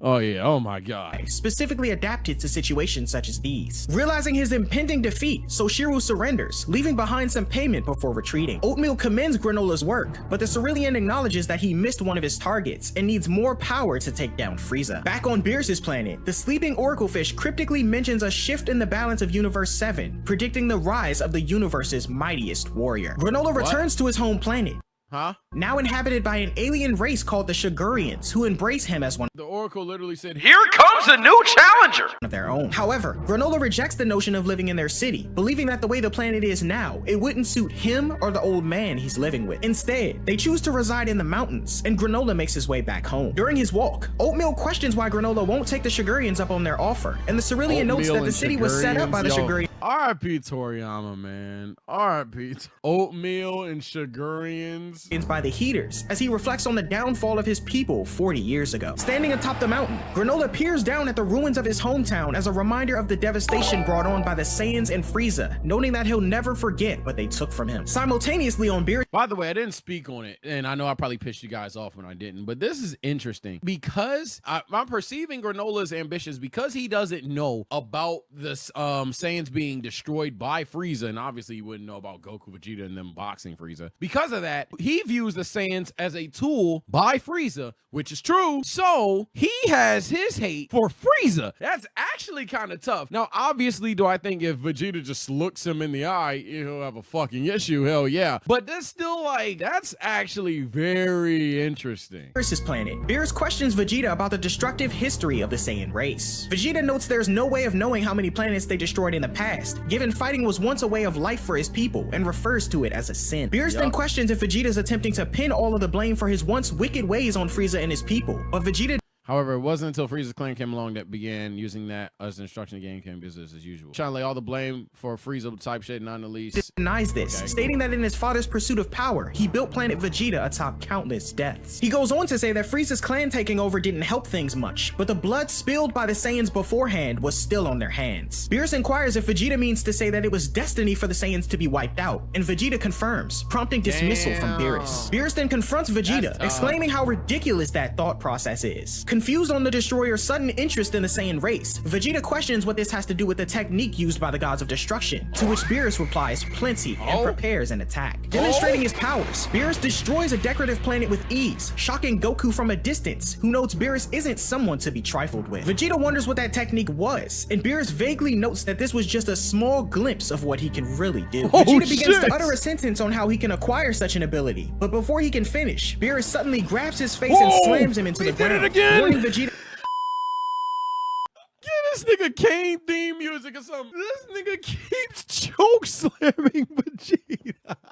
This is the second time he's choke slammed Vegeta like this, bro. As long as doubt weighs in your soul, this power will never be yours to wield. That's crazy, bro. That clinging to the sins of his race will hinder his ability to wield the power of destruction. Beerus then violently throws Vegeta to the side and drops a bombshell, disclosing his role in advising Frieza to destroy the Saiyans' homeworld. This revelation shocks Vegeta as Beerus mocks him, noting that it wasn't destiny after all, and threatens to obliterate Vegeta as well.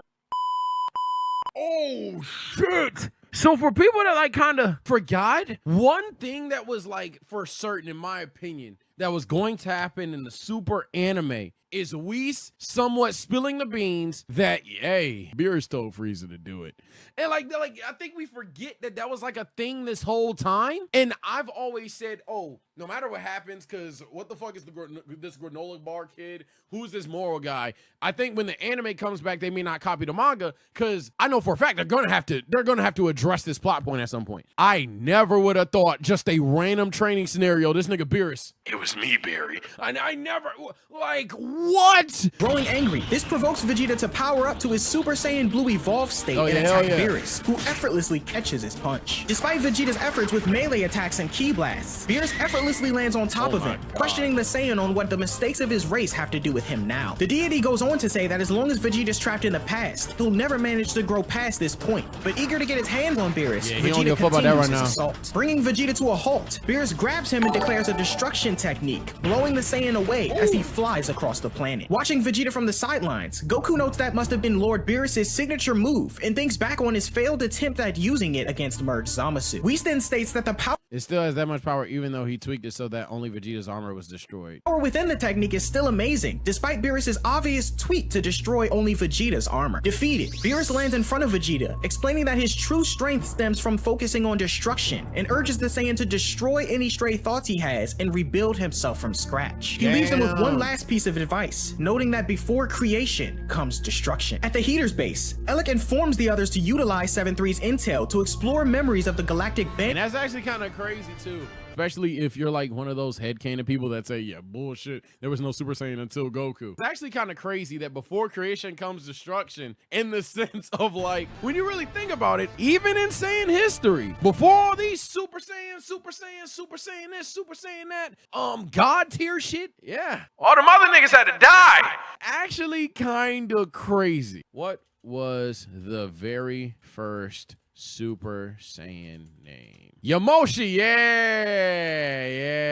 Interrogating Zuno and tells the biggest among He them, was either the Oil, to god or write the down Super the Saiyan. Either way, coordinates. point remains. Continuing Let's to move on. observe the footage of Mirrors and the Galactic Patrol ambushing the others, the Heaters witness all the prisoners getting released at once, as Oil questions what could have happened. One of the Heaters' servants mentions that Moro used the power of something called the Dragon Balls to make this happen, and explains that they're wishing balls created by the Namekians that can grant any wish. Piecing together this new information, Elec concludes that the Dragon Balls must have been the reason for the odd occurrences in the universe, including Frieza's revival. One of the other Heaters, Maki, ponders on who the Namekians were, and Gas informs her that they were a tribe that once lived on planet Cereal. Given the extinction of all previous life on all this shit is reminding me of the Gross sisters from Proud Family are blue because they're just that black. Yeah, Google it. Cereal, Oil assumes the Namekians are gone. Fucked up but Elec shit mentions you a over lone here. survivor named Manito living on Cereal with Granola. so Back on crazy. planet Cereal, Granola That's arrives so home crazy. with water and encounters Manito, who thanks him for being so generous. During their conversation, Manito questions if Granola will be heading out again, but he says no and states that Frieza's been brought back to life. He goes on to say that he'll be the one to take the tyrant down, prompting Manito to advise Granola against seeking revenge, citing his insufficient strength. Granola then looks over, contemplating using the planet's Dragon Balls to acquire more power, but acknowledges his inability, needing a second Dragon Ball to summon the dragon. Manito notes that the final ball has been lost for nearly 40 years, prompting Granola to state that he'd have to search the entire planet to find the tiny ball, similar to the one in his hands. Am I fucking high, or is this a Third set of Dragon Balls. These shit's probably weak as fuck. Little dragon corn. Oh my god, bro. 3 sets of Dragon Balls, man. Cause you got this, you got Namek, oh shit, that's 4. Damn, they probably calling me a casual now, but fuck it, we ball. As Manito begins to explain to Granola the original They're probably purpose of the calling me Dragon casual. Balls, simultaneously Oh, on shit. planet Namek, the Grand Elder Mori is teaching the shit. Namekian children as well, noting that other shit. planets inhabiting Namekians can also possess their own version of Dragon Balls. He likens this to planet Earth's with Dende, and although questioned on what happened to the Namekians in the far reaches of the universe, Mori remains unsure, considering the possibility that they perished long ago. Back on Cereal, Manito notes that when he dies, the planet's Dragon Balls will go with him, and Granola wonders if they could Shadow clones, Goku Susanoo, and Minato. You like Naruto, don't you, Tori? use them to restore the planet to the way it was 50 years ago. However, Manito dismisses the idea, believing it selfish to revive those who have perished and kick the Sigurians out of their new home. Out of options, Granola insists Frieza and his forces will need to be destroyed, but Manito notes that revenge isn't the way to handle things, as it will only give rise to new enemies. Reluctantly, Granola agrees to Manito's counsel to enjoy his current life without are we vengeance. serious? However, as night falls, Granola learns from the news that a young boy has found the second Dragon Ball, and it's being studied at an institute. Adopting a disguise, Granola infiltrates the city, sneaks into the institute, and steals the Dragon Ball, escaping into the mountains. There, he places the 2 Dragon Balls down and consults with Oatmeal on the spell to summon the dragon. Granola chants aloud, and a beam of light emanates from the Dragon Balls. You only need 2? Releasing the dragon god Toronbo, who tells Granola to state his wish. Granola then declares his desire to become the strongest warrior in Universe 7. Noting that Granola wishes to become the strongest life form apart from the gods themselves, Toronbo states that it's possible to make him stronger stronger than he already is, but can't increase his power beyond his latent potential. However, the dragon goes on to say that Granola could become the strongest if he agrees to a certain condition. What the fuck? This bargaining ass dragon. Yo, I don't trust this Blue Shenron. Nah, Blue Shenron up to some shit. That nigga made a wish. All you're supposed to say is, your wish is my command. What this guy doing? Hey, I can't make you stronger than gods, and I can't make you stronger than what your potential could be. Unless... Like, whoa, what you got going on? To take down Frieza at any cost, he declares he'll do whatever it takes. Back on Beerus' planet, Vegeta persists in training, attempting to use Hakai to obliterate a small rock, but unintentionally destroys it with a simple energy blast. Beerus corrects him, explaining the process the gods of destruction follow to turn something into nothing, and demonstrates the technique, triggering a massive explosion. Nearby, Goku trains with Whis, speculating on who between he and Vegeta will become the strongest in the universe. Whis suggests it may be someone else entirely, and although unsure of anyone stronger than the Saiyan duo, if any, the Oracle Fish awakens, prophesying the rise of the ultimate warrior. Vegeta, overhearing this, suddenly appears, showcasing the destruction ability by obliterating a tiny pebble, declaring his imminent conquest over more formidable adversaries. Okay, Vegeta. Okay, Vegeta. Back on Cereal, Torumbo departs, leaving Granola alone with significantly longer hair. What the hell? Why he? I have so many questions! After testing his newfound might and seamlessly destroying a gigantic boulder pulled from the planet, Manito, sensing the aftermath, wakes up from his sleep. Rushing into the kitchen, he notices the Dragon Ball is missing and finds Granola outside, who admits to having used the Dragon Balls to become the strongest in the universe. Aware of a condition to obtain such power, Manito learns from Granola that he accepted it, warning the latter to be wary, as there's no better way to make new enemies than to brandish the power he now possesses. Confident, Granola asserts he can handle any threat that comes his way, but Manito disputes this, exclaiming that he may be the strongest now, but there's no telling who'll come forward in the near future. Having Minato is just spitting. Yeah, that's gonna be the flaw in this wish. If he were to just teleport to the planet, yeah, he's whooping whoever. But overall, yeah, somebody might just surpass you at some point in time, gang. Heard enough though. Granola tries to detect Frieza's presence on nearby planets. You're new to this anime of Dragon Ball, huh? But unable to find him, he opts to get the information from Ellic and flies off toward his spaceship. Flying toward his destination, Granola's observed by Whis as Goku and Vegeta question the Oracle Fish on who's truly the strongest in the universe. Refusing to answer, he flies off, and aboard his spaceship, Granola trims his hair while Whis monitors the unfolding events, foreseeing potential turmoil. 2 days later, Granola arrives at the Heater's base and confronts the group, demanding Frieza's location. He asserts his status as the strongest in the universe, but dismissing him, Ellic instructs Oil to remove him from the room. Oil throws a punch at Granola, but the latter effortlessly repels Oil with a fraction of his power. Curious about Granola's proclaimed strength, Ellic orders Oil to engage him in combat. The one-sided fight unfolds as Oil charges in and attempts to smash Granola, who kicks him across the face. Oil persists in chasing Granola, but the fighter dodges every blow, surprising the others. Granola leaps into the air and fires finger blasts that create holes in the floor around Oil, which collapse and send him crashing down below. Granola calmly insists that Ellic call off his henchmen, but confident, he asserts they aren't done yet. Oil then rises from the floor with the broken tile and hurls it at Granola, but the fighter uses destruction to turn the object into smithereens.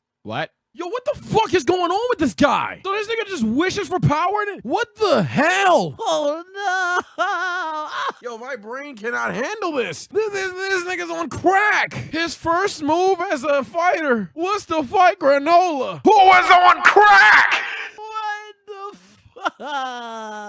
Using magic, Maki tags in with energy blades and charges in, swiping at Granola but misses every attack. Granola then expertly uses his scarf to bind Maki's hands and slams her to the ground. When Gas intervenes and cuts her loose, Ellic holds him, satisfied yet intrigued by Granola's power. Ellic presses Granola to disclose the source of his strength, to which he confirms the use of the Dragon Balls. This revelation surprises the Heaters, excluding Ellic, who figured as much, as he tells Granola they don't know exactly where Frieza is yet, but they'll alert him when they have some information. And now Lucio 100% is going to try to get the Dragon Balls. He was already curious, but after seeing some shit like this, knowing that you can make a wish like that, it's over. Granola agrees to head home for now, but notes he doesn't have much time to spare, as his life will be ending soon. Maki questions this, as Granola is only around his 50s and is supposed to live for 2 centuries given his DNA. But That's what I thought the wish would be. That's what I thought the wish would be.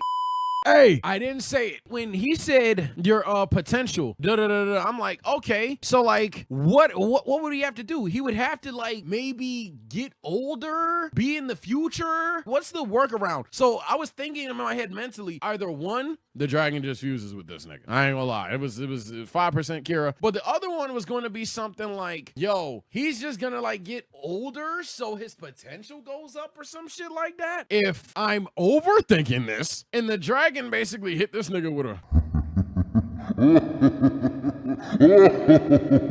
a soul for a soul. And this nigga just basically could have lived till like he was 200 and he just said, yeah, you can have all of my lifespan. Just gotta kill bro real quick. That dragon is a liar. Sacrifice, as he gave up his remaining 150 years of life in exchange for his new power. We then witness a flashback of Granola's conversation with Toronbo.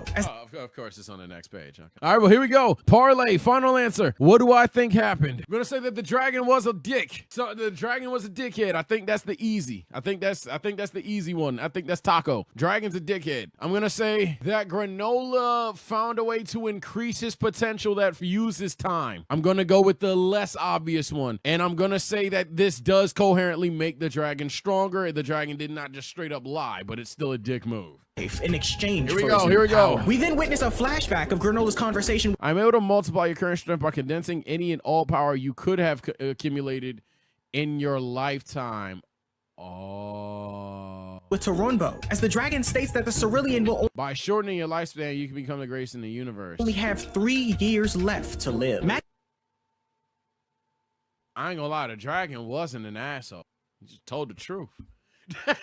Yeah, I think my slip just skunked. I think I got nobody paid. Maki questions Granola's insane way of thinking in search of revenge, but undeterred, Granola tells Alec he'll be waiting and departs. Later, also telling these niggas about the Dragon Ball, flexing your strength for it, and then walking away with them having this knowledge may be the dumbest shit someone has done in a long time.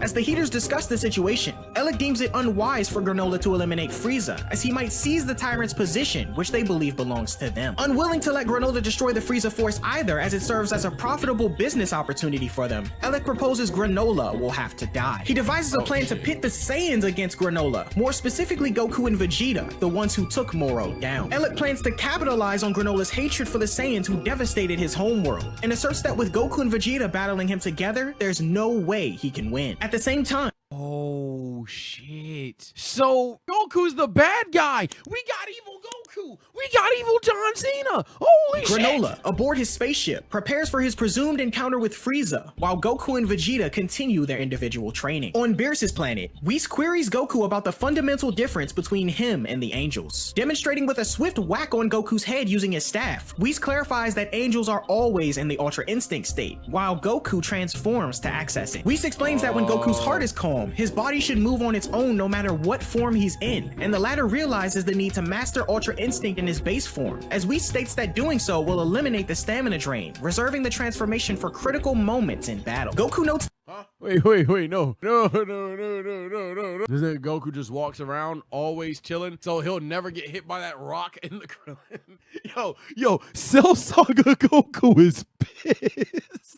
So you're telling me that this nigga's training so in base he'd never get hit by that pebble? That he's just always on go mode? Literally? Oh my god, Cell Saga Goku is crying in the car. for critical moments in battle. Goku notes this process may take a while. While training, your rival should be yourselves from a previous day. Work hard to show you up type shit. No, not But type Whis shit, type says shit. time may not be on his side, as he encourages both Goku and Vegeta to grow stronger, hinting at an unusual event unfolding in the universe. Meanwhile, Granola returns to his home planet, Cereal, opting to wait in his spaceship until he receives Frieza's location from Alec. Oatmeal expresses concern for Naito, but Granola reassures him that he's fine, explaining his enhanced right eye can monitor the Elder Namekian due to his wish. At the Heaters base, Oil and Maki prepare to visit Earth. Before their departure, Alec instructs them to consult Zuno to discover the whereabouts of the Saiyans Goku and Vegeta. Leaving, Alec confers with Gas, who wonders if their current efforts are really necessary just to deal with Granola. He expresses a desire to have battled the Cerulean, but Alec calms him, telling Gas that although he may have won, he'd hate to think of the worst case scenario. Alec reassures his brother that he'll have the chance to fight, and notes that if all goes well, the new supreme force in the universe will be the Heaters. Weeks later, Oil and Maki land on Zuno's planet. Despite finding the idea of kissing Zuno distasteful, Maki endures it and secures 10 questions due to her assertive nature. Meanwhile, Goku and Vegeta— Every time, chat. Every time, huh? Non-God, hey, run for your life. Freaky ass. Come on, man. Like, what's that? What's that? Questions due to her assertive nature. Meanwhile, Goku and Vegeta progress significantly in their training. And so, time passes as Oil and Maki arrive on Earth, having questioned Zuno on Goku and Vegeta's weaknesses. They show up at Goku's house first and confront Chi-Chi, questioning if she can summon Goku to Earth, as they've heard he isn't one to defy her commands. Chi-Chi mentions her money troubles aloud and considers contacting Goku, prompting Maki to assert that money's no object and they have the perfect job for her husband. At Capsule Corporation, Bulma, accompanied by Chi-Chi and the Heaters, contact Whis, informing the Saiyan pair of the proposition to defeat the supposed universe's strongest being. This title shocks Goku and Vegeta, who question if this was the person the Oracle Fish was talking about, and Whis confirms this may be the case. Vegeta cuts in and asserts that he intends to fight, as no one may claim the title of the strongest in the universe without defeating him first. He tells Goku there's no need for him to tag along, but excited, the Saiyan says he's coming too. Having confirmed their plans, Maki and Oil thank Bulma as they step into the hallway, having completed the first step in their master plan. On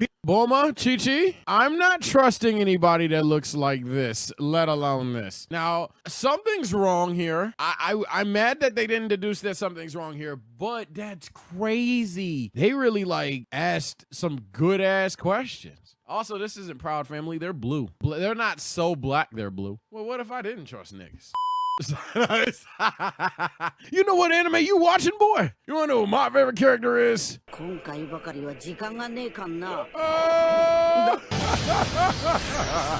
Let me stop, man. I mean, look at her fucking face, bro. I am not trusting her.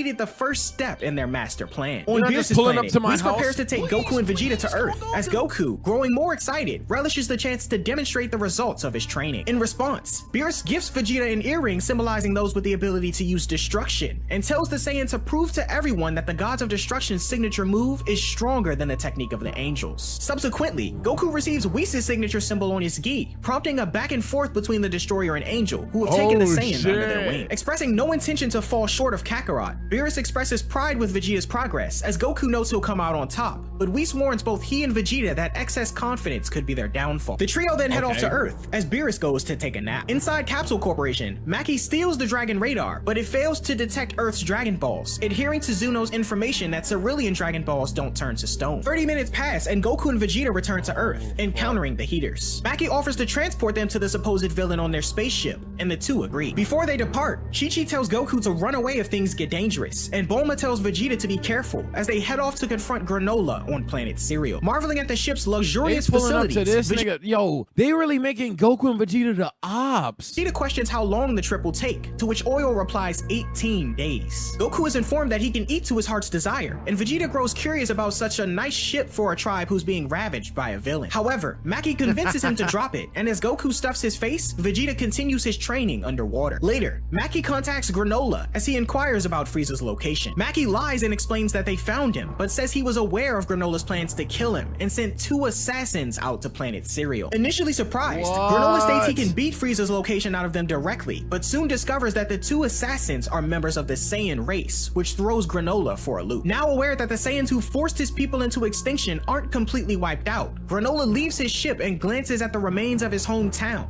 eager to avenge his people after 50 long years. After enduring 18 the fuck, yo, these niggas are, God, they don't even know they getting played, bruh. days of space travel aboard the Heater spaceship, Goku and Vegeta, accompanied by Maki and Oil, reach planet Cereal. Despite receiving directions from Maki on Granola's location, the Saiyans note the absence of potent key signatures, assuming the enemy must be suppressing his power. Departing for the impending confrontation, Maki instructs Oil to spy on their battle while she stays behind, anticipating the arrival of Elec and Gas. Flying towards Cereal, Elec remarks that it's been 4 decades since the Heater's last visit, and Gas reflects on the unpleasant memories associated with the planet. At the same time, Goku and Vegeta continue their flight toward the mountains, the latter finding it odd that the newer cities on the planet haven't been I'm sorry if that if my reaction just so like mellow at this moment, but like these niggas are so hell, bruh. At all. Suddenly, Goku and Vegeta come under a relentless assault of accurate and deadly sniper shots from a mountainous forest. Dodging with difficulty, Vegeta transforms to Super Super Saiyan for improved evasion, and when the attacks stop, Goku attempts to tap into the instinct state in his base form. Recognizing another barrage incoming, the Saiyans track the shots to an empty clearing, much to their surprise. The barrage intensifies from above and below, surpassing the Saiyans' ability to keep up. Suddenly, Goku is incapacitated when a sniper shot hits a pressure point on his neck, prompting Vegeta to administer one of their 2 sensu beans as Goku regains consciousness. Vegeta scolds Goku for relying on an imperfect Ultra Instinct and tells him to dodge using his mind for now, or they'll both be killed. Goku then matches Vegeta's Super Saiyan state, employing his mental acuity instead of Ultra Instinct, and fires toward the hidden assailant, revealed to be Granola. Granola's movements prove faster Nigga, Goku tried to use this as a training moment, almost died for that shit, nigga. than instant transmission, attributing it to numerous nameless techniques acquired through his wish to become Universe 7's strongest warrior. Disclosing his identity as the last of the Ceruleans with a grudge against the Saiyans, Vegeta questions this. Rather than explaining though, Granola takes to the skies, unleashing a technique resembling destruction, triggering a massive explosion. When the dust settles, Goku and Vegeta appear undamaged. Concerned about Granola's prowess and suspecting he might be able to replicate their techniques, Goku proposes a cooperative attack. Vegeta, however, declines, aiming to prove his superiority, but concedes that Goku should face Granola first to settle the score. Goku lands in front of Granola and states he'll be fighting first, confusing Oil, who watches from a distance, questioning why the Saiyans aren't fighting together. Granola questions Goku on why they aren't transforming into great apes, prompting Goku to note that they can't use that transformation anymore, but transforms into Super Saiyan God, explaining that thanks to their training, they've got more transformations up their sleeve. Granola charges in, swiping at Goku, who barely manages to... At some moment in time,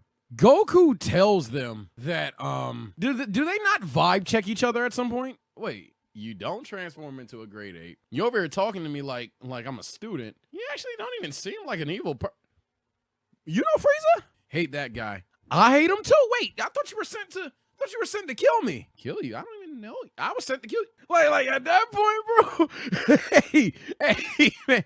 Hey, one of the questions I'm definitely asking, is there any point in time where Goku, Granola, or Vegeta will figure out before any of those 3 die? That is a crazy wish, bro. Continues his assault with a flurry of This maneuvers. nigga hit a spin Having move? trouble keeping up with the Cerulean, Goku incorporates Ultra Instinct with his Super Saiyan God form to match Granola's onslaught. Vegeta, realizing that the technique becomes more accurate when used in conjunction with the Super Saiyan form. Goku continues to dodge a flurry of Granola's blasts, but Granola once again lands a pressure point attack that cripples Goku and drops him out of his God state. This shocks Goku. Stop the training! He's knocked you out already. You son of a bitch. Yo, my glorious king, stop trolling this nigga, bro. He has knocked you out twice. Vegeta, as Granola, standing over Goku, notes that even a flawless fighter can't hide his vital points from him. He explains that as Goku dodged, he observed his blood flow and muscle movements, attributing his perception to his evolved right eye, the sharpest in the universe. So, fucking Sharingan, this nigga has the... Byakugan! This nigga sees chakra points. And bro got gentle fists. Yo, Granola's hacks, bro. Vegeta, meanwhile, begins to suspect that there may be more to the situation than Granola being a simple villain, and explores the ancient ruins of planet Cereal. At the same time, Granola notes that Goku's been holding back and demands his full strength, declaring that he doesn't care if he kills Goku before learning Frieza's location, as Vegeta will still be alive to reveal it. Goku, realizing Granola's desire to take revenge on the tyrant Frieza, becomes confused on the Cerulean's supposed villainy. However, eager to speed things up, Granola raises his ki This nigga's a crash shot. Wait. even further, expressing confidence in his strength above the Saiyans. Granola, bro, if you stop crashing out for like 5 more seconds, dog, you... Granola a cool nigga, but he a crash out of hell. Goku then ascends to Super Saiyan Blue and continues the battle, exchanging blows with Granola that cause tremors and alarm the Shigurians, who question what's going on. As the battle intensifies, Vegeta's suspicions are confirmed when he finds a large great ape footprint in the ruins of Granola's hometown. Goku maneuvers skillfully, dodging a barrage of attacks and delivering a powerful kick. Granola evades and retreats into a forested area, skillfully dodging blows and blasts before launching a counterattack with a flying kick using his scarf. Hurling through the trees, Goku withstands the assault, but is met with a powerful punch from Granola that he manages to block. Goku retaliates with a kick that Granola blocks as well, and ultimately sends Granola flying with a powerful blow to the face. Granola responds in kind with a kick to Goku's face, and when the Saiyan recovers, he unleashes a formidable aura, causing a fiery explosion that devastates the surrounding trees. These niggas Granola, boxing! recovering from the shockwave, observes Goku's altered stance, detecting changes in his blood flow and cell movements. What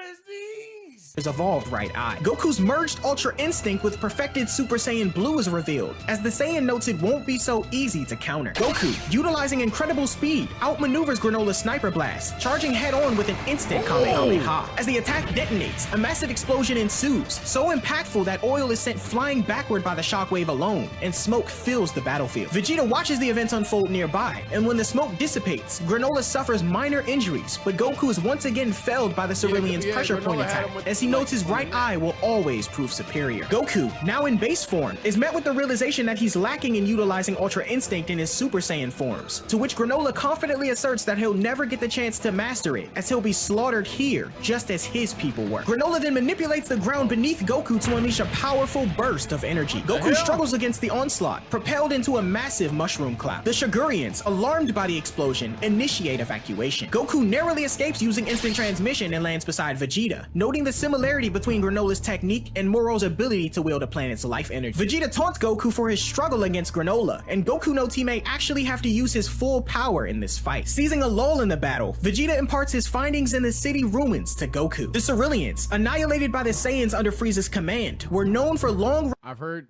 old tales of a tribe in this area with right eyes specialized for sniping. Yes, and it was Saiyans under Frieza's command who wiped them out. We likely stand amidst the ruins, but okay. Ranged attacks using their evolved right eyes. Goku and Vegeta realize Granola is the last surviving Cerulean seeking revenge, and the Heaters deceive them about his villainous nature. Oil overhears the conversation. GG's. Vegeta got it. GG's. What's the contingency? But remains committed to their plan. Convinced that defeating Granola is the only way to prove the Saiyans are no longer enemies, Goku returns to the battlefield and appears in front of the Cerulean, unveiling what the fuck? But okay, all right, so much just happened just now. Okay, one, again, what the fuck? Two, yo, so Vegeta's a dub, but like we can't just go back and be like, hey, Granola, chill, wait, hey, Listen to me! just talking always works, man. But I mean, I guess this is how you gotta do it. Go ahead, box. Ultra Instinct. Granola, shocked, faces Goku anew, noting that he can't perceive any vital areas. Goku, utilizing the enhanced form, engages in a relentless assault. Granola struggles to perceive Goku's movements, unable to detect any pressure points in his ascended state. The battle intensifies, with Goku dodging all of Granola's attacks using perfected Ultra Instinct. Granola rushes in to deliver a devastating blow, but Goku halts and lifts him overhead, similar to his battle with Moro. In an instant, Goku overpowers Granola with a flurry of air punches that sends him crashing into a giant boulder, as Vegeta watches from afar. Vegeta believes that victory is imminent, but notices Granola's energy hasn't diminished as expected. Goku lands in front of Granola, telling the latter he's stronger than he expected and urges him to walk away, stating he can spar again with them some other time. However, Granola confidently states that he's far from finished and explains that he split his power in half before starting the fight. It's not long before he reveals that Goku's been fighting an illusion this entire time and disappears. Vegeta— This nigga really hit him with the... Are we serious? This nigga really is Itachi on crack. This nigga's crazy, bro. Simultaneously pointing out that the real Granola's been in his spaceship the whole time. As Vegeta glances back, the real Granola disappears, appearing in front of Goku to strike a pressure point over his heart, causing him to revert from perfected Ultra Instinct. A final devastating blow sends Goku flying through the air and crashing through the forest, as the real Granola stands uninjured. Teetering on the brink of death, Goku lies motionless, as Granola reveals his deceptive tactic of splitting his power, creating an illusionary clone to fight Goku initially. As Goku lies vulnerable, Granola prepares to finish the job. However, which worked for me since your accuracy drops over time in the silver hair form. I knew I could find an opening eventually. Damn. So it's still implied that Goku, so that's actually a genius way of doing it, because it's still implied, not saying that Goku would beat Granola, but it's still implied that like, yo, if that was his real body, Granola would have a hard time hitting a vital point, yada, yada, yada. So that's crazy. Goku lies vulnerable. Granola prepares to finish the job. However, Vegeta intervenes, impressed by Granola's abilities. Vegeta asserts that he'll be fighting Granola while Kakarot remains unconscious, prompting the Cerulean to note that he doesn't care which of the Saiyans dies first. Vegeta then taunts Granola, announcing his intent to confront the warrior at full strength, and declares the impending demise of the Cerulean race. Oh, what the hell? Responding to the explosions and earthquakes caused by the battle between Granola and the Vegeta. Hey, gang, I thought you were a good guy now, man. What's going on? I'm getting Namek flashbacks, man. What's going on, bro? Vegeta. Saiyans. The Shigurians hastily evacuate their colonies. On the battlefield, Vegeta positions himself between Granola and the unconscious Goku, asserting that fusion or clones won't stand a chance against him. Granola, discarding the need for clones, declares that he no longer conserves his strength for his ultimate goal of killing Vegeta's boss, Frieza. Despite Vegeta's assurance that he's no longer affiliated with Frieza's army. This nigga just refuses to believe Vegeta. If you gonna crash about anything, tell this nigga that you got it wrong, bro. Remains steadfast in his desire to exterminate all surviving Saiyans, regardless of individual involvement in the destruction of his people. With words proving futile, think what you want, but know that I was a child when the Saiyans invaded this. That has nothing to do. Vegeta swiftly transforms into his Super Saiyan Blue evolved state, telling Granola to prepare himself to meet oblivion. All Vegeta has to do is say, if Frieza blew up planet Vegeta, and this is over. What? Vegeta triggers seismic activity to surround Granola with bits of the planet and detonates them simultaneously, causing a massive explosion. However, Granola, unimpressed, dismisses Vegeta's destructive capabilities as lacking. Employing his destruction-like technique, Granola lifts and destroys a substantial rock behind Vegeta with ease, utilizing the impact of the explosion's direction to deliver a powerful punch to Vegeta's gut as a demonstration of his superiority. Though winded, Vegeta retaliates with a point-blank ki blast. You see, the difference between Goku all finesse and weaves, counter technical. Goku like a Daniel Bryan ass nigga. This is like a Big E's wet dream match. This is just two niggas just boxing. Two ooga booga niggas. Granola launches precision shots into the water, forcing Vegeta to evade by flying down a waterfall. Utilizing Oatmeal's assistance to enhance his precision, Granola aims and fires a potent energy blast directly at Vegeta swimming in the lake. Vegeta manages to catch the blast underwater, but struggles to halt it as he slides toward the surface. Despite Granola's confidence in the attack's success, Vegeta manages to destroy it, propelled out of the water by the resulting shockwave. Acknowledging the strength of the Saiyans, Granola remains convinced that his wishes made him the most powerful being in the universe. Vegeta, acknowledging that Granola's strength and techniques surpassed his own, remains unwavering in his confidence to win the battle. Granola questions if the Saiyans' ego I don't follow. Has that overlated ego left you unable to accept from reality? Seeing the It's truth, but Vegeta tells him to shut up and fight, prompting Granola's silence. As the battle resumes, Goku awakens, experiencing intense pain from Granola's pressure point to his heart. This nigga Goku. Oh man, that shit. Questioning what's going on, Goku witnesses Vegeta and Granola exchanging blows in midair, as Granola knocks Vegeta into a forest below. Vegeta unleashes a ki blast barrage at Granola, who utilizes his destruction-like technique to blow them away immediately. Met with a larger blast moments after, Granola deflects that one as well, and attempts to hit Vegeta with a blast of his own. Amidst the battle dust, Granola unintentionally damages part of the ancient Cerulean ruins, enraging him further. Vegeta taunts the last Cerulean by exposing his lack of battle experience, aware that Granola has only recently acquired his power, which Granola naively confirms. Despite this observation and talk of training, it appears the gap in power is too great for Vegeta to overcome. Granola lands a powerful kick to his stomach, and although he's able to briefly hurt Granola by delivering a sharp elbow strike to his leg, Granola quickly kicks him away and regains his composure, claiming that it's certain he'll win here today. Vegeta, on the other hand, is invigorated, knowing that no outcome is ever certain, the one thing he truly loves about fighting. This is the most I've liked Vegeta in a long time. And like, I haven't paused. I kind of been letting the fight cook because it's a long video. By the way, you guys said you want a long video, so please like this video the fuck up. I ain't gonna lie, I want 3K this time. Because y'all were geeking for a longer video in the last comment section in this chat, all that shit. But this is seriously the most I've liked Vegeta in a long time. He's just like, not even self-actualized. He's just accepted what he's done in his past is sin. Not even just as something that like, yo, I regret my past. No, he accepts that shit as a sin, but he also knows what he wants now. It's not this limitless chase towards Kakarot. It's just this path to power. He just wants to be that motherfucking guy. He doesn't care about Kakarot's talking to me. I must match him. Like all that shit. Like this is like all I've been asking for Vegeta, and he's still a cocky fuck. He's actually a little bit wiser than normal. I don't even know if I'm putting this into words the right way, but I'm loving this new version of Vegeta. It's not exactly entirely new, but an evolved version of Vegeta, I guess I should say. lust of Saiyans and attacks again, but Vegeta is able to defend himself much better than before as he continues his speech. He says that rankings of fighters reflect only a moment in time and that his strength is constantly growing, even compared to a few minutes ago. Granola then declares that if what Vegeta speaks is true, then he should finish the Saiyan off, landing a pressure point attack that shatters Vegeta's battle armor and painfully drops him down to base form. Vegeta struggles and coughs blood onto Granola's arm, still held up to his pressure point. His head slumps forward, but he doesn't fall, beginning to laugh instead. He goes on to say that he's experiencing a feeling that's been lost to him for a long time, as there's no planet to save, no people to protect, just pure battle. He glares at Granola with he's crashing out.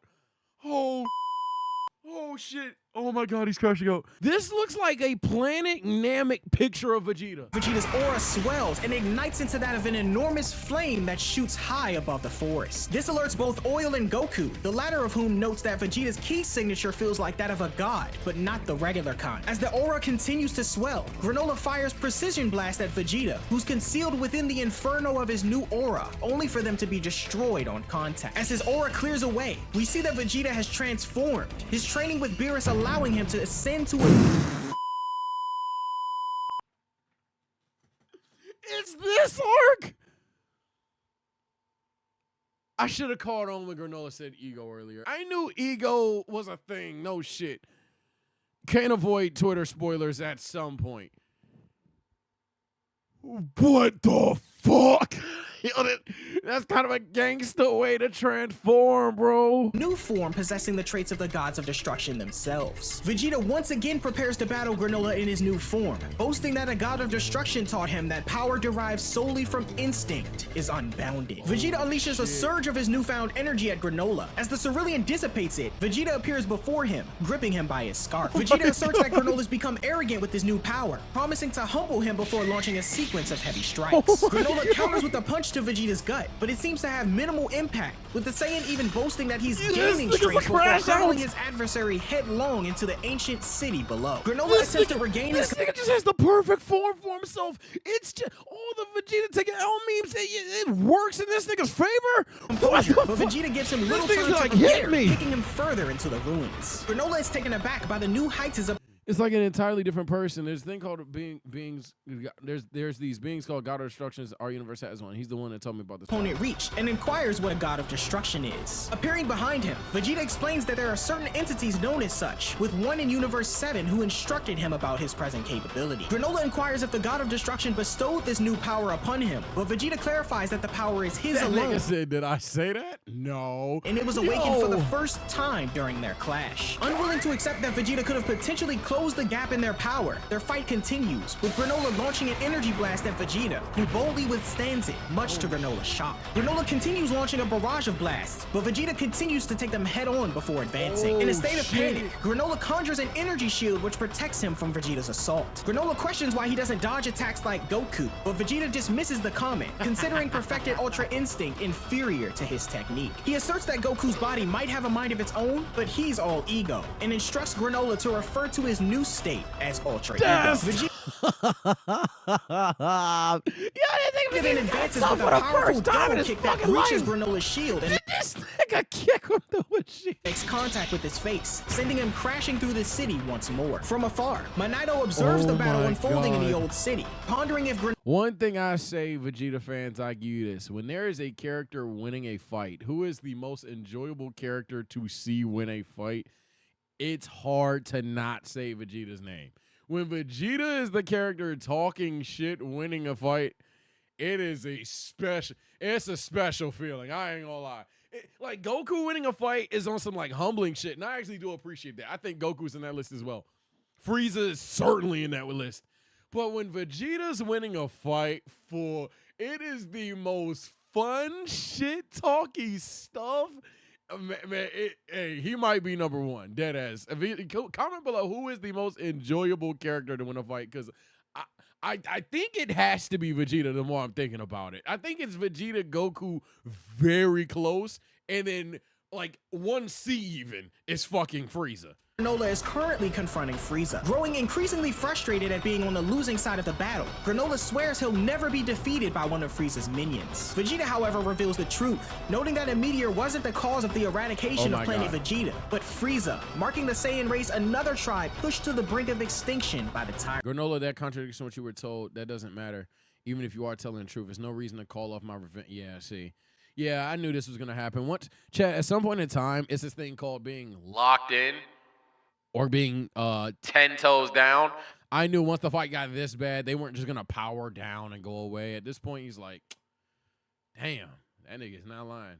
Still saying though. Is shocked at this revelation. Granola asserts that this is no reason to cancel his vendetta against the Saiyans and punches Vegeta, who takes the blow and asserts Granola can believe what he wants as he kicks him into the distance. Recovering, Granola lands atop the city ruins, Oatmeal pointing out that the Saiyans appear to be victims as well. He attempts to point out the discrepancies in Vegeta's statement against the Heaters, but bent on revenge, Granola decides to discard him, claiming that he no longer requires his assistance now that he's the most powerful being in the universe. Oh, this nigga's completely crashed out. He went from he's crashing out to he's crashed out to nah, that nigga's wrecked. that nigga's wrecked. Yeah, no. This nigga just 1,000,000% told you.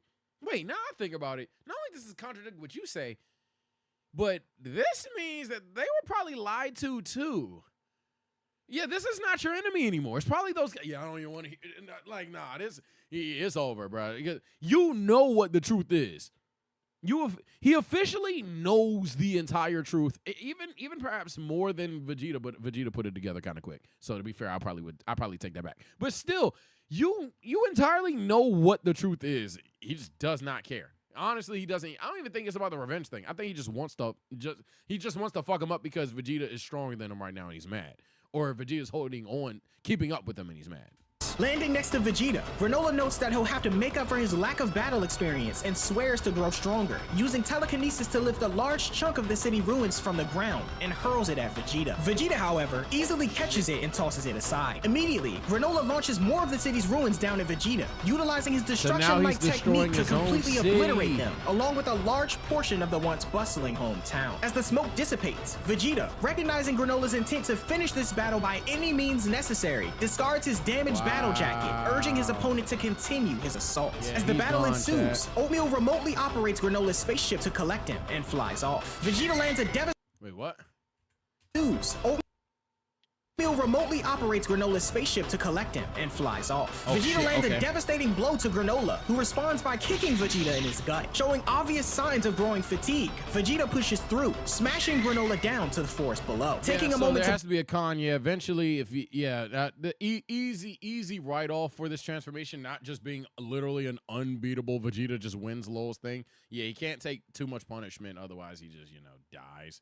So yeah, it makes sense. This makes sense. Breathe. Vegeta notes the blood pouring from his body, but shows little concern, excited at the prospect of growing even stronger. Unexpectedly, Granola unleashes a massive ki blast that Vegeta manages to evade, taunting him on being able to dodge after all, as Vegeta notes it's unwise to underestimate a Saiyan. Meanwhile, Goku drinks from the river and catches his breath, wondering why Vegeta's energy isn't feeling as powerful as before. Realizing he can't sit on the sidelines forever, Goku commences his self-healing process. The fight between Vegeta and Granola becomes more one-sided as Vegeta continues to take more damage. He launches a potent double Gallic cannon, sending Granola back, but in his moment of reprieve, Vegeta nearly loses consciousness, realizing he's taken far too much damage. When the dust settles, Granola remains standing, taking aim at Vegeta. Vegeta surprised to see Granola on his feet and decides to end the fight, powering up and creating a sphere of destruction, declaring it'll destroy anything it touches. Vegeta launches the energy sphere, and countering this threat, Granola evolves his left eye, enabling him to dismantle DMS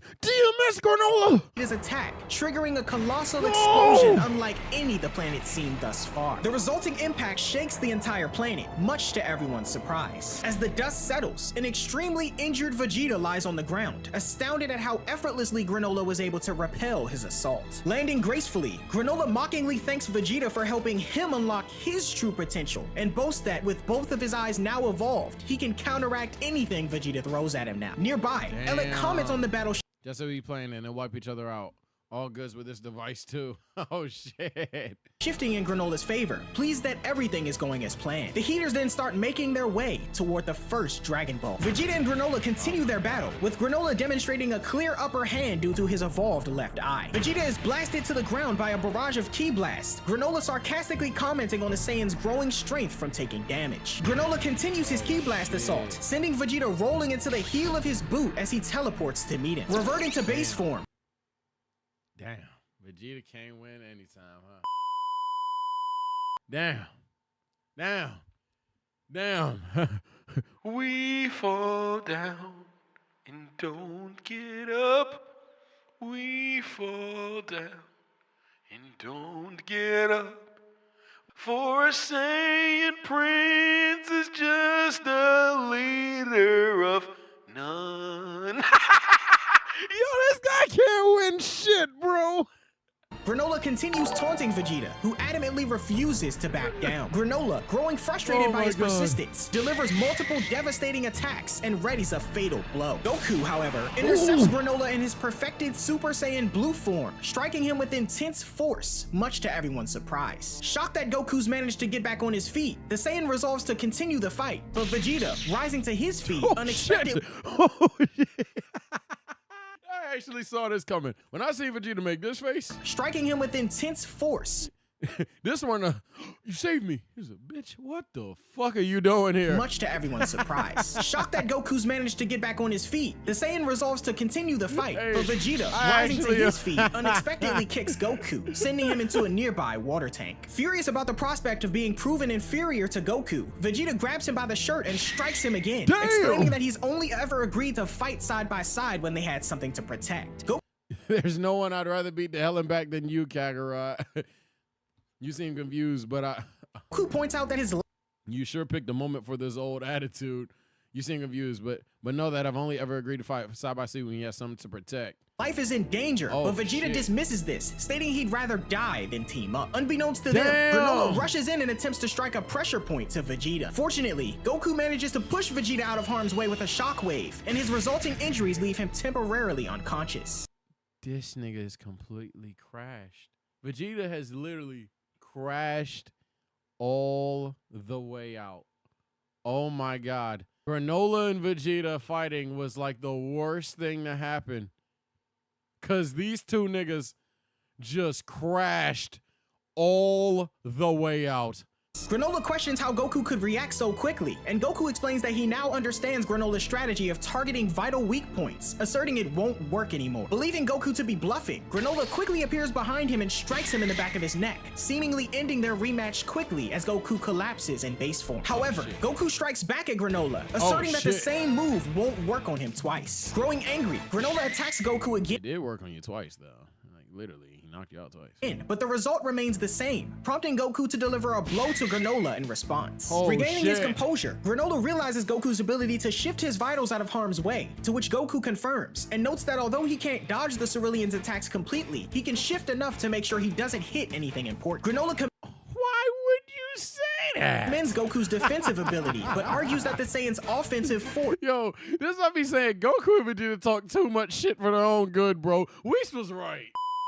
We said at the beginning of this arc, your cockiness is gonna be a downfall. Ain't that genius? Ain't that fucking brilliant, Goku? But why would you tell him? Is lacking. He goes on to say that so long as Goku's attacks don't deal any major damage, he'll never be able to surpass him. Meanwhile, Vegeta regains consciousness, watching as Goku and Granola continue to exchange blows, and Goku is sent crashing to the ground, reverting to base form. Vegeta decides to take over, still refusing to team up due to his Saiyan pride. Vegeta realizes that since Granola he only just learned to unleash this side of power, so he won't last longer either. He'll most likely hit his limit soon. That'll be my opening for victory. Has only recently gained his newfound power. He'll soon reach his limit and create an opening, which Vegeta will exploit for victory. He pleads with Goku to leave the fight to him. And W-Mans. Hot take. Y'all gonna call this stupid. W-Mans.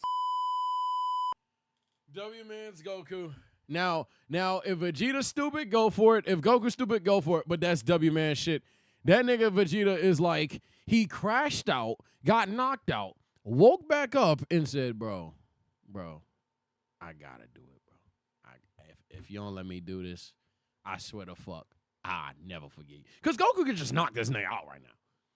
Goku could hit this nigga with some irony in the Buu Saga, mink, right? He could knock this nigga the fuck out.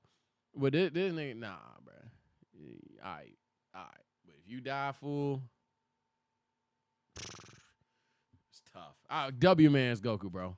Goku agrees. Confronting Granola, Vegeta's met with taunts of refusing to learn his lesson, but responds by noting Granola's thought nothing through but his revenge of the Saiyan race. Refusing to deny his mission though, Vegeta urges Granola to hit him with all the power he's got and transforms to Ultra Ego once more, shit, he already got surprising it. Granola, and the battle continues. Vegeta headbutts Granola toward the Shigurian city, and the latter's attempt to break his fall proves futile as the Saiyan kicks him through the city's protective barrier. Immediately, Granola urges Vegeta to take the fight elsewhere to avoid damaging the city. Vegeta, however, ignores his request and continues the fight. Examining once more to move their location, Granola punches Vegeta, but is met with the Saiyan's ferocious bite as he's slammed to the ground. Vegeta goads Granola in saying he can't use his rapid fire attacks in the city, but with Granola standing directly over him with the city's safety assured, the fighter unleashes a barrage of attacks on Vegeta at point-blank range to end the fight. When the smoke dissipates, Vegeta is revealed unconscious in a crater created by Granola, and Granola collapses from exhaustion as a window breaks behind him, revealing a terrified Shigurian family in their home. Granola then flashes back to his childhood when he runs into a building where his mother is waiting for him. The two embrace, but turn in horror as Granola is brought back to the present, realizing the fear he's causing the Shigurians. Having regained consciousness, Vegeta tells Granola that the Saiyan race deserves to be punished, but by doing so, he's just repeating history. Pondering this revelation, Granola becomes irate at Vegeta, unwilling to forfeit his chance for revenge, and uses a shockwave to hurl the Saiyan out of the city. Granola approaches him and gathers all his power for a final suicidal attack to finish off Vegeta, stating that he'll have to wait to get revenge on Frieza.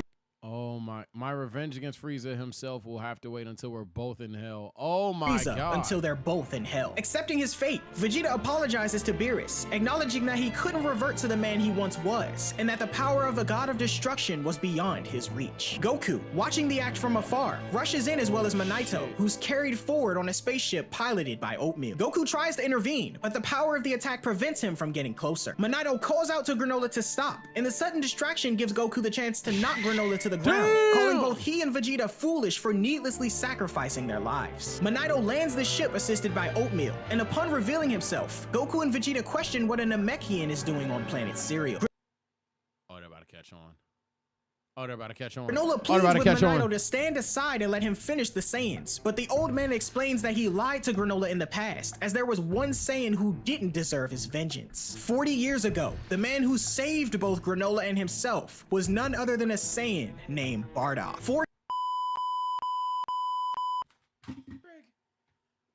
I thought it was just an Easter egg jump. Oh my god. He's actually relevant in this fucking story.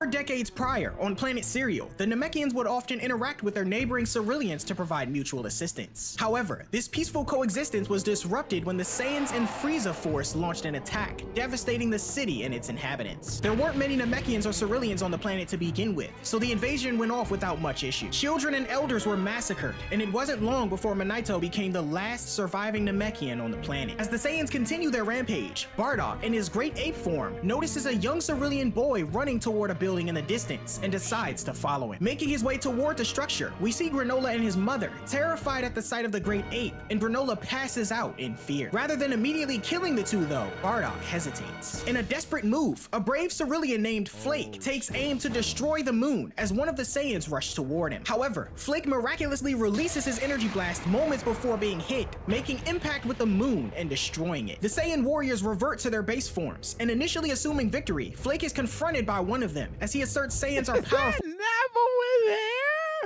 even without their great ape forms. In an instant, Flake is knocked into a structure with force and killed, as Leek, the Saiyan who is grazed by Flake's attack, recovers. Bardock, having also reverted, stands before Granola and his mother inside the structure. Wow, yo, this thing is tough. Granola's mother launches a warning shot, destroying one of Bardock's shoulder guards and grazing him. Gazing at the mother and her child, Bardock is brought back to a moment with his wife, Gine, who beams with joy while being around their baby boy, Kakarot. Suddenly, Bardock's comrade, Leek, calls out to him from outside. Leek informs Bardock that their mission was accomplished and that they need to depart, but Bardock instructs Leek to leave without him as he intended to search for survivors. Bardock, using his scouter, confirms that these two are the last surviving Cerealians. He also detects another survivor in the mountains with a power level of 5 and decides to take the two to the survivor's location. The surviving Namekian, Manito, senses the Saiyan's approach and attempts to attack him, but Bardock easily stops it. Bardock finds it odd that the Namekian's power level jumped from 5 to 213 and correctly deduces that the race must have the ability to control their power levels. Upon seeing an unconscious granola in Bardock's arm, Manito calms down after his mother walks in, overjoyed with seeing surviving Ceruleans. The mother introduces herself as Muse. I'm just thinking about this. Granola's about to crash the like, I know crash out has been said like 5 times or 15 times, sorry. Yo, Granola's really gonna lose his shit. And seeks refuge with Manito, and Bardock advises the group to remain hidden to avoid drawing any attention from Frieza and his army. Despite initially being skeptical, Manito accepts the Saiyan's explanation of helping them without expecting anything. Bardock, before leaving, advises the group to survive for as long as they can, and upon being asked for his name by Manito, Bardock reveals his identity. Back in the present, Manito finishes recounting the past, leaving Granola bewildered that a Saiyan saved his life. Manito apologizes for withholding the truth, and notes that Goku bears a striking resemblance to Bardock. Goku, however, states that he's unaware of any familial ties as he was raised on Earth, and Vegeta interjects, revealing that Bardock was Goku's father. This revelation shocks everyone, and Manito remarks that it must be destiny that brought them all together. Goku wishes he knew more about his father, while Vegeta points out the genetic nature of soft-heartedness in Goku's family. Granola then questions why his mother didn't survive, to which Manito responds with a bitter recollection of the past. In another flashback, Bardock receives treatment for his wounded arm from Manito. Suddenly, the Saiyan detects the presence of someone, and in the distance, he spots the Heater Gang. Oh no, oh no, oh no, oh no, God, oh no. Oh my God. Not like this, bro. Not like, no, not like this. Not like this, bro, no. Bardock, Manito, and Muesli listen in on the Heaters as they discuss their scheme to deceive the Sigurians and usurp Frieza in the future. Abruptly, Granola wakes up and screams upon seeing Bardock, startling everyone and alerting the Heaters. Manito quickly knocks Granola out, and Bardock grows irritated at the kid for revealing their location. With little time to prepare, Bardock takes Manito's robe as the Heaters approach them. Concealing his face, Bardock pretends to have discovered survivors when questioned by Elec on his identity. Elec instructs Bardock to kill the trio immediately, but when the Saiyan hesitates, he questions this. Bardock attempts to buy the trio some time by mentioning Manito's healing ability, but suddenly, Elec fires a weapon, shooting Granola's mother in the heart and killing her. Unremorseful, Elec tells Bardock to kill the kid and take the Namekian, but the Saiyan surges with anger, noticed by Gas. Unexpectedly, Bardock unleashes a blast at the Heaters, but Gas protects them with a force field. Utilizing the smoke as cover, Bardock managed to escape with the others. Manito attempts to heal Granola's mother, but he lacks the power to do so. Wondering what's gotten into him, Bardock glances at a young Granola, as Elec simultaneously tells the others that Bardock, the Namekian, and the boy have to die. Gas offers to finish the job alone and flies off to find. In the present, the Heaters continue their search for the Cerulean Dragon Balls. Okay. Elec and Gas reminisce about their encounter with Bardock and Gas's fight with him 40 years ago. Gas notes he'll never Wait, Bardock beat his ass? suffer an indignity like that ever again, and pulling out the first Dragon Ball they managed to find. Elec alludes to a like Did Bardock encounter with beat the shit out of and this nigga? Gas's fight with him 40 years ago.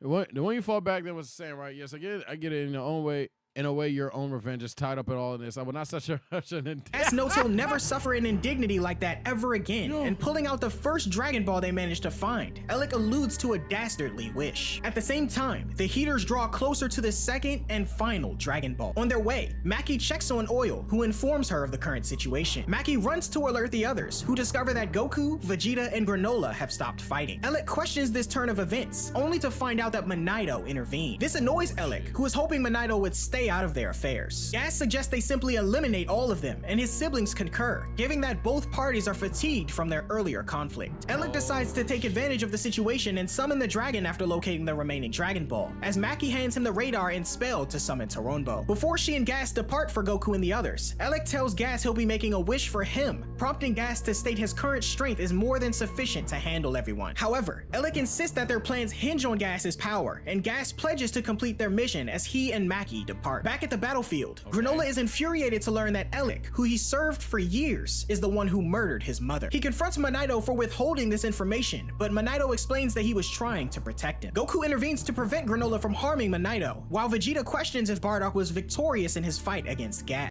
Oh wait, all right, he's asking right now. Manito confirms that Bardock was in fact victorious.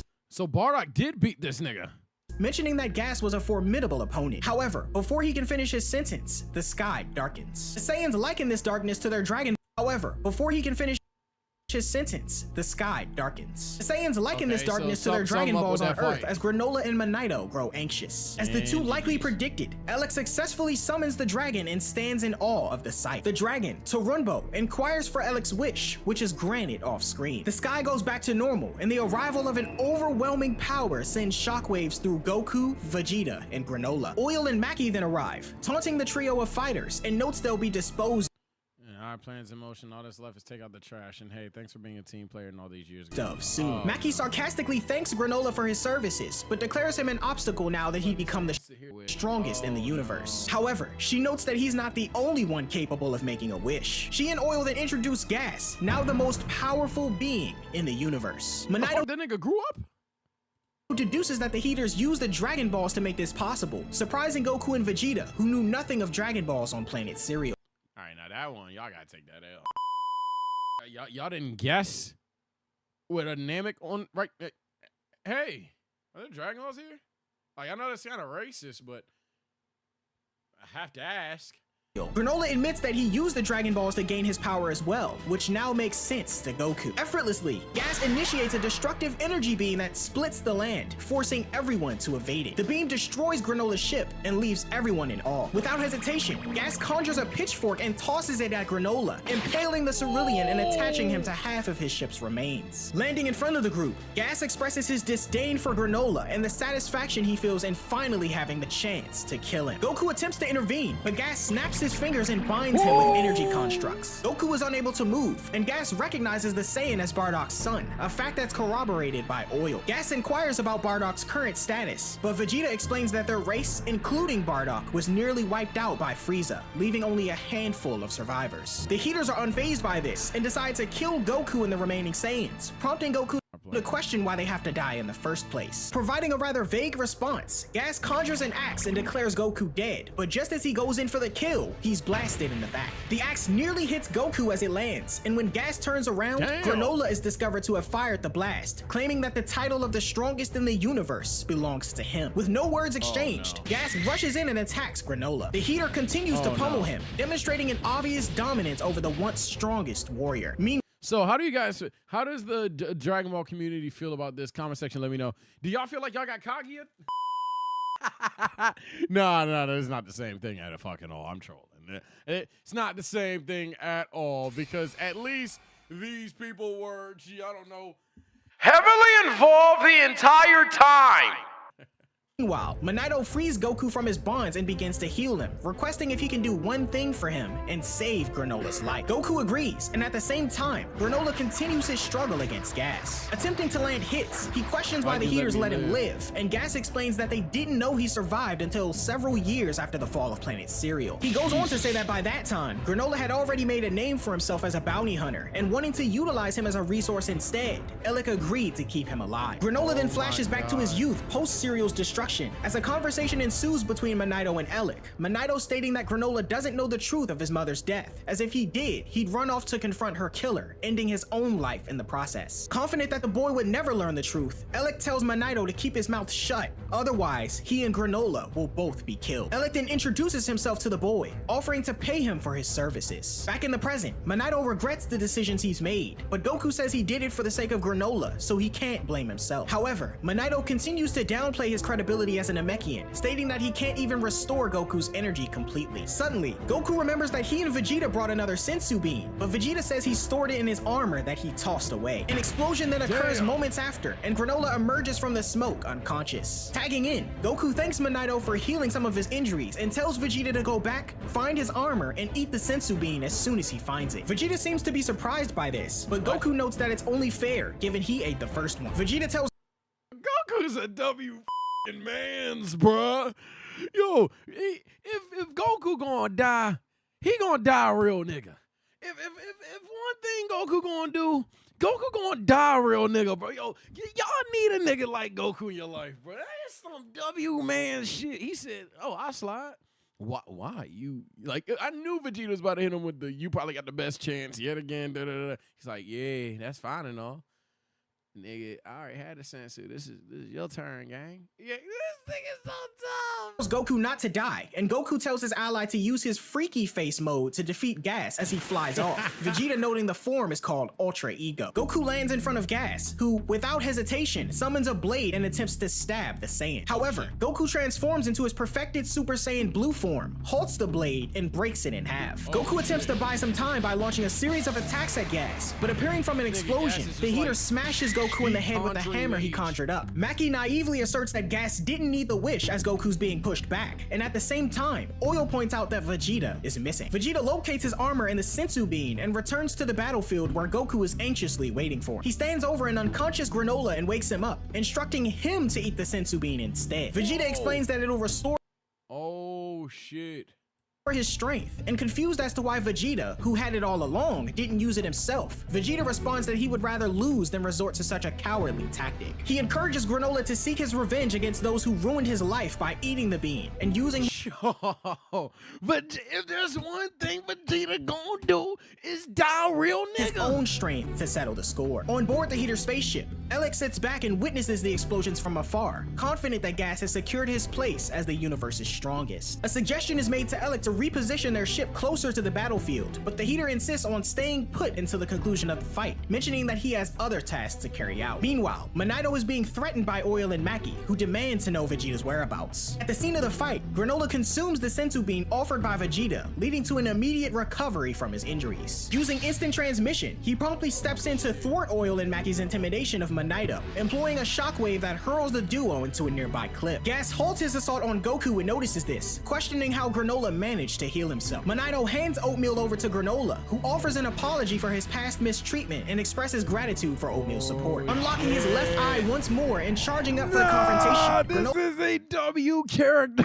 arc. Hey, that's tough. Gas to resume their fight. Interesting. Gas tosses the defeated Goku aside, and the pair confront box, one nigga. another. Gas persistently employs his key manipulation technique to create an array of energy-based weapons, while Oatmeal assists Granola. Box, Gas attempts nigga. to swipe at Granola with a shield, but Granola evades, utilizing the opening to fire a barrage of ki blasts that Gas manages to block. The barrage continues as Gas ascends to the air, but darts back down as Granola moves out of the way. Conjuring a spike, Gas charges at Granola, but the latter redirects it and tosses Gas aside. Preparing kunai, Gas tosses a bunch at Granola, but he deflects them and gives chase. At the same time, Oatmeal warns Granola of his elevated heart rate and instructs him to stay calm and focused. He then alerts Granola of a wrecking ball coming from above, which the Cerulean manages to stop from crushing it. However, Gas tugs at the chain and detonates the weapon, but Granola remains unharmed. He attempts to move from the smoke, but is quickly warned by Oatmeal that he's surrounded by projectiles, as Gas confidently thrusts them into the smoke, supposedly hitting Granola. As the dust clears though, Granola's unharmed,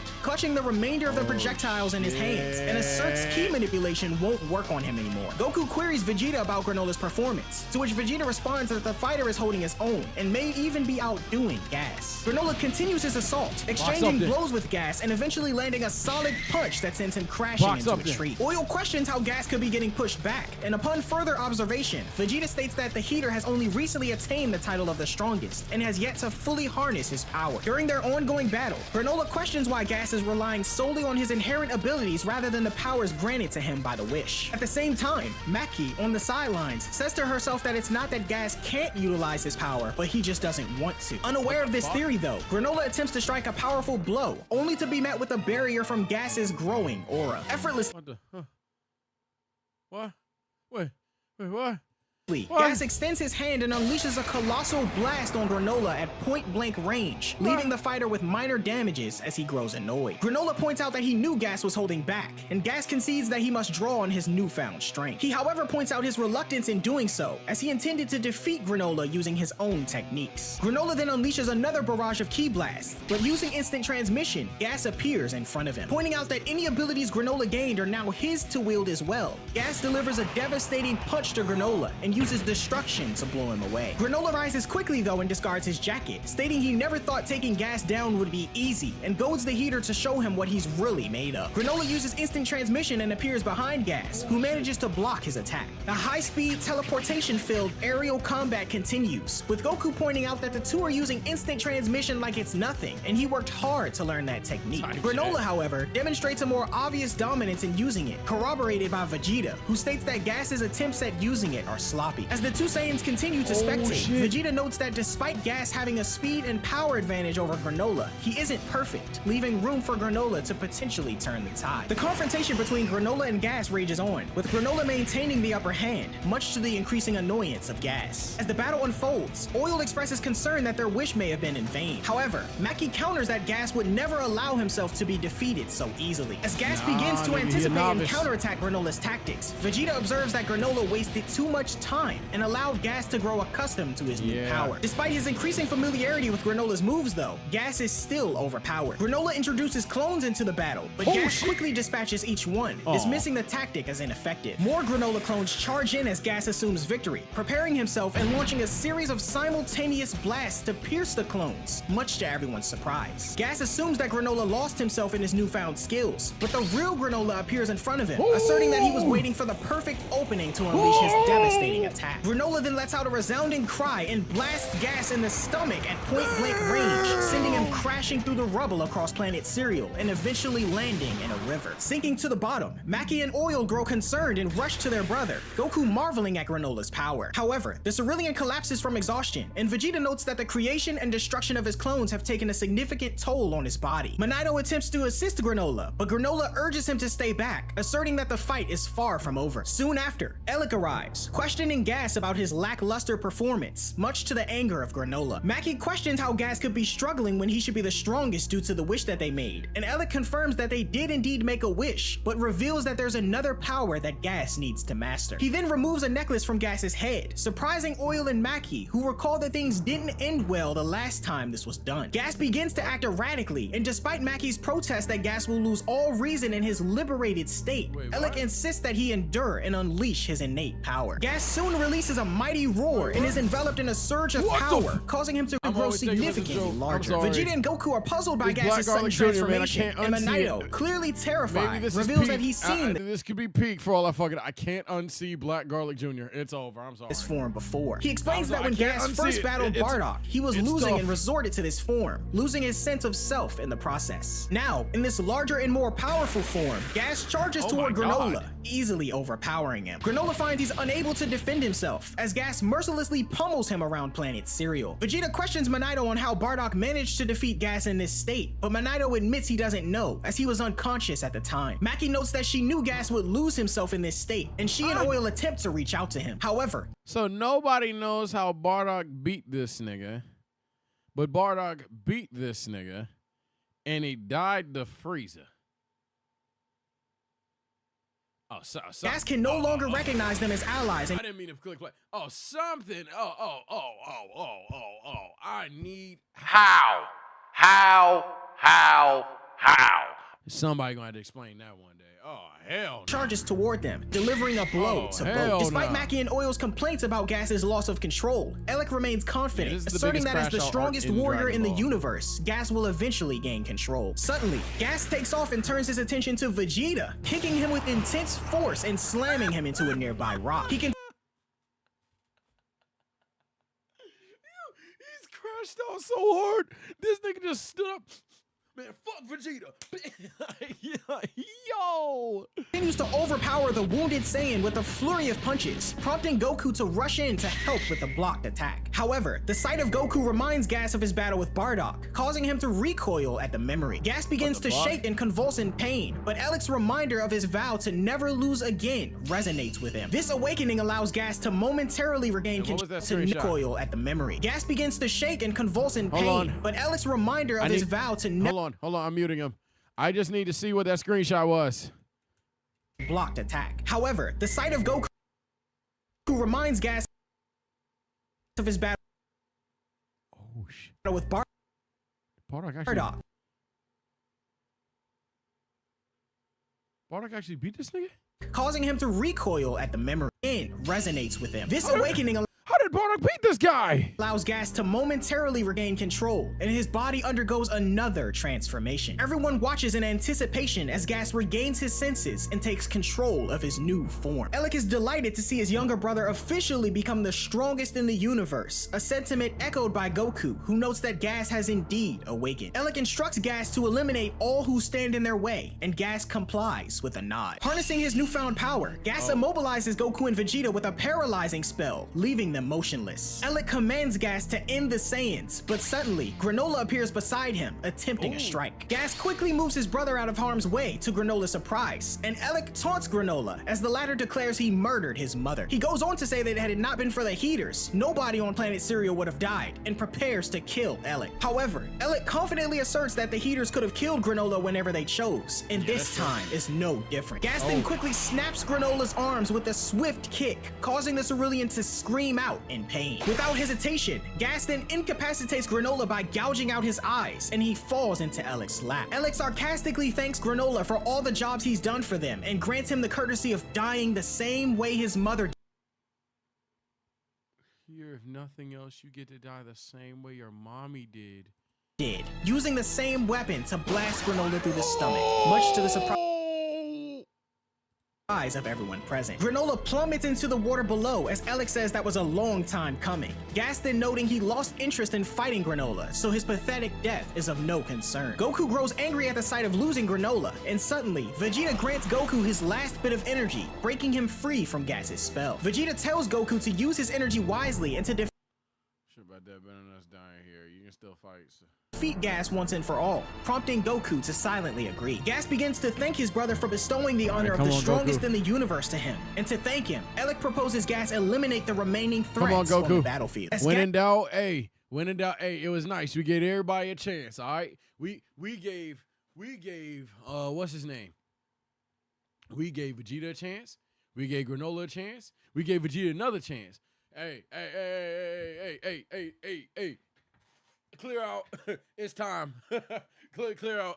All right, it was fun.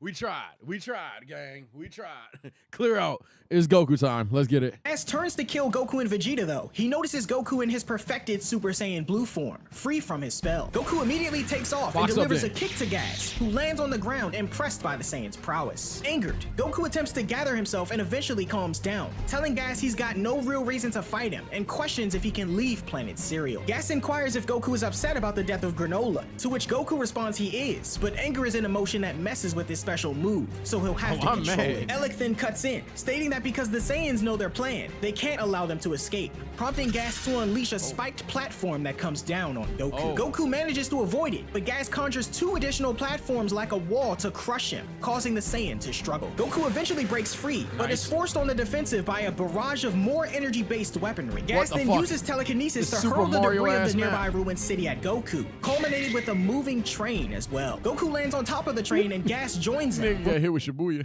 marking that he was merely assessing his power and didn't assume such techniques would kill him. He then invites Goku to demonstrate his true power as the son of Bardock, prompting Goku to charge in. Goku responds with a flurry of attacks, but fails to land a hit. Gas, however, lands a punch to Goku's gut and questions the Saiyan's determination, comparing it unfavorably to Bardock's. Goku is hit with another train thanks to Gas's telekinesis, and below, a weakened Vegeta wonders what Goku's doing. Amongst a lull in the battle, Gas states that when it came to combat, Bardock's resolve was like no other, but notes he doesn't sense the same from Goku. He questions if he's truly the son of the Saiyan, to which Goku responds he hit his head as a child, losing all memories of his father in the Saiyan race. Noting that Goku is one who can't comprehend who he really is, Gas vows that he won't fall to someone so pathetic, and launches Goku into the water below, creating an opening to observe the Saiyan struggle to breathe. Gas toys with the idea of suffocating Goku, but notes an easy victory wouldn't satisfy him. Goku manages to fire a blast, but Gas reflects Goku's counterattack, unleashing a blast of his own that creates a colossal explosion and blast in the lake, covering the heaters who watch from the sidelines. Goku recovers near them and catches his breath,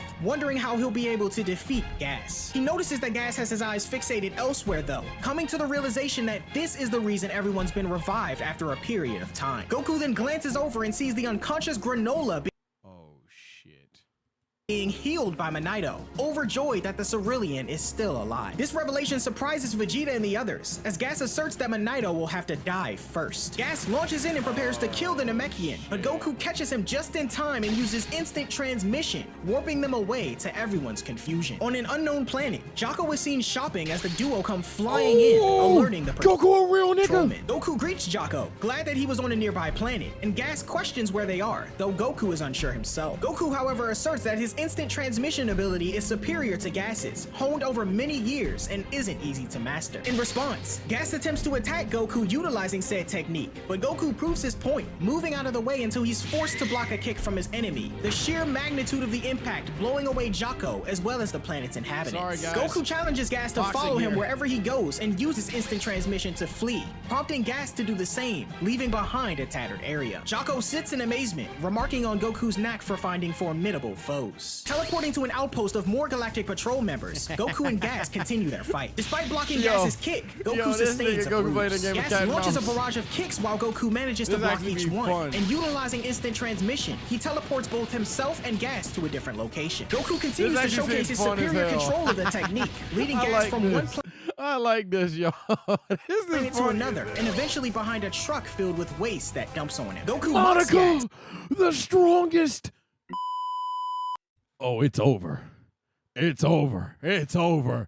It's over. telling him he was warping recklessly and suggests cleaning up in a river nearby. But angered, the fighter rushes in with a punch as he and Goku teleport to the Galactic King's palace. Gas falls directly into the tub with the Galactic King as Goku continues to mock him, much to his irritation. Back on planet Cereal, the Heaters and Vegeta question the location of Goku and Gas, who wind up at the Galactic Prison next, Goku slamming into one of the cells courtesy of Gas. The two encounter past villains, more specifically the members of the Saganbo Bandit Brigade, who Hey, ain't that the Heater's kid, brother? He used to be a real little guy. recognize Looks like you got a bone to pick with Son Goku too. Bust us out of that and we'll let Gas you and tell him to break them out of jail and they'll help defeat Goku as well. Uninterested in their assistance though, Gas declines, prompting anger from Zoyogi, and Yunba reminisces on their first ever encounter with Gas, noting he wet himself out of fear. Damn. Gas denies this as Yunba continues to tease him, Goku laughing along as the Heater continues to grow irritated. The This nigga the strongest in the room and everybody don't give a fuck. That's how it be, bruh. When niggas is joning, bruh, nigga, is what it is. Them niggas like, this bitch ass nigga think he can kill us. You still a piss baby. you still peed the sheets, nigga. What the fuck are we talking about? jokes persist, and a once collected Gas What about the wet stain? Yo, this nigga cutting up. Yo. yells out against the allegations, exclaiming that there were only a few drops of pee because he had to hold it in for a long time. While the remaining Heaters attempt to trace Gas's position, Goku questions Gas about his motives and blind loyalty to Elec. Gas attacks Goku while explaining his gratitude toward Elec for raising him to his current level of power, and intends to repay him by making the Heaters the supreme organization in the universe. Goku questions Gas's trust in his brother, pointing out that his own sibling tried to kill him in the past. Gas grows more irritated, and back on Cereal, Elec and the other Heaters decide to deal with the exhausted survivors before the conclusion of Goku and Gas's battle. As Goku continues to use instant transmission to dodge Gas's relentless attacks, he finds himself growing increasingly wary. He lands on a Galactic Patrol spaceship, noting he can't play defense much longer, but suddenly senses a familiar energy nearby and disappears, just as Gas teleports in to deliver a finishing That nigga blow. said, On a "There we volcanic go." planet, Whis and the Oracle Fish are enjoying dessert while riding a giant dinosaur. Suddenly, Goku appears, followed shortly by Gas. Goku greets Whis, noting how lucky he was to sense his energy, and when Gas questions who this stranger is, Goku says he's his master, who also happens to be an angel. Revealing his strategy to leave Gas with Whis, Goku uses instant transmission to backtrack all the locations he visited, landing back on planet Cereal moments before the Heaters can attack Manito. Questioning how Goku made it back to Cereal without Gas, Elec grows annoyed. On the far reaches of the universe with Whis, Gas attempts to use instant transmission as Goku did, but struggles as Whis you got cooked, nigga. Then nigga we said he's on cereal. He's on cereal, gang. explains the distance from there to Cereal is too great to warp to directly. Angrily questioning the direction of planet Cereal from their location, Gas gonna gets tell him? instructions from Whis, taking off at light speed to finish his battle with Goku. Whis jokes about Gas staying for a more leisurely visit, prompting confusion from the Oracle Fish on the stranger's identity. Surprising. Especially when this planet has such scrumptious. Whis. Goku reunites with the others, having fusion from the Oracle Fish on the stranger's identity. Surprising Whis. Who is that? Goku reunites with the others, crazy. having bought them some time before Gas returns. Oatmeal is also present, having activated a mobile android mode. Oatmeal is like a being? Oh shit.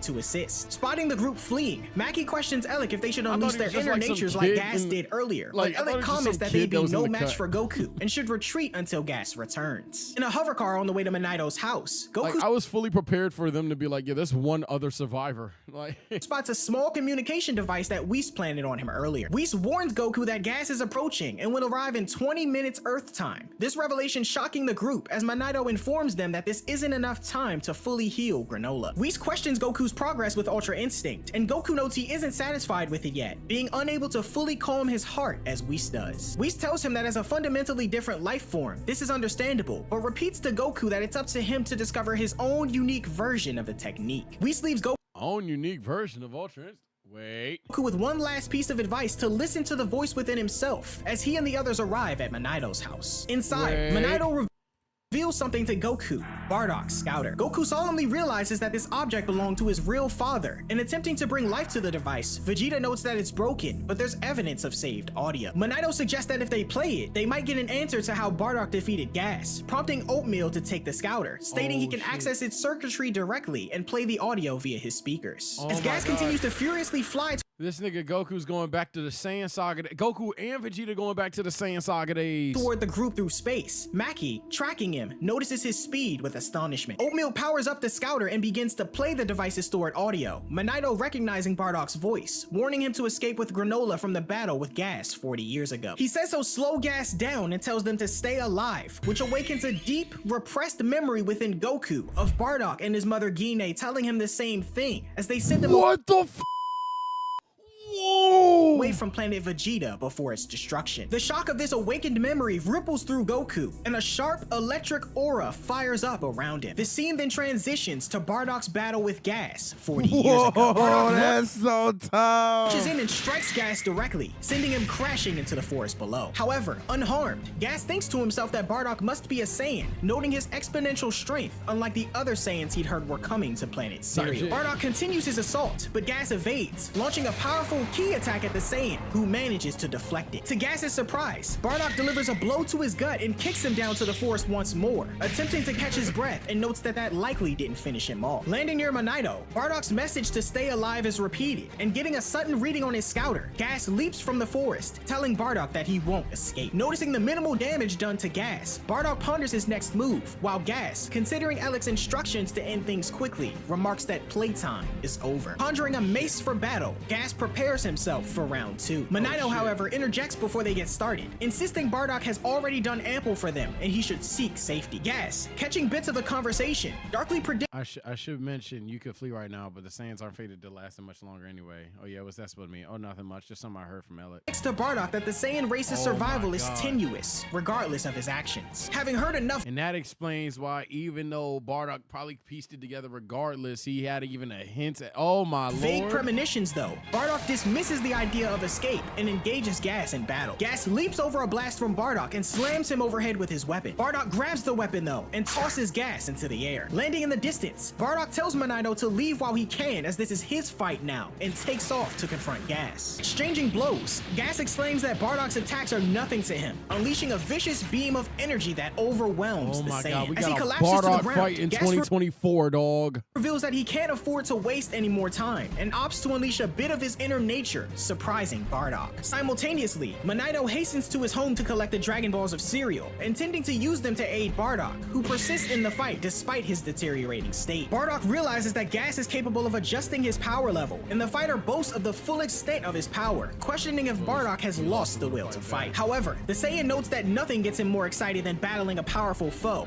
prompting anger from Gas, who kicks Bardock in the gut with intense force and knocks him away. Immediately rushing back to the battle, the dragon god Toronbo is unknowingly summoned in the distance. Monaido beseeches him to transport Bardock back to his homeworld, and in the midst of his battle, the Saiyan is contacted by the dragon regarding the proposition. Although initially Hear me, Bardock. Is Monato's wish that should transport you to your home. Really confused on who's speaking to him. Bardock refuses the offer, stating he'd rather die than run from an enemy as he continues to attack Gas. Gas continues to dominate the battle, and in the lull of it, Monato persists in encouraging Bardock to save himself, but he refuses once more. Instead, Monato queries if there's an alternate wish that can be fulfilled for Bardock, who replies that he would wish for the prosperity of his children. Observing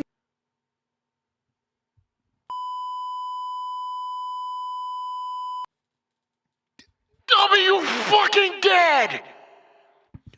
W fucking pops! What wish the that could be fuck? fulfilled for Bardock, who replies that he Run would that wish back. for the W fucking pops! Bro, what the fuck?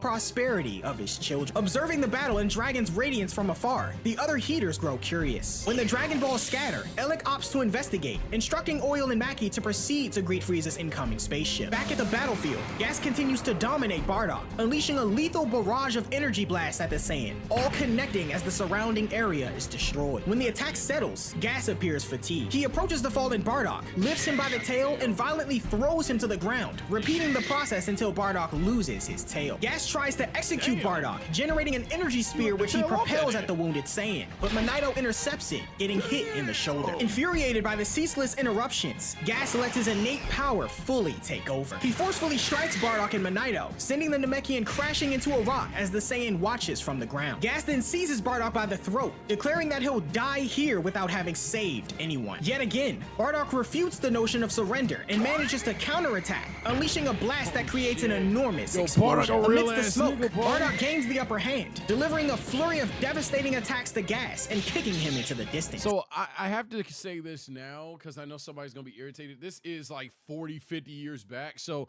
at this point, considering how, like, not relative, but like how close it is, yeah, it's just 100% Buddy got stronger. Cool. Gas questions Bardock's motivation for persisting in a futile fight, asking if it's an act of atonement for his Saiyan misdeeds or a quest for vengeance, but Bardock denies both. Powering up more, the Saiyan halts a devastating attack from Gas, simply stating that he's striving for victory and nothing more. The combat dynamics shift as Bardock overpowers Gas, landing a gut punch and blasting him into the distance. Gas is left bewildered by Bardock's strength, presumed that other than their great ape form, Saiyans don't have any other ascended state. Bardock clarifies that his race has a unique capability to evolve every time they surpass their limits, and unwilling to accept the gap in power between them, Gas falls into a pit of rage. Bardock, however, interrupts this, continuing to dominate the battle and unleashes a potent energy blast, hitting Gas from afar and ends the battle. Out of energy, Bardock falls to the ground as Elec, having witnessed the conclusion of the battle, approaches an unconscious Gas, noting they'll need to double down on his training efforts. He then turns to Bardock, who's still alive, and the Saiyan questions Elec on his loyalty.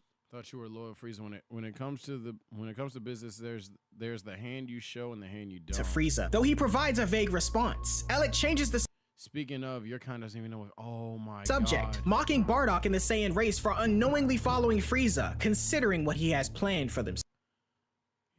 While you're in a daze playing catch up, don't be surprised if a meteor drops on you. Oh my.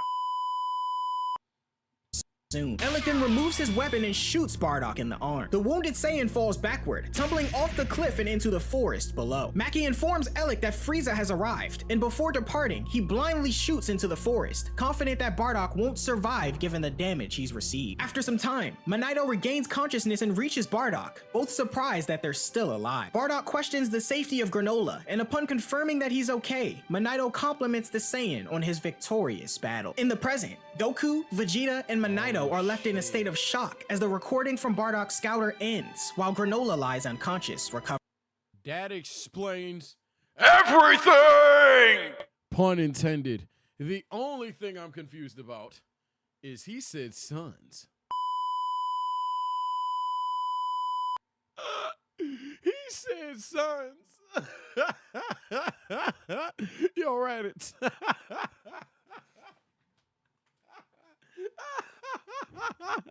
Oh man, Reddit, what the hell, bruh?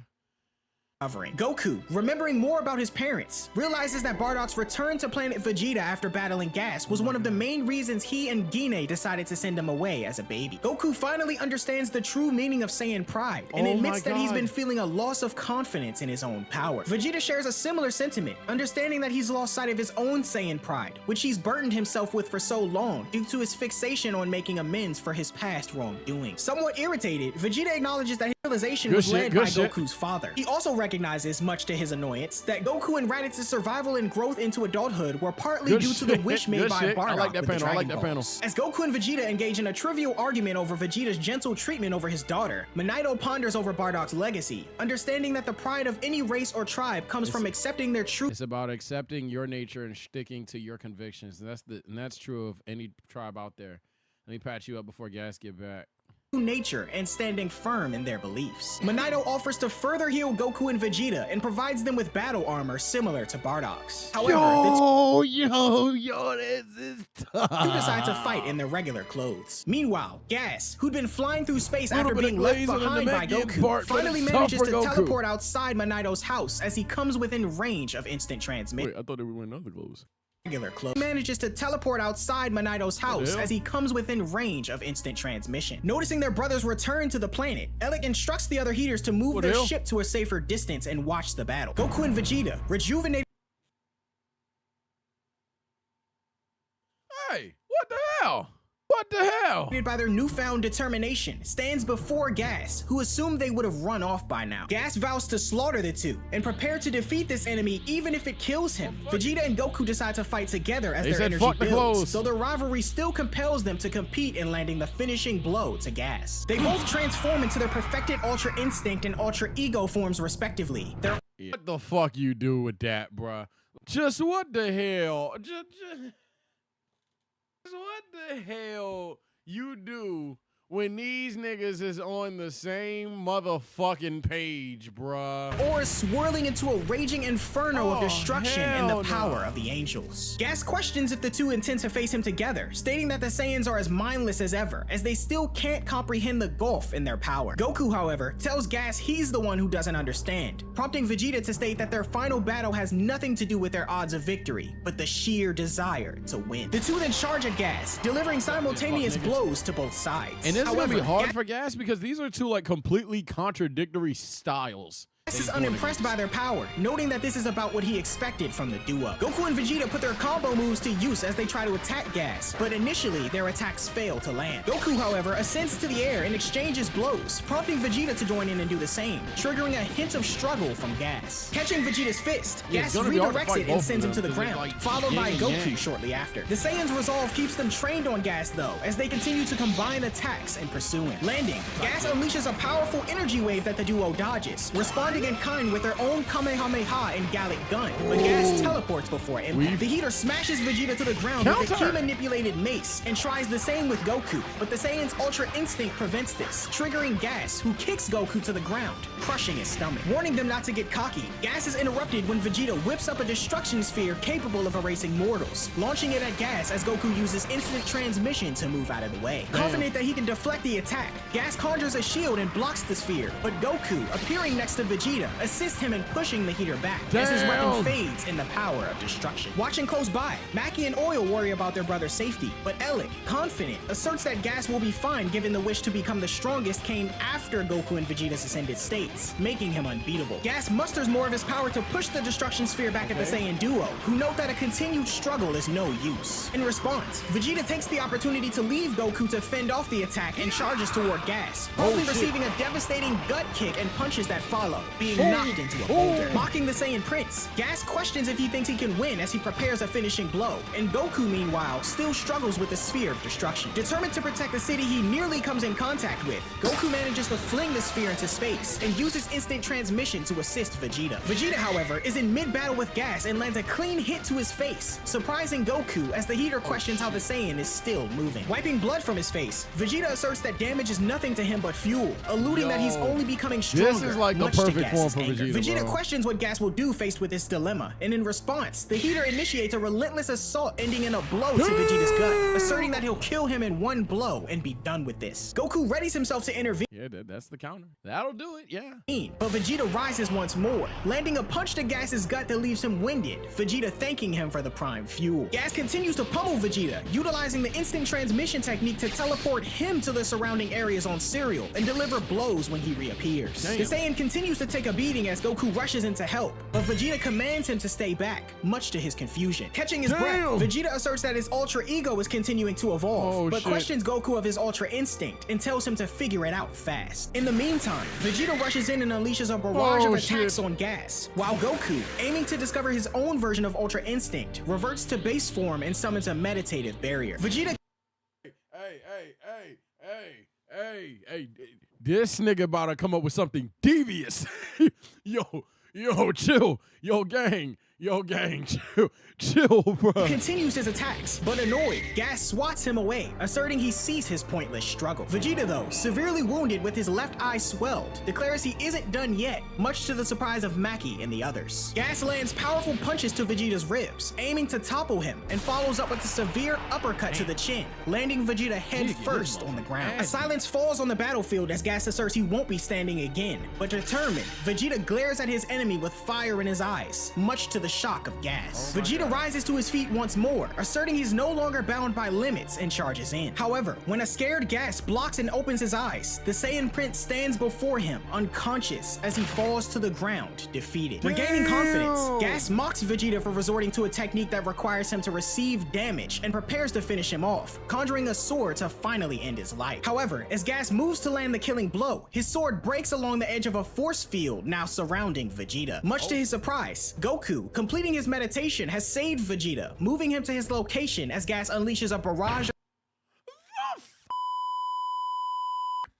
Yo, my glorious king, there is nothing that he cannot do. Ki blast at Goku. When the dust settles, Goku is There is unharmed, nothing he dropping cannot his do. barrier to confront Gas and asserts this final move will be his only option, so he might as well try it out. Gas notes that despite Goku's impending death, he somehow remains carefree, prompting agreement from Goku, who points out that's how he's always been. Goku then begins to power up as Gas questions what form he'll pull out next, Goku responding that he's finally figured out the best way to make use of his own power. He then unleashes a massive surge of energy, revealing his true Ultra Instinct. Perplexed, Gas believed Goku's silver hair form was his ultimate power, but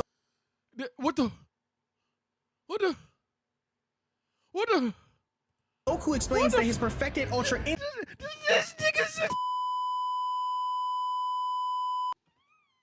This nigga said bet. This nigga said cast aside emotions. That ain't gonna work. So this nigga said fuck it.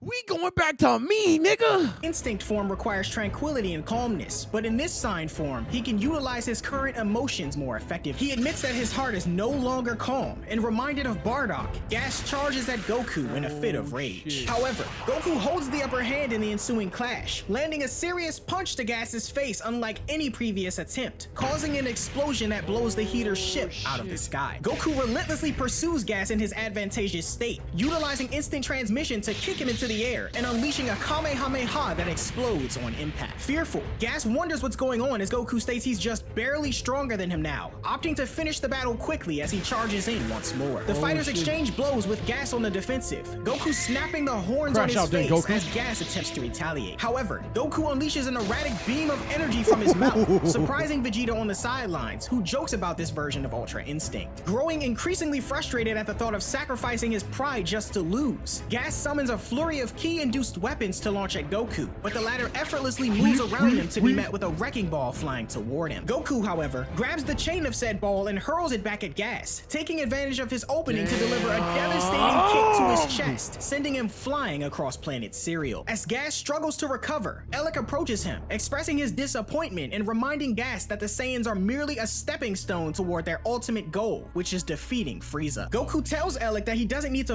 I don't want to read what he said. I want to read. What do you think you're doing? EARLLY approaches him.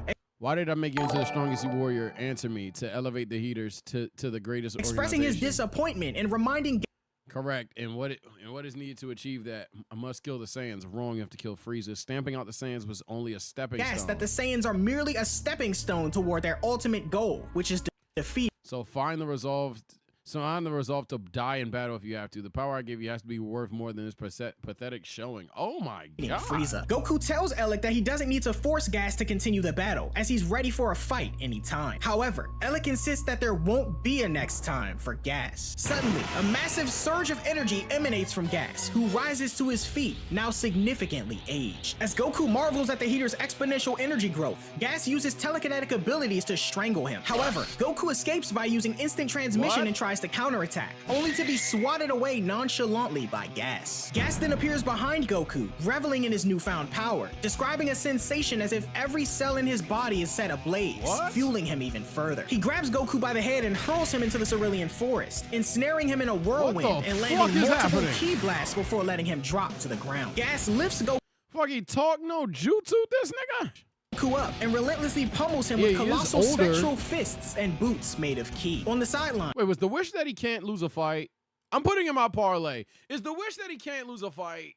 Oil and Maki question their brother's aged appearance, but Elec is concerned. Is the wish that he will always be the strongest? More with his power, noting that Gas is stronger than ever before. Gas and Goku I'm putting in a parlay. each other to continue their battle. I'm putting in a parlay. A blast intervenes, originating from Granola, who recovered enough to join the battle. This observation annoys Elec, and much to Gas's astonishment, Granola rushes in and knocks Goku down. Taking the advantage of the battle dust, Granola, having heard Bardock's recording on the scouter during his dream, questions Goku on if he's ready to stake everything on his power. The smoke then dissipates, revealing Granola and Goku ready to finish the battle. As Granola begins to amass energy for a blast, Goku assures him he'll try to hold off Gas as long as possible. Gas charges in, and although Goku manages to land a formidable kick to the enemy, he's quickly taken down again. Observing Granola's accumulating energy, Gas turns his stumped him out to the enemy. He's quickly taken down. Hey, where my New York niggas at?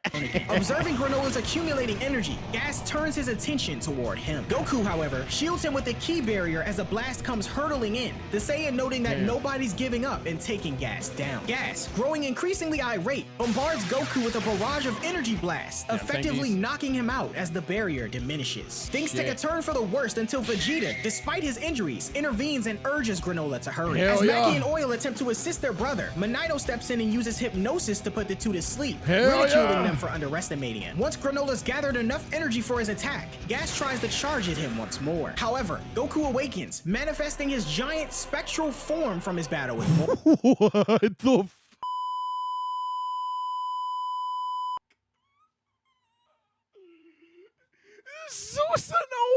In an instant, he grabs Gas and hurls him to the planet's edge. Granola's vision, still impaired, struggles to target an opponent at such a distance accurately. However, with Oatmeal's assistance and everyone's plea to fire, he releases the attack and hits Gas directly, causing an explosion that shakes the entire planet. Maki and Oil wake up after the battle's end, and in the distance, Gas plummets to the ground, defeated. However, Granola informs his siblings that he didn't kill Gas, as he no longer harbors a desire for revenge. He informs the Heaters that Gas will be unconscious for the next few days, orders them to take him away and never return to Planet Cereal. As the two rush off, Granola apologizes to Goku and that was wild. Vegeta for his previous actions, as Gas lies in a crater, motionless. Goku and Vegeta reflect over the need to continue their training as it wasn't enough, and suddenly, Granola collapses. Hold on, I want to see that shit. Goku and Vegeta our training wasn't enough, and then I'll hone my technique until I can prove myself superior to you. Me lose to you? Yo, I mean, technically, you lose to him all the time. Did Granola just fall? But technically, you lose to him all the time. Reflect over the need to continue their training as it wasn't enough, and suddenly, Granola collapses to his knees, coughing up blood. Convinced that the assault has further shortened his lifespan, the Cerulean reveals that he only has 3 years left to live, noting the price he had to pay to become the strongest in the universe. Vegeta assumes the same stipulation for Gas, though he isn't sure how long he's got left, and Manito approaches, aiming to heal Granola's wounds. To his surprise, Manito finds that his powers have matured, enabling him to restore Granola to full strength, as well as Goku and Vegeta. Meanwhile, Elec plans to withdraw, annoyed that his wish for Gas turned out to be a complete failure. When questioned by Goku if he plans to leave his family behind, Elec confirms, but suddenly, a fatal beam of light pierces Manito's chest from behind, much to the shock of everyone present. It was Gas who'd struck the blow. What the fuck is that? appearing more aged than ever, taunting Granola on his aversion to revenge. Granola rushes to his friend's aid, and Goku and Vegeta Yeah. transform to true Ultra Instinct and Ultra Ego. My parlay has to hit, bro. Either this nigga was wished to never lose a fight, or this nigga was, what's the other one I said earlier, bro? It's one of the two. Entering the battle once more. Gas It's immediately one of the two. uses telekinesis to slam the two together, but the Saiyans recover and deliver parlay has blows to of their hit, own. bro. Decaying as he takes damage, Gas unleashes a colossal energy blast at Goku and Vegeta, who manage to block the impact. However, with the attack still ensuing, Gas charges through the beam at Oh my light speed God. and kicks the Saiyans in their faces, sending them flying backward. As Goku notes the confusion of Gas flying through his own attack, Vegeta notes the battle is akin to fighting something that's already dead. On the sidelines, Granola tends to Manito, but the latter accepts his fate given his situation, as Granola fights to keep him alive. Witnessing the battle, Alec urges Gas to eliminate their enemies before he succumbs to his imminent demise. Mackie intervenes, suggesting a retreat and another attempt at battle later, but in a shocking turn, Alec slaps her and dismisses the idea, revealing that Gas's enhanced strength came at the cost of sacrificing much of his brother's life. Pausing mid-battle, this revelation stuns both Gas and their adversaries. Gas, horrified He didn't even know? by the realization of his impending death, gazes at his decaying face in shock. However, Alec unremorsefully instructs his brother to brace himself for the inevitable arrival, making himself useful to him in his last moments before it's too late. At that moment, Frieza himself No, what the Now that is something. What the arrives on the planet. He casually Whoa. greets Gas, prompting a mix of fear and anger within. Whoa. Oh my god. The fighter powers up and declares his intention to kill Frieza, but despite charging in at breakneck speed, the tyrant effortlessly penetrates his gut, ending his resistance. The remainder of Gas's lifespan ends, and the latter completely fades away and collapses. Frieza proceeding to crush the Heater's skull, scaring Alec. Frieza questions Alec on why he contacted him to come to planet Cereal, threatening him with death should it be a waste. So he. Oh no. Frieza deduces his master plan, declaring that he meant to have Gas eliminate him. Pointing out Gas's dust floating in the wind, Frieza quickly appears in front of Alec, telling him that he's been aware of his intentions for the past 40 years, but let him live to exploit him for his army's benefit. Shocked that the tyrant knew all along, Frieza reveals that there's nothing in the universe he isn't privy to, even the fact that the weakest among the Heaters is Alec. Having heard enough, Alec attempts to attack Frieza, but Frieza effortlessly halts his punch and eviscerates him in mere moments, instilling fear in the remaining Heaters. Rip-bozo! Oh Turning shit! to Goku and Vegeta, Frieza Why if it isn't you two? It seems the gang's all here. casually greets them. The Saiyan duo demands an explanation for Frieza's victory over Gas, Vegeta noting that he was wished to be the strongest in the universe, so In this no.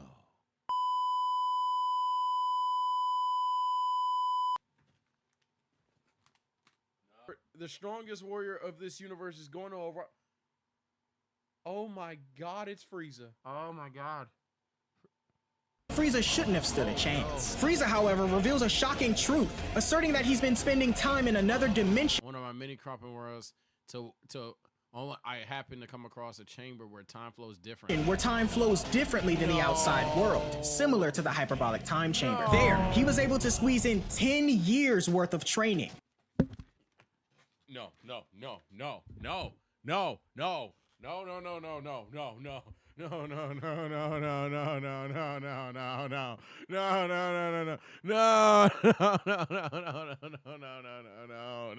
Yeah, I've even said, yo, comment who you think has the highest potential in the series. But I said, in terms of training, outside of like just the lulls that Gohan just blinks and gets strong, they obviously imply if you put all these niggas in a fucking training ground, Frieza got it. But even if he's not the strongest, blah, blah, blah, that's yap. For those that are lost on context in this video, you're telling me that the guy that went from, let's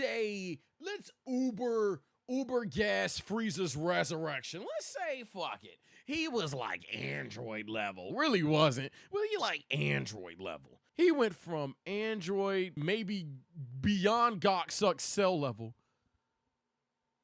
to stronger than Super Saiyan Blue with 3 months, 10 years. shocking both Goku and Vegeta. The tyrant notes that he couldn't keep losing to Saiyans his entire life and transforms into a new form, which he dons as Black Frieza. Without hesitation, he charges in as the Saiyans power up to their strongest forms, landing a single blow that effortlessly defeats Goku and Vegeta. As the Saiyans sit in pain, Frieza suggests that being in another dimension allowed him to surpass them. Having achieved satisfaction from their defeat and stating that he didn't come to kill them today, Frieza decides to spare Goku and Vegeta and departs. However, he notices the cowering Oil and Maki, offering them a place in his army as servants. Fearful of meeting the same fate as their fallen siblings, Oil and Maki agree to follow Frieza to his departing ship. Just like that, the trio leave as Goku and Vegeta, recovering, approach Manai. This nigga said, I hate monkeys so much. No, man, that's a racist joke for no reason. Manito and Granola. The latter notes that Manito stopped breathing, but suddenly a wave of light emanates from him and he rises instantly. This was due to Whis' intervention, granting a one-time favor to Goku by restoring Manito. Manito, confused, wonders who Whis is and learns confused. So Whis can do that? A one-time favor? Wait. Well, no, technically. I thought, oh, no, he can't show bias in combat. That's what it was. I'm about to say, what the fuck? Versus for training, but he declines, opting to use the Dragon Balls to repair the damage on Cereal. Vegeta then hands Granola the Dragon Radar that Maki dropped, explaining its use, and Manito gives Goku his father's Scouter, as the Saiyan sees the reflection of his kin before departing. Vegeta invites Granola. Damn, yo, this Goku meeting, yo, fuck it. Cold take, hot take, I don't know how the streets feel, fuck it. Make Goku make the wish, man.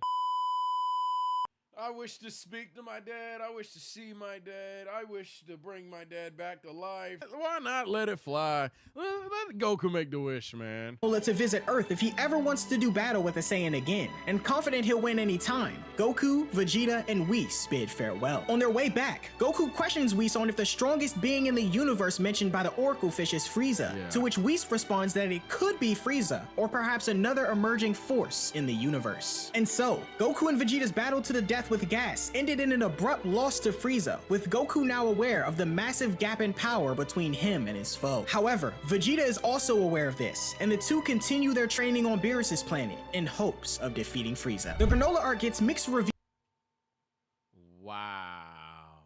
I'm just hoping they didn't write themselves into a corner, because ideally they would never be able to catch up. But that was fucking crazy. I see he was talking about some people don't like this arc. I guess if I had to criticize it, maybe you could try to pull the thing where it's like shit just happens, but to be honest, I didn't get that vibe. You could go a little hype beastie. It's very tough. My thoughts on Granola, fire character, fire design, hell of a crash out. Kind of stupid, but he actually tightened the fuck up when he needed to tighten up. The other Namek guy, he's cool. To see like essentially Kami too out there in the sense that he's a healer, not that he's a Namekian. No more racist jokes. What else? What am I missing? The heaters, the heatles, the whatever. Yeah, they were pretty fucking entertaining as well. I think that's about it. The day that you Gohan fans have finally been waiting for. Superhero manga. You guys said it's different from the movie. You guys said there's aspects I'm going to like. The battles on planet Cereal and the startling reveal of Black Frieza, Goku and Vegeta, aware of having fallen behind to the Galactic Tyrant, continue their training on Beerus' planet. Meanwhile on Earth, Trunks and Goten, now teenagers, take on the role of local superheroes known as Saiyaman X1 and Saiyaman X2.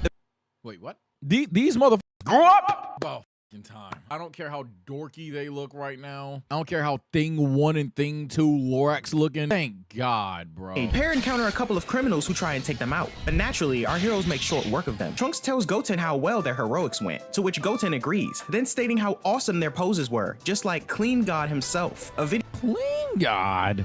Yo, please tell me Goten has a personality now. Brief's wife then walks toward him after buying flowers. His wife tells him to help choose which flowers are nicer, as she plans to gift them to Pan for starting kindergarten recently. Dr. Brief, however, thinks to gift Pan a fancy airplane instead. Since the last time he saw her, she was upset that she couldn't fly like Piccolo and the others. Send you an airplane. Yo, there's a difference between being rich, having fuck it money, and having fuck you money. And saying, oh man, She was mad that she couldn't fly like her friends. Just buy her Southwest. Or just buy Delta. He hasn't even told Shu or Mai about their heroic activities. Bulma interrupts from behind and inquires why they're being so secretive. Trunks manages to avoid the question, and Bulma tells him to get to school as he's running behind. Before he leaves though, Trunks sees Mai lifting a heavy box and stops to help her, as he still has a crush on her. Shu tells Trunks to help him lift the boxes too. So this is grooming, right? Home and leaves blushing, which Bulma notices. Bulma then confronts Pilaf, telling him that the security cameras caught him stealing the Dragon Balls from her room. She demands him to return them immediately, to which Pilaf agrees. Later, Trunks arrives at Blue Hall High School and sneaks into his classroom from the window. However, his teacher spots him and gives him a tardy slip for being late. As the class session continues, Trunks' friend Compass questions why he's been late, to which Trunks replies that he's been busy with some after-school work. Trunks' friends Scale and Rule We got a black person in anime that doesn't look racist. Today's a good day. Ladies and gentlemen, today is an historic day. You could look at Mr. Black. You could look at Mr. Popo. You could look at endless miscellaneous black people in anime. This is like, she doesn't look like a fucking weirdo. Oh my God. And she's not green. Like, oh my God. Inviting him to Mount Butterfly with them as a dare. Don't let since the Frieza school keep her hockey away players from reported Frieza. Oh my sightings God. Another brother go back? School. Trunks invites Goten. Oh shit. There's another one. Night falls, and as the boys traverse the city streets, they don't see anything suspicious in the area. Goten mentions that there have been reports of ghost sightings though, to which Trunks shivers in fear, prompting Goten to question if he's scared of ghosts. Trunks states that as the son of a scientist, he doesn't believe that ghosts are real, to which Goten reminds him that both Goku and Vegeta both died before and came back as ghosts to the real. Wait a fucking minute. Hi. This you? This your thing, ain't it? Trunks says that's not the same thing, and suddenly bumps into a stranger. He looks up and notices that he has a face of a zombie and squeals, running past Goten and hitting his watch on a nearby light pole. Goten notices the zombie-faced man using the click of a button on a remote of his, which causes a nearby helper robot to malfunction and take off on its own. Trunks then says that the man was probably wearing a mask to scare people, and suddenly, a car passes by the boys with bright lights, blinding them. They suspect the culprit is inside the car and decide to follow it, leading them to the mansion rumored on Mount Butterfly, where ghosts are supposedly sighted the most. Trunks is scared and wants to come back at daylight, but Goten wants to continue, reminding Trunks that solving this case would allow Mai to go on a movie date with him, and to their surprise, find out that the Capsule Corps helper bots were reprogrammed to work in the factory they're now witnessing. Suddenly, another zombie-like stranger notices intruders and stomps toward Goten and Trunks, but he actually spotted Trunks' friends instead, as they decided to go through with their dare and visit the location themselves. The stranger chokes Compass, threatening to beat him, and Trunks tells Goten to wait outside as he transforms into Saiyaman X1 and goes inside to save everyone. Trunks arrives in the nick of time to save Compass. The rest of the zombies then gang up on Trunks as they don't want any witnesses to their location, but he easily sends them flying with a barrage of quick attacks. Trunks hits the leader of the bunch with an upcycle punch, but it has no effect. The zombie then stating that he was built different than the others and that he could withstand the impact of punches like those all That nigga got cooked by somebody that said I'm built different. Trunks then gears up to try out another one of his finishing moves, but his watch malfunctions, revealing his identity to all his friends. Goten, thinking quick on his thinking quick on his feet, destroys the lights in the building and takes Trunks' schoolmates to safety, leaving Trunks behind in all the confusion. Goten introduces himself and tells the group that the ghost made them all hallucinate, and having seen Trunks as a Saiyaman, the group believe the story. Upon realizing amongst themselves that the mansion was really haunted though, they all take off, screaming into the night. Trunks transforms into a Super Saiyan to light up the room, and redons his costume as Saiyaman X1. He then charges up his special move and lands a devastating blow to the zombie's face, quickly defeating him. Goten then appears and restores the lights, stating that Trunks really did a number on the zombies. He then finds a safe nearby, and in it is a disc titled Dr. Gero. The boys are confused on what this is, but Trunks takes it with him, stating that he'll check it out once he gets home. Soon after, Krillin then arrives on the scene in his police attire and spots Goten and Trunks. When questioned on why he's in the area, Krillin states that he got a report from a nearby resident who said they'd seen corpses moving around in the area as they were stolen from the morgue. Trunks is shocked by this, as he realizes the zombies he fought were actually reanimated corpses and screams, much to Krillin's surprise. Time passes, and a short man in a lab coat returns to the factory at Mount Butterfly, noticing the wreck and downfall of his reanimated soldiers. The leader, now known as Alpha Number 12, explains the situation, stating that they were beaten by a kid from a high school and gives the scientist-looking individual Trunks' school badge. This is really some Scooby-Doo type shit. Realized that all of his creations were beaten, the scientist is distraught to see that the disc titled Dr. Gero is missing from his safe. A few days later, Trunks attempts to to access the mysterious disk on his computer, but can't get through the security system. He then decides to use his mom's computer as it might be more effective and manages to access it, now able to view the data for Cell, although he's not entirely sure what it is. Delete, delete, delete, delete, delete. After, the computer beeps and unleashes a virus loaded on the disk by the scientists to protect the data. Trunks attempts to remove the disk and try to save the laptop, but fails as Bulma storms in his room, scolding her son for breaking yet another one of her personal belongings. Trunks' little sister Bola, however, approaches the laptop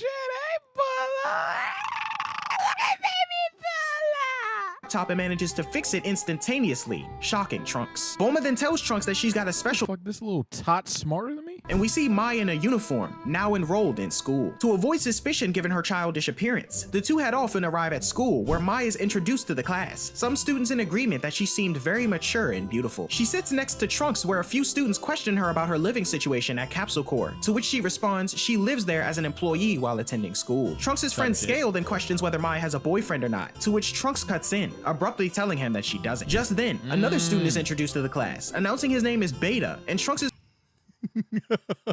I'm Beta. Gym class starts. Abilities on the basketball court to impress Mai. However, Beta comes from behind, takes the ball from Trunks, and heads toward the basket. Irritated by the sudden turn of events, Trunks uses his super speed to block Beta from scoring, much to the surprise of his classmates. However, Beta manages to get by Trunks and score, upsetting the half Saiyan. As Mai sits in observation, a close-up shot at Beta's eye reveals that he's been transmitting the video of his encounters to none other than his creator, the scientist whose new hideout is near a port. Witnessing Trunks' super speed, he questions his alpha soldiers on if Trunks is the one who beat them and stole the disc. However, all they can remember was a blonde kid on account of their rotting brains, and the scientist, now known as Dr. Hedo, states that he regrets not installing surveillance cameras at the Mount Butterfly factory. Hedo says that their only clue for now is that the culprit has superpowers capable of taking down androids, and commands his creation, Beta number 1, to hunt him down, to which the android confirms. As we cut back to class, Mai glares at Beta and tells Trunks to be quiet, which confuses him. She then points out that Beta isn't human, and the two notice the stitching on his neck, prompting Trunks to freak out as he believes it's another one of the undead. In response, Mai says that he's likely an android, but a different type than number 18. She also points out that it seems like he's looking for someone, to which Trunks thinks to himself that the zombies are likely out to get him after the incident at Mount Butterfly. Dr. Hedo, suspicious of Trunks, commands the android to do whatever it takes to find out if he has superpowers. Beta then throws a football at Trunks, but Trunks ducks, pretending he needs to tie his shoe. The ball bounces around and hits a fire extinguisher, covering Beta in the liquid as Trunks walks off, irritating the android. Lunchtime comes, and Beta pretends to spill his soup in an attempt to reveal Trunks' power. However, Trunks catches it and thanks him for the food, irritating Dr. Hedo, who watches from the feed. We cut to math class, and Beta beats Trunks in a race of solving equations. Dr. Hedo jumps in excitement, but his alpha soldier reminds him that solving math problems won't help him to catch their thief. Hedo acknowledges this sentiment, but states he needed a small victory. After school, Beta waits behind a wooden wall with the intent to drop it on Trunks to reveal his strength. Trunks notices and prepares to do something about it, but suddenly, Beta notices Goten in the distance, picking up a car to grab a tennis ball for a couple of girls. Oh my god. This nigga Goten, bro. Oh, okay. Trunks calls Goten an idiot for revealing his power at school, and Beta, now assuming Goten to be the thief, is commanded by Dr. Hedo to transform and get the disc back. Ripping off his school uniform, Beta appears in front of Goten with his superhero outfit, to which Goten states that it's cringe. Beta rushes in to attack, and Goten dodges. Beta throws a few more punches and kicks at the half Saiyan, but Goten manages to evade them all, as Trunks' friend wonders if a show of sorts is going on. Beta commands that Goten return the disc that he stole, which confuses him, and Beta continues his assault. Trunks acknowledges that this android is far stronger than the zombies he's fought before. Beta then clicks his belt and unleashes a battle jacket known as Beta number 2. Suddenly though, a hero rushes in and thwarts Beta 2's assault, revealing himself to be Saiyaman X2, much to the surprise of Dr. Hedo. X1 then declares the defeat of Beta and launches a steam cleaner high pressure attack at the escapee, blowing him out of the sky with enough time to rescue Mai from hitting the ground. On their way down, Mai notices a cloth on X1 that looked awfully familiar to the one future Trunks had. Heroes receive their admiration from the students, all except Rula, who think they're corny, and they take off. Not long after, Trunks returns to Mai, exclaiming that it sucks how he missed the heroes in action while he was in the bathroom. Mai, however, continuing to blush, reveals that a forgotten feeling just came back to her, and says that Saiyaman X1 is actually impressive. Trunks is surprised, prepared to reveal his secret identity to her, but Goten stops him before he can utter another word, as he almost revealed it in front of all his classmates. Mai's— Yo, Trunks, take an ice bath, bro. Take a lap. This nigga was about to reveal who the he was in front of the whole goddamn school off of the strength of she going, that same guy was actually impressive. Yo, chill, bruh. Stares up at the sky, hoping she'll meet the hero again, and Trunks stares in disappointment as he's unable to tell her. Back at Dr. Heto's hideout, Beta returns in his underwear, apologizing for failing the mission. However, Dr. Heto mainly acknowledges how cool the Saiyaman hero costumes were, then questions if Beta managed to get their autographs. Heto then snaps back to the task at hand, and with his targets now identified, he can begin his work on the next androids, aiming to make them even stronger than X1 and 2, and retrieve his stolen disc. In the Cricket District, Krillin continues his investigation on the mysterious zombies that were previously spotted on Mount Butterfly, when suddenly, a woman runs screaming out of a nearby shop, signaling Krillin's attention. The cop bursts in, finding a group of them in a convenience store where he plans to take them in for questioning. Coincidentally, Mai is also shopping, and when Krillin stops to acknowledge her, the zombies attempt to escape. However, Krillin stops them in their track. Meanwhile, Goten heads to the city on the Flying Nimbus, stopping almost an hour later to catch the bus. The bus comes to a screeching halt, much to everyone's surprise. As the students look out the window to investigate, they notice a weird-looking man in the road resembling Elvis, who reveals himself as Beta Macho Man Randy. Number 7. Beta 7 calls out to Goten, knowing his alter ego to be Saiyaman X2, but Trunks' friend Chalk opens the back window for Goten, allowing him to escape. Goten then transforms into X2 and confronts Beta 7. Goten then effortlessly takes down Beta 7, displaying kicks and a flurry of punches that send him hurtling into the garbage. At school, Scale passes out papers for the upcoming dance, telling Trunks that Clean God himself will be in attendance. Although Trunks is skeptical at first, Scale insists it's true, as he kicks a costume of his own behind him. Staring at one of the posters around, Mai invites Trunks to the dance with her, much to his surprise, as he states that he needs to buy some new clothes. Mai, however, notices a tiny insect spy bot, which Dr. Heto utilizes to spy on Trunks and the others. He overhears the news on Clean God and becomes elated, quickly deciding to create a female android as a date so he can attend the dance himself and meet his hero. An observant Mai notices the spy bot and pulls Goten to the side as he questions what's going on. She informs him that they're being watched and explains that the bug that they just witnessed is in league with the androids that have been monitoring them this whole time. Then states her plan to lure Heto out using the Clean God event so she can capture him herself. When Goten questions if that was the reason why she invited Trunks to the dance, she confirms, to which Goten feels bad for Trunks, who believed that the invitation was genuine. Time passes and the day of the dance comes, as it's one of the moments where a win ain't a win, bruh. A win is not a win. Look at the now that I think about it, bro. Look at this nigga, bro. This nigga was dripped out. He ready for, oh my God. to Trunks stands Dr. Heto, another eager fan, and they briefly share their love for the superhero, with Heto noting that his precious autograph was stolen, a sentiment that Trunks consoles him on. Suddenly, Mai pulls out a weapon on the doctor, but is halted by Beta 1 who grabs it. Krillin and the police then arrive, having been tipped off by Mai, and orders everyone to freeze, aiming for the arrest of Dr. Heto. Heto, however, manages to use a smoke launcher concealed under his sleeve and races off in a vehicle to escape, giving Krillin and the others the slip. The other officers question if they should pursue, but Krillin states he'll be going alone in order to find Heto's lair. Trunks questions Mai's intent to take down Heto on her own, to which she replies that she was tired of being the one always needing to be rescued. Trunks then realizes the bag containing the disc has been stolen, and Mai tells him to catch up to Heto, exclaiming that he's Saiyaman X1 after all. Trunks wonders how she knew, believing she'd just mistaken him for future Trunks, but Mai states she'd realized that wasn't possible, and was able to deduce his identity. Krillin is tailing Heto and his cohorts, as Goten and Trunks follow close behind. Krillin then informs the two of the situation, explaining that Dr. Heto was the grandson of Dr. Gero. Trunks and the others burst down the doors of Heto's hideout, only to be met with a dino android before them, who Heto notes Beerus, you missed another one.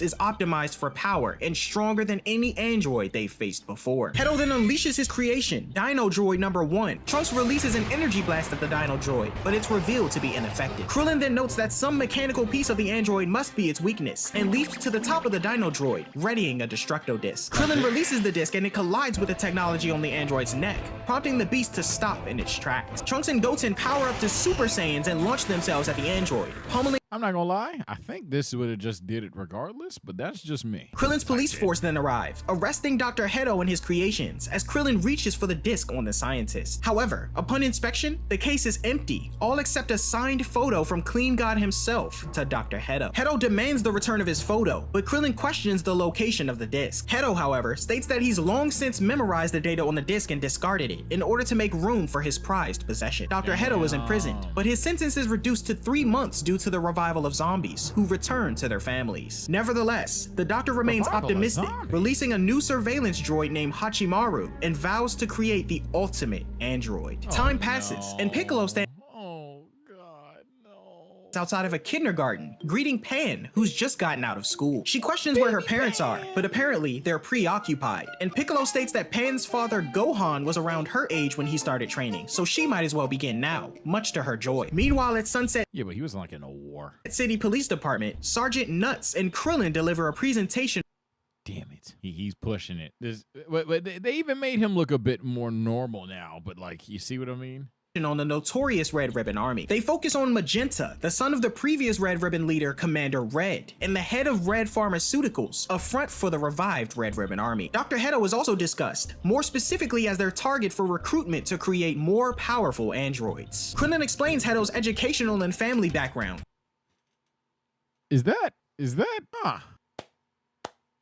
That's crazy. Uncooked. On to say that his father was Dr. Giro's second son, and Hedo was a prodigy in the realm of academics. At Red Pharmaceuticals, a man in a red suit known as Carmine informs Magenta that Hedo is currently in prison, much to his displeasure. However, Carmine pledges to seize Hedo upon his release in 3 months, prompting Magenta to confirm, as he plans to make good on his father's wishes to conquer the world. Hedo was released from prison, but not before disarming an explosive that likely kills everyone inside. Suddenly, Magenta and Carmine pull up next to him, attempting to introduce themselves. However, Hedo was already aware of Magenta's identity, thanks to his cyborg spy bot Hachimaru, who'd been following Carmine wherever he went. Aware that Magenta is a part of the Red Ribbon Army, Hedo wants to hear more about his proposition, and the three take off in their vehicle. Nearby, Krillin, observing the events, decides to tail the group to uncover the location of their secret base. Hedo spots Krillin latched onto their car and deploys Hachimaru to attack him. Pursuing his target, Hachimaru charges toward Krillin as Dr. Hedo continues his conversation, telling Magenta that taking over the wasp. Hedo's informed that there's a secret group of powerful beings surrounding Capsule Corporation. Magenta says that that shit was cold even in the movie. The idea that they think Capsule Corp is just fucking evil all along, and they just got these superhuman ass that's beating the shit out of people. Like, it's crazy. Red Ribbon Army believes them to be aliens who are using the resources of Capsule Corp to plan a full-scale invasion on Earth. Hedo summons Hachimaru once more, who recovers from its broken state and launches itself toward the car, ferociously knocking Krillin away as he crashes on the side of the road. Hedo and Magenta solidify their agreement to create the greatest androids in the universe and continue on, as the scientist notes that he's also taking care of a police officer who is tailing him. Krillin then just saw him lose to a fucking wasp, bro. Like, you understand that hurts me? I just saw Krillin lose to a goddamn bumblebee. Lost to a hornet. It didn't even use the stinger. This wild bee drill used headbutt of the road, and it was super effective. Notes that he's also taking care of a police officer who is tailing him. Krillin then alerts Sergeant Nuts that he lost the vehicle, much to her displeasure. 6 months later, Pan continues her training under Piccolo, displaying considerable talent. The two finish up, and Piccolo notes that Pan may have more talent for training than Gohan. However, see, here's the thing. Obviously, Piccolo's ridiculously stronger than he was back then, so he's taking it easy on Pan, but simultaneously, Pan cracked. Pan in the Saiyan Saga, how's shit going? Someone get a scouter real quick. I want to know something. However, Pan struggles with firing ki blasts and flying, prompting Piccolo to reassure her about the gradual learning process. He tells her to try again, and the child focuses her energy to attempt to fly, but she's unable to will herself to do so. Videl calls, requesting him to pick up Pan from school. Piccolo wonders why Gohan can't do it, and Videl explains he's been busy with a research report he'll need to present. Irritated, Piccolo flies to Gohan's house as he's working on his report. Scratching on the window, Piccolo reveals himself to Gohan, who happily... I wonder if they're going to tell the same story of, hey, man, if you stop trolling, he's the strongest, part 578, 400. It's like, nah, all shit aside, I mean, this story so far is very lighthearted, very fun. A lot of different characters get their opportunity to shine like how everybody's begged for, and it's been fun. The only thing that I can tell I'm going to be irritated by is just simply the same trope, and obviously I've seen the movie, but it just, the same trope with Gohan to me gets a bit exhausting, but let's see how the manga executes it. Greets him. However, his friend angrily questions what he's doing that's so important, prompting Gohan to demonstrate his report on ants that glow and transform when in danger, likening them to a Super Saiyan. Piccolo then yells Super Saiyans at Gohan, demanding to know why he isn't picking up his own daughter from school. He then says that Gohan should be training more to prepare for the next threat to Earth. But when Gohan dismisses the idea, Piccolo attacks him, prompting Gohan to block and note that he hasn't gotten as rusty as Piccolo thinks. However, Piccolo follows up with a punch to Gohan's gut, telling him that he's been slacking as he outfits him with clothes resembling his, which Blood thought he was him a second ago. Blood thought he was him a second ago, bruh. Gohan notes. This the Gohan that fought Cat. Ooh. That is interesting. This is the Gohan that had such a resolve that he wanted to do things his own way, didn't want to use Saiyan power-ups, and fought Kefla. And you're telling me, and that's why I said this trope exhausts me a little bit with Gohan, you're telling me that he then just says...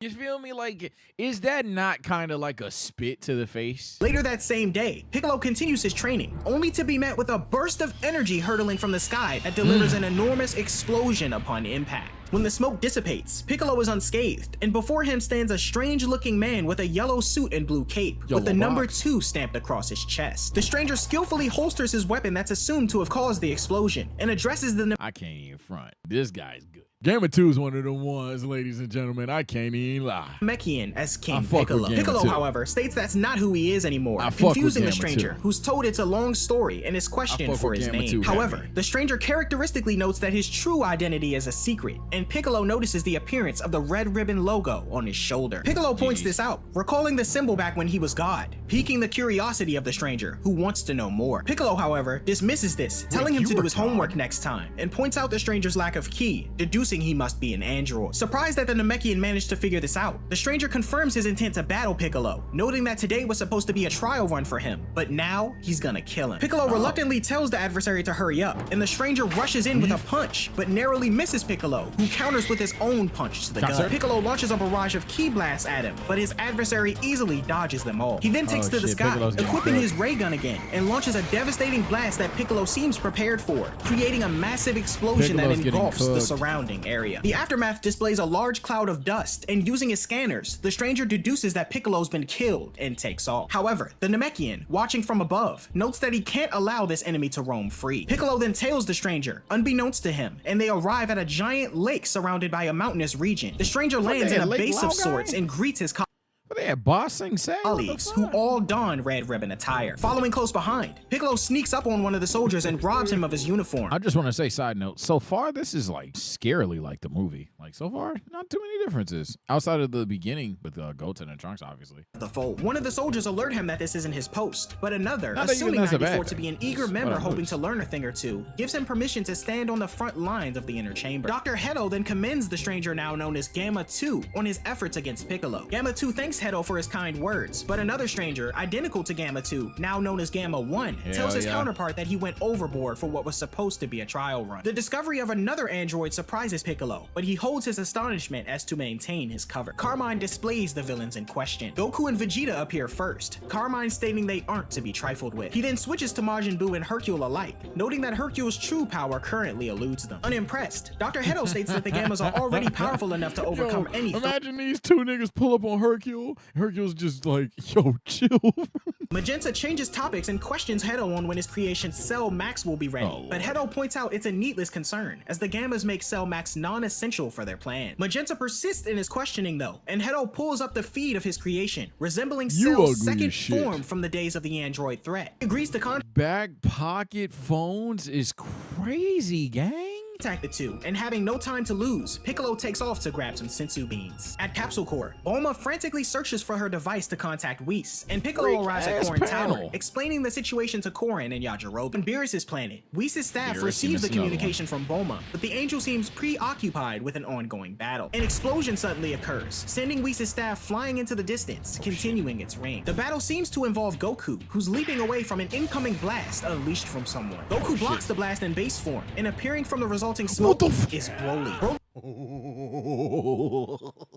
Oh boy! He attempts to land a few punches and kicks on Goku, but Goku evades them all. The Saiyan remains on the defense as Broly continues his assault, and Broly suddenly headbutts Goku, who manages to catch himself and come flying back toward the Saiyan. Goku attempts to kick Broly, but Broly manages to block the attack as the two stare each other down. Goku then breaks away, complimenting his adversary on his quick learning, but Broly says he's still trying to get the hang of things. Goku, however, reassures the warrior, telling him that it's a gradual learning process, and soon he'll be fighting with a level head without snapping into rage. Goku then proposes they take overview of Broly's character and how our protagonist learned of him. Goku and Broly continue training on Beerus's planet. When Broly becomes overly enthusiastic, Goku advises him to ease off to prevent any chaos. Meanwhile, Vegeta is shown meditating, surprising Goku, who notes his rival isn't usually the type to calm his mind. Vegeta underscores the importance of mental training. He states that in order to command 100% of their power, they'll need to force their bodies and spirits to relax outside of moments when they attack. Goku, you meditated an arc ago. Whis commends Vegeta for grasping this concept and scolds Goku for his lack of understanding. Piccolo approaches Dende to inquire about unlocking his latent potential. Dende states that he's too young to perform such a task, but mentions using the Dragon Balls. He suggests that Piccolo use them to get rid of the Red Ribbon Army swiftly, but unwilling to bruise his pride, Piccolo declines. Dende then says he could ask Shenron to draw out his latent potential, surprising Piccolo, who was unaware the dragon could do such a thing. Goku and Vegeta prepare to face off in base form, Whis signaling the start of the battle. Goku charges in and attempts to punch Vegeta, but the Saiyan blocks his attack. The two trade blows before Goku gains some distance, leaping back in to deliver a kick that misses Vegeta and damages part of the planet. Shenron, who emerges and greets his master. Piccolo questions if Shenron can draw out his latent potential, and thanks to the upgrade on the Dragon Balls, he confirms he can. The dragon then grants Piccolo's wish, fueling him as the Namekian notes he never knew he held such power. Shenron notes he threw in a little extra and questions what Piccolo's second wish is, but the Namekian tells Bulma she can have the other two, prompting her to wish for a minor booty lift and an extra 2 millimeters on her eyelashes. Piccolo opts to do some recon and takes off, Trunks listening in on the conversation, convincing his grounded friend to lie to his mother about where he's going so they can get some superhero action in. Meanwhile, back at Red Ribbon HQ, Magenta and Carmine ponder about taking out Goku and Vegeta. Carmine suggests targeting Gohan next. He then concocts a plan to lure Gohan to their turf by targeting his daughter. Piccolo, disguised in his Red Ribbon attire, volunteers for the mission and realizes that staging Pan's kidnapping might be the catalyst to reawaken Gohan's fighting spirit. Piccolo and Piccolo, he'll throw you at a mountain, he'll leave you with dinosaurs, and he'll even get your daughter kidnapped if it will help you be a stronger man. This nigga's ridiculous. Soldier walking back toward the Red Ribbon spacecraft. Piccolo and Pan board with Soldier 15. Pan questioning what's going on, and Piccolo opting to explain once they're in the air. He tells her to put on a pair of handcuffs first though, and the two abruptly take off as they smash through a Clean God billboard. Arriving at Gohan's house, the two appear outside his window, Piccolo scratching to get his attention. Gohan opens his window and confronts the Red Ribbon soldiers, surprising Piccolo as his pupil hasn't recognized who he is. Holding Gohan at gunpoint, Soldier 15 tells him to follow them, but Gohan flicks the gun away, threatening to call the police. 15 then shows Gohan the recording of Pan in fear, triggering him as he grows concerned. In a rage, Gohan effortlessly snaps part of his window and appears in front of 15, powering up to Super Saiyan. Okay, he's not fucking around. He immediately crashed out. Everyone's surprised. The ground beneath them shatters as Gohan demands the location of his daughter, Soldier 15 apologizing in fear and kindly urging the Saiyan to follow them. Outside of HQ, the scene is set with a downpour of rain, waiting Gohan's arrival. Spotting Pan, Gohan leaps from the airship and smashes down in front of everyone.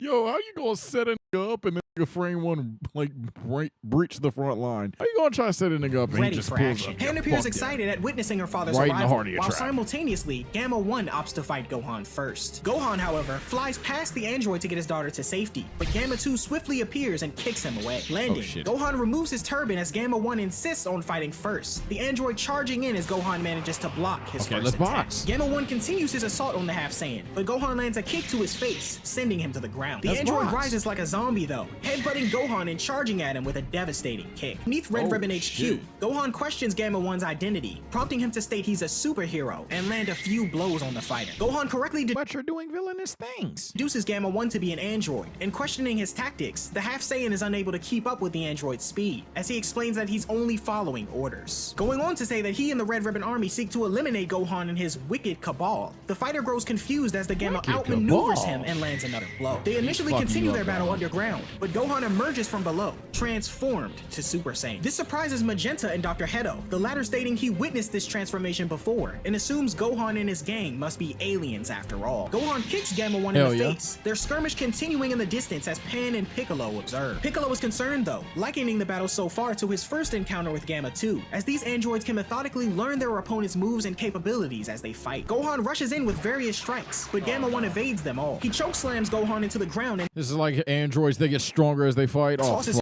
above, off, using his super speed to catch up with him and kick him back down below, Oh, no. irritating Piccolo. Realizing Gohan will lose if this keeps up, Piccolo urges Pan to shout as if she's in pain. The two stage a performance to get Gohan's attention, triggering him as Gamma 2 urges the disguised soldier to remove his hands from the kid. This confuses Piccolo and Pan as Gohan awakens more of his instincts, yelling aloud and creating a bright flash that removes the rainy atmosphere completely. When the dust settles, we witness Gohan having reawakened his ultimate form. Let's go, Gohan. Lock Much to in. the surprise of Gamma 1. Gohan's energy disrupts the lock in. hologram covering Let's Red lock in, Ribbon Gohan. HQ, prompting a discovery from Krillin's commanding officer, Sergeant Nuts. After Krillin, Android 18, and Marin come out of a showcasing of Clean God 2 at the movie theaters, Wait, what? Krillin She's not a tot no more. Gohan questions the android on what he was referring to earlier when he mentioned his wicked cabal, with Gamma 1 saying that he was referring to Gohan and his allies. You Annoyed as he people. easily swipes away an attack, Gohan reminds Gamma 1 that it was his team that kidnapped a child, causing Gamma 1 to start having doubts. Latter removes his red ribbon attire and unleashes his newfound power. Gamma 2, becoming too overconfident for his own good, charges in and throws a punch at Piccolo, only for him to be countered hard. The two rush in and land hard blows against the android that Come up hurl then. them to opposite Let's sides box. of the red ribbon. Piccolo begins to power up his special beam cannon as he tells the android that he doesn't seem so bad, but just appears to be following idiotic orders. I just noticed Super has done this like 3 times now. Tournament of Power, Granola, and here. This trope of like the antagonist isn't even like a bad person. Yeah, they're going much more like chill with their antagonist. Like they're not just pure evil piece of shit fucks. Like obviously more of us. But like outside of that, like most of the recent manga reactions, they've been just like chill motherfuckers that just happen to be going against each other. And Broly. Now think about it, damn. And Beerus, technically. Not Gas. I feel like Gas himself isn't a dick. His brother's just an asshole. Momentarily defeated, falls into a crevice in the base. Piccolo remembers Hits Shenron's words another. about throwing in a bit extra, and a sigil alights on his back, creating a tremendous surge of power. As the Namekian rises This nigga went KCM. and KCM he 2 grows Piccolo, bro. much. Gamma 2 charges at Piccolo and unleashes a barrage of punches at the Namekian. Nah, However, nigga. barely flinching with his stronger form, Nah, Piccolo nigga. lunges in and Shut your takes punk out ass Gamma up. 2 with a single punch. Pan, meanwhile, breaks from her handcuffs and begins plowing through Red Ribbon soldiers. Threatened by Pan, Carmine pulls and fires a gun at her, with Pan dodging all of his shots. Outraged by Carmine's actions, Gamma 2 finally realizes they've been lied to. While Magenta slips away, Dr. Hedo heads out after him. Inside the base, Magenta prepares to awaken Cell Max. When this stupid nigga Magenta, just so damn stupid. Just Wait! all he had to do this entire time is just relax. And they get literally the monster being he wants. But bro said, oh, he's pretty fucking strong. Now let's do it. Dr. Lily telling you, oh no, we're trying to make him even better. We're gonna make him even stronger. No.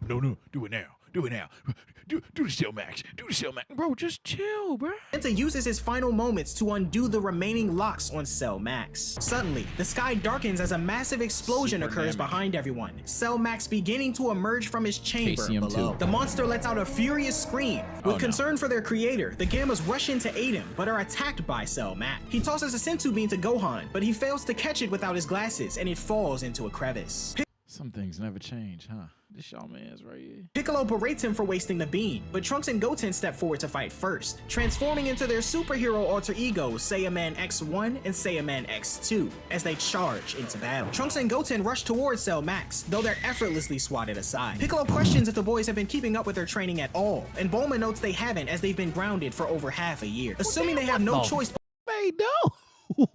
Half a year? What did they do? to rejoin the fight, Piccolo is interrupted as Trunks tells him not to worry, stating he and Goten haven't even gone Super Saiyan yet. Piccolo expresses his doubt in the shit. boys as the Gammas Color's continue gone. their on the Okay. sidelines. The Gammas observe Goten and Trunks' battle, piecing together that their creation was based on the boys and their Saiyaman alter egos. Eventually, both Gamma 1 and Gamma 2 join in to assist them in taking down Cell Max, all 4 heroes demonstrating a super cool pose and charge in. New Ginyu, peak. Ginyu's better.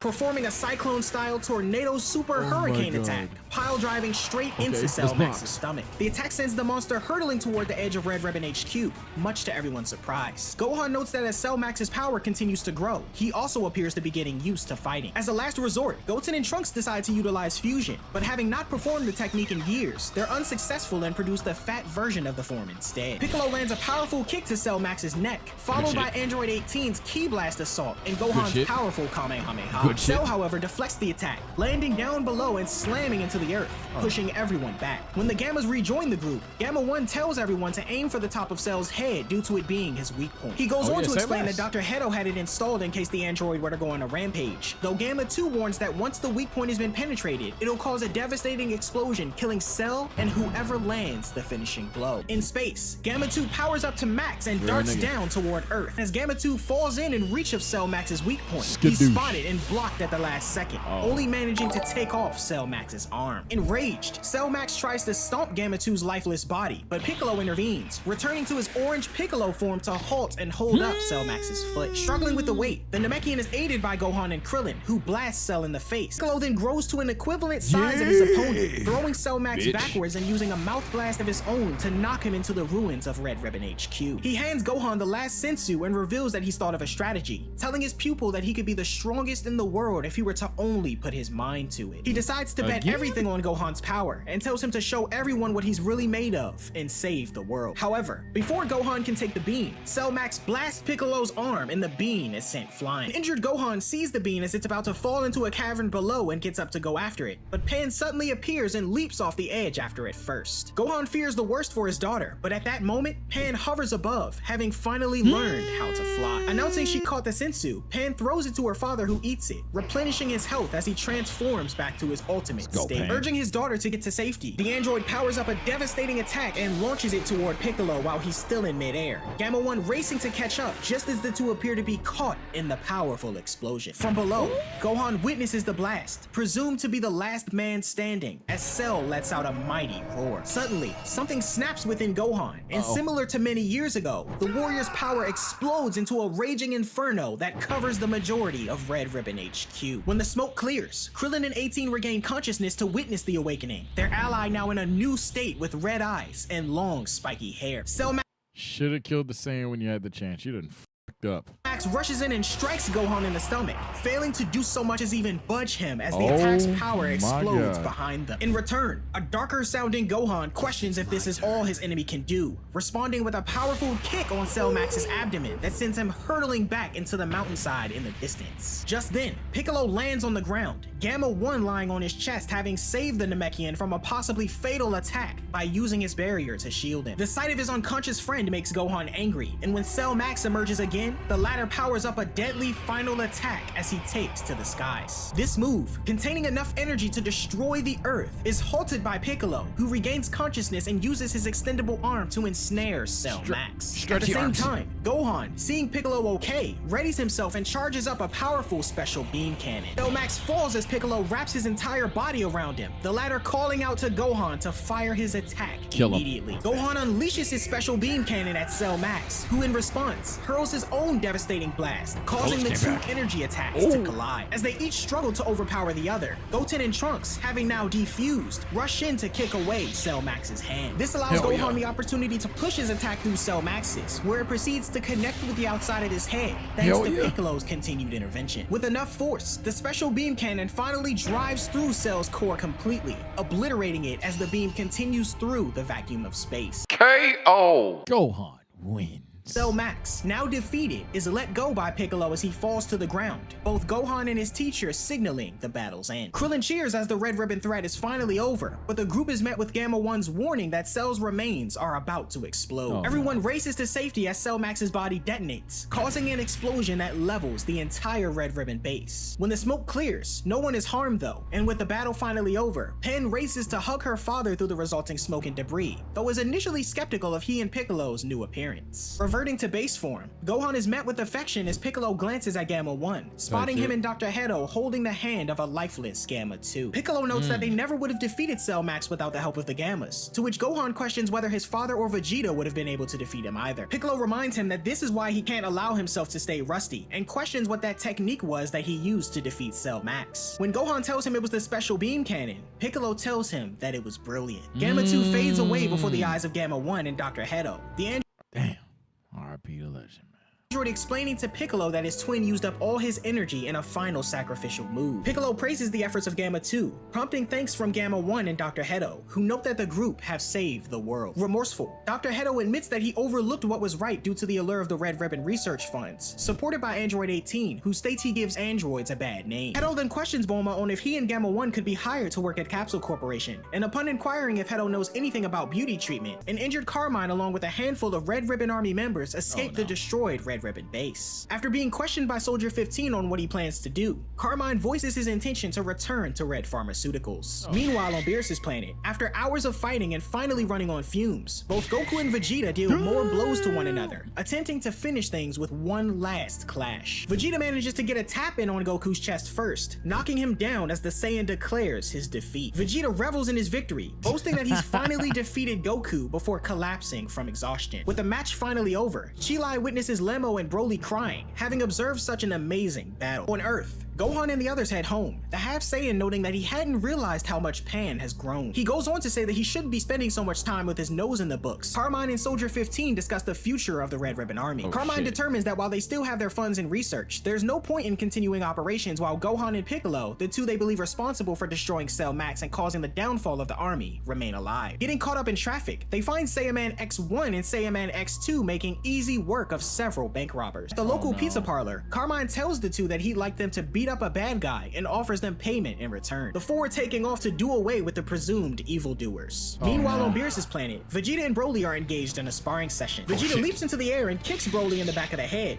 prompting the Saiyan to rise and launch a barrage of ki blast at Vegeta. Vegeta remains in control as he kicks Broly to the ground and appears behind him, questioning if he's ready to snap. He gains some distance before Broly, on the offensive, punches Vegeta in the head, drawing blood. The Saiyan Prince is hardly phased though, grinning as he tells his adversary that anger isn't a bad thing, but Broly's issue is that he loses himself in it. Vegeta then powers up to Super Saiyan and pushes Broly back, advising him not to suppress his rage, but to control it instead. Vegeta charges in and puts Broly on the defensive, though the warrior is still able to hold his own in base form. Vegeta taunts Broly for his inability to wield his power without losing control, while Whis on the sidelines notes that Broly has changed since Goku and Vegeta's first encounter with him. The battle continues between Vegeta and Broly, the latter pushing a Super Saiyan Vegeta back before he vanishes out of sight. Two clash with one another, Goku on the sidelines impressed with how well Broly's holding his own. Whis comments on how Broly has begun to grow at last, while Vegeta, powering down, points out that Broly may be able to battle without losing himself now, but he's still unable to unleash his true power. Broly questions Vegeta on what he should do, but Vegeta demands him to find the answer himself. After a breather, Chi-Lai comments on how Goku and the others are too relaxed, going on to bring up Frieza in his new and improved form,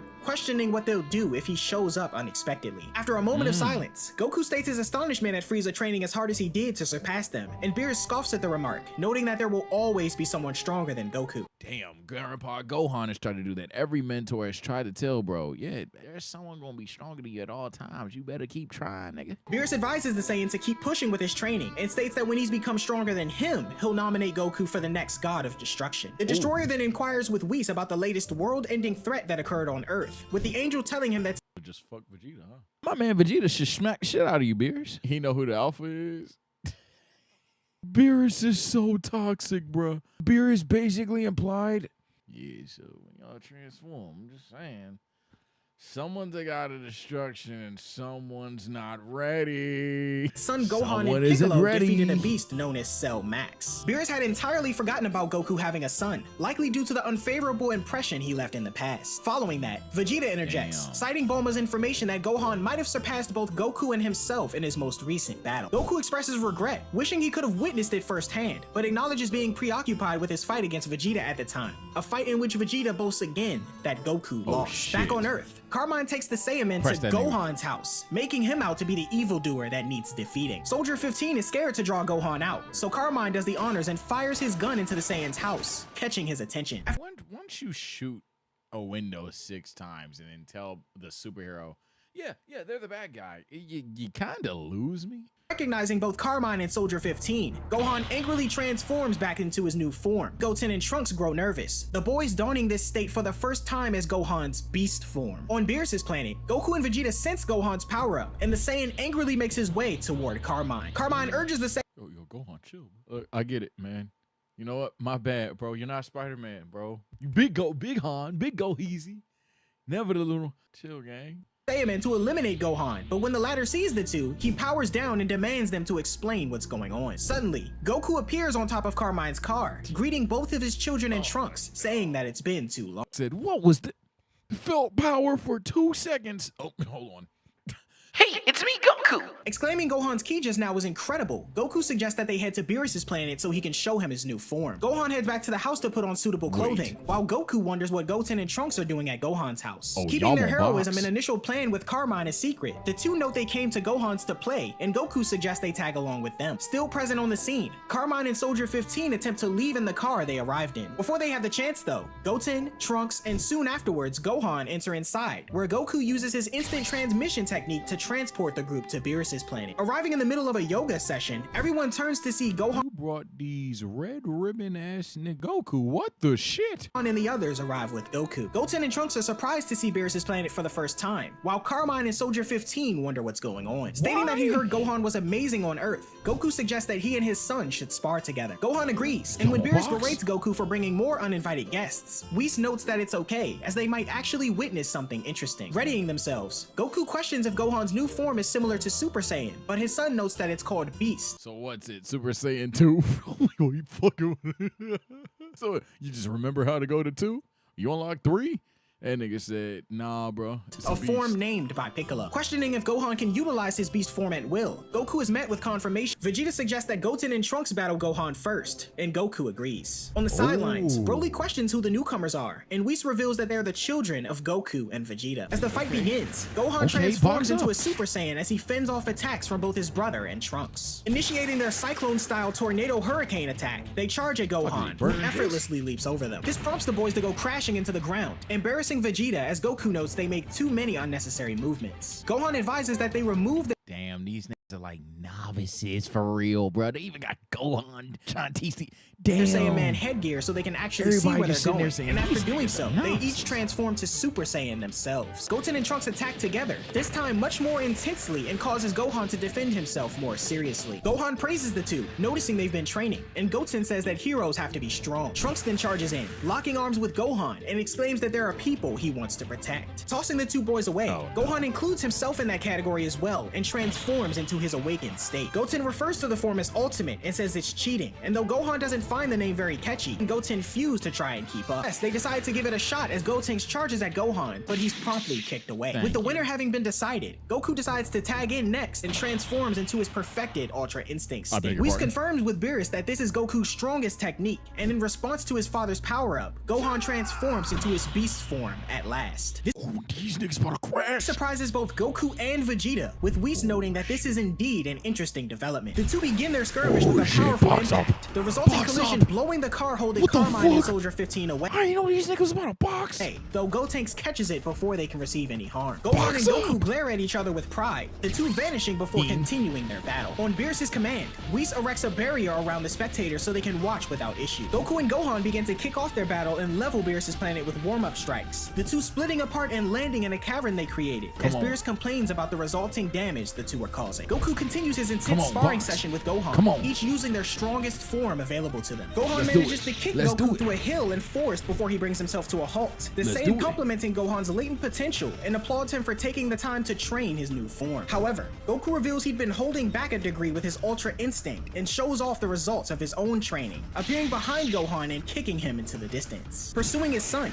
Goku smacks Gohan down into the water, evading a kick from him moments after along with a barrage of his attacks. Watching from the sidelines, Vegeta notes that Goku's Ultra Instinct is shifting the battle in his favor, using skill and experience in tandem with a divine technique to easily evade Gohan's assault. After being ferociously kicked away, Gohan praises Goku's use of Ultra Instinct, though he notes his father hasn't seen the full extent of his beast form just yet. Fuck you talking about, Pops? Don't think you holding back, nigga. I was holding back. What's good, nigga? Yeah. Gohan then raises his energy, questioned by Vegeta if he can control it as he takes off toward Goku faster than anyone expected. Goku manages to evade Gohan's attack just in time, but the Half Saiyan's follow-up attacks push Goku back further. Catching the attention of of Beerus and Whis, Gohan's energy continues to build, enabling him to land a powerful punch and kick on Goku that sends him hurtling into the forest on the planet. Vegeta exclaims that the evasion of Ultra Instinct couldn't keep up with Gohan's speed, and Goku emerges from the forest in base form, injured and wondering how Gohan pulled that off. Gohan then reveals his secret behind the use of Beast. Having not found a way to properly utilize the form's full power without risking losing control, he treads his energy on the edge of going berserk to maximize his power and speed. Goku's impressed by Gohan's strategy and re-enters Ultra Instinct, the two continuing their battle as everyone observes. Broly is equally impressed by Gohan's power and fighting capability, noticed by Goku fighting from above. In response, he decides to push Gohan down below, halting their sparring session and reverting to base form. He goes on to tell his son that he'll be able to rest easy knowing the Earth will be safe when he's gone, and questions if Gohan is still able to spar. Confirming he can, Goku notes there's someone else he'd like Gohan to fight, and calls for Broly to step in next.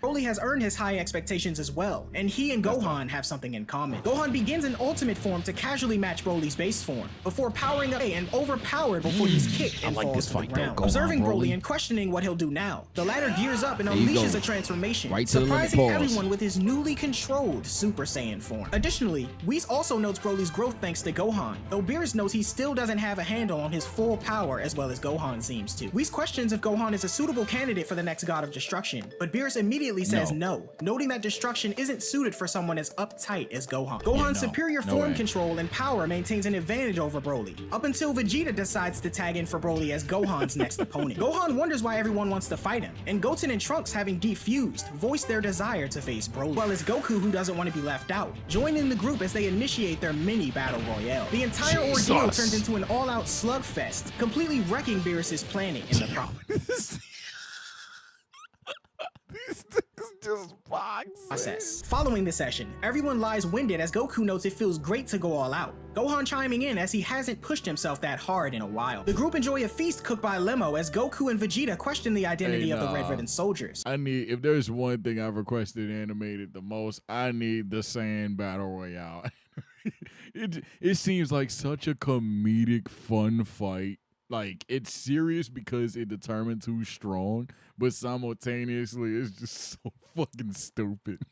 I need the Super Saiyan Battle Royale and then the feast following, for sure. They give up their plans to eliminate Gohan and give an apology for their previous actions. Afterwards, Whis fixes up the damage to Beerus' planet, while Goku and Vegeta decide to finally return home as well. Searching for a powerful key to lock onto, Goku pinpoints Piccolo and teleports the group to his home. The Namekian initially believes Carmine and Soldier 15 are up to no good again, but the two assert they've learned their lesson and take off. Intrigued by Piccolo's newfound strength, Goku suggests a battle with him, but he declines, stating that he needs to pick up Pan from kindergarten with Gohan. When Goku questions who that is, the others are quick to chastise him for forgetting his granddaughter. And Goku, what the shit? 0-1 for granddad debates.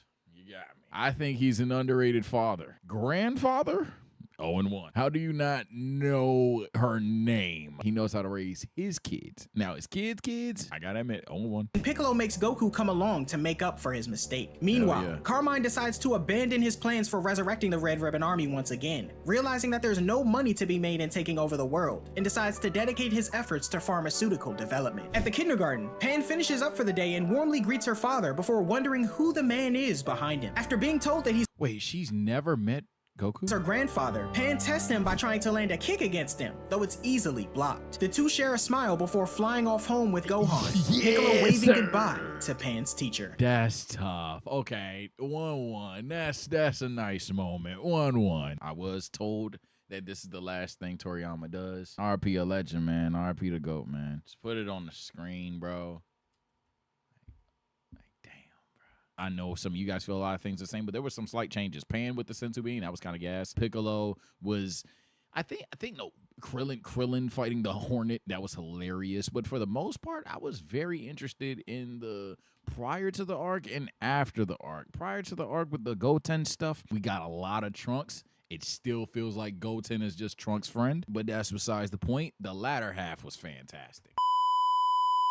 Post-movie was fantastic. I very much adored the idea of not even just a Saiyan Battle Royale in terms of hype, but why everyone wants to fight Gohan specifically. Broly having clear reasons why he should be fighting and learning from Gohan. I love the Goku Pan moment, even though it got a sneak peek of Stupid Super Goku. You went right back to like a little adoring scene, because in hindsight, Pan didn't know him either. That just means he's really not been there. In terms of the movie retelling, by the way, the movie, obviously, I fucks with the movie, so I'm not surprised I fuck with the manga interpretation of it. But let me know your thoughts.